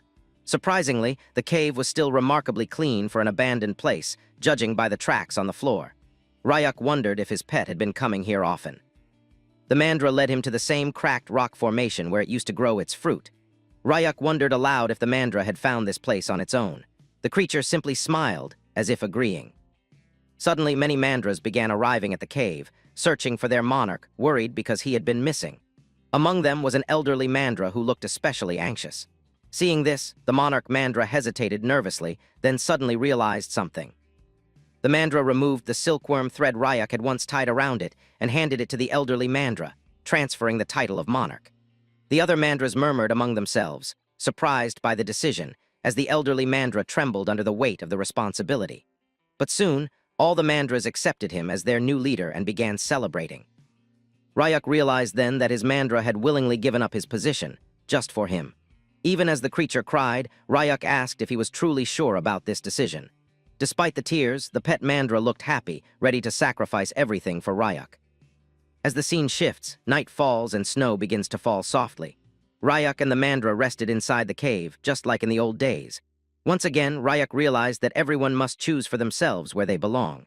As long as the creature was happy, Ryak had no objections. The scene shifts to the next day. Bong was still lying on the giant rock, though his appearance had slightly changed. Slowly, he opened his eyes, confused about where he was. The first thing he saw was two bird-like creatures staring directly at him. Startled, Bong panicked and grabbed his jacket to cover himself. The bird siblings were surprised that Bong had recovered so quickly. Bong, on the other hand, was terrified, wondering why monsters were surrounding him. Jia calmly asked him if his name was Bong and welcomed him to the Demon Realm. To Bong, however, this sounded like a threat, as he wondered in shock why he was inside the Demon Realm at all. Jia wondered what was wrong with Bong, who looked as if he had seen a ghost, and she wondered if it was all because of them. Bayem realized that it was probably Bong's first time in the Demon Realm, and that he was simply overwhelmed. After all, he had almost died and then come back, so of course Bong would be shaken. But as Bong listened, his mind was flooded with flashbacks. He remembered how the receptionist had told him that he had awakened, and how happy he had been, thinking that Madame Park had been right. He had immediately started heading back, believing that he needed to tell her right away. But then, he was stopped by a shady-looking man who somehow knew that Bong had awakened recently.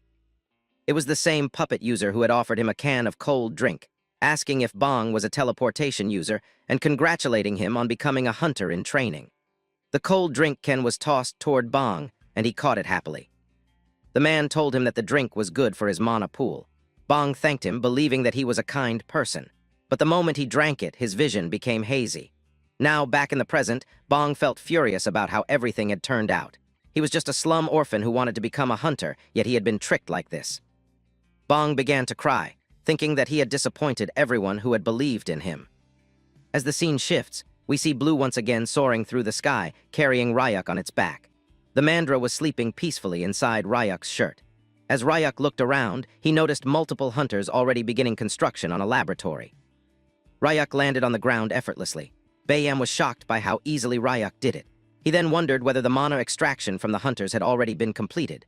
Bayam was surprised that it had not taken long, and since leaving the hunters idle felt like a waste, he had already put them to work.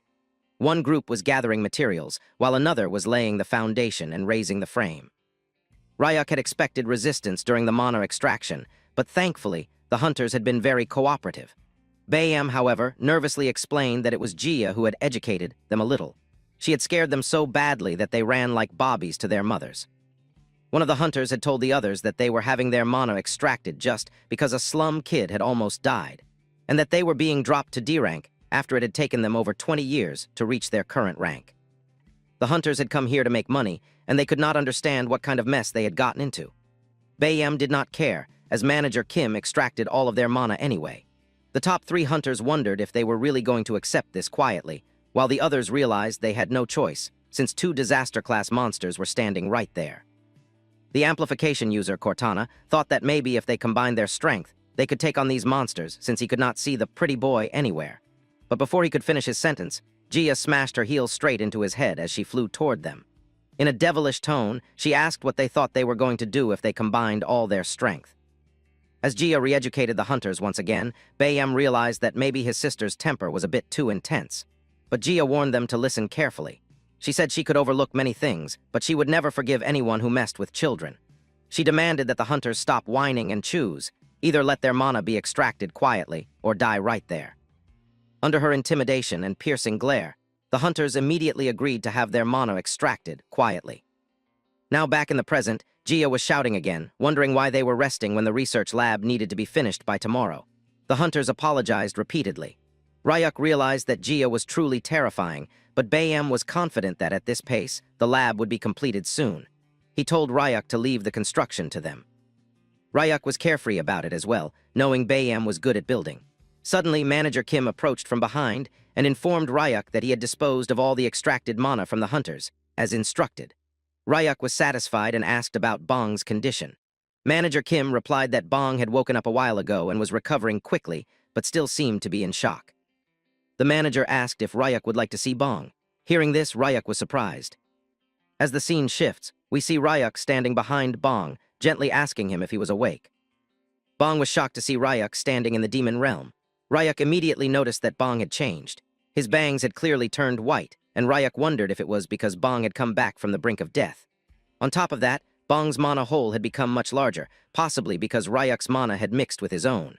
Ryuk decided to look into it later, and instead asked Bong why he looked so downcast. Even though Ryuk had gone through all the trouble to save him, Bong still looked half-dead emotionally. Bong began explaining how useless he felt. He said that a kind lady had trusted him and even given him bus fare, yet he had been fooled by the very first person he met. Bong broke down crying, wondering how he was supposed to live now after becoming such a disappointment. Hearing this, Ryuk became serious. He called Bong over and told him to come with him for a moment. As the scene shifts, we return to the hunters. Ryuk grabbed the man with the hypnosis ability, slapped him across the face, and threw him several meters away. He asked Bong if this was the same person who had harmed him. Ryuk then explained how Bong had been approached by a pathetic brat who fed him lies and used a puppet spell on him. Ryuk told Bong that if he wanted, he could kill the man himself. Even though Bong was angry, he stepped back and shook his head. He said he did not want to do that. Bong explained that he had survived while the man had lost his powers and that people like him would always exist. Instead, Bong declared that he would become stronger and stronger, strong enough that no one else would ever fall victim to scum like that again. Ryuk smiled, knowing Bong was a good kid. He told the puppet user to leave and finish his work because Bong had spared his life.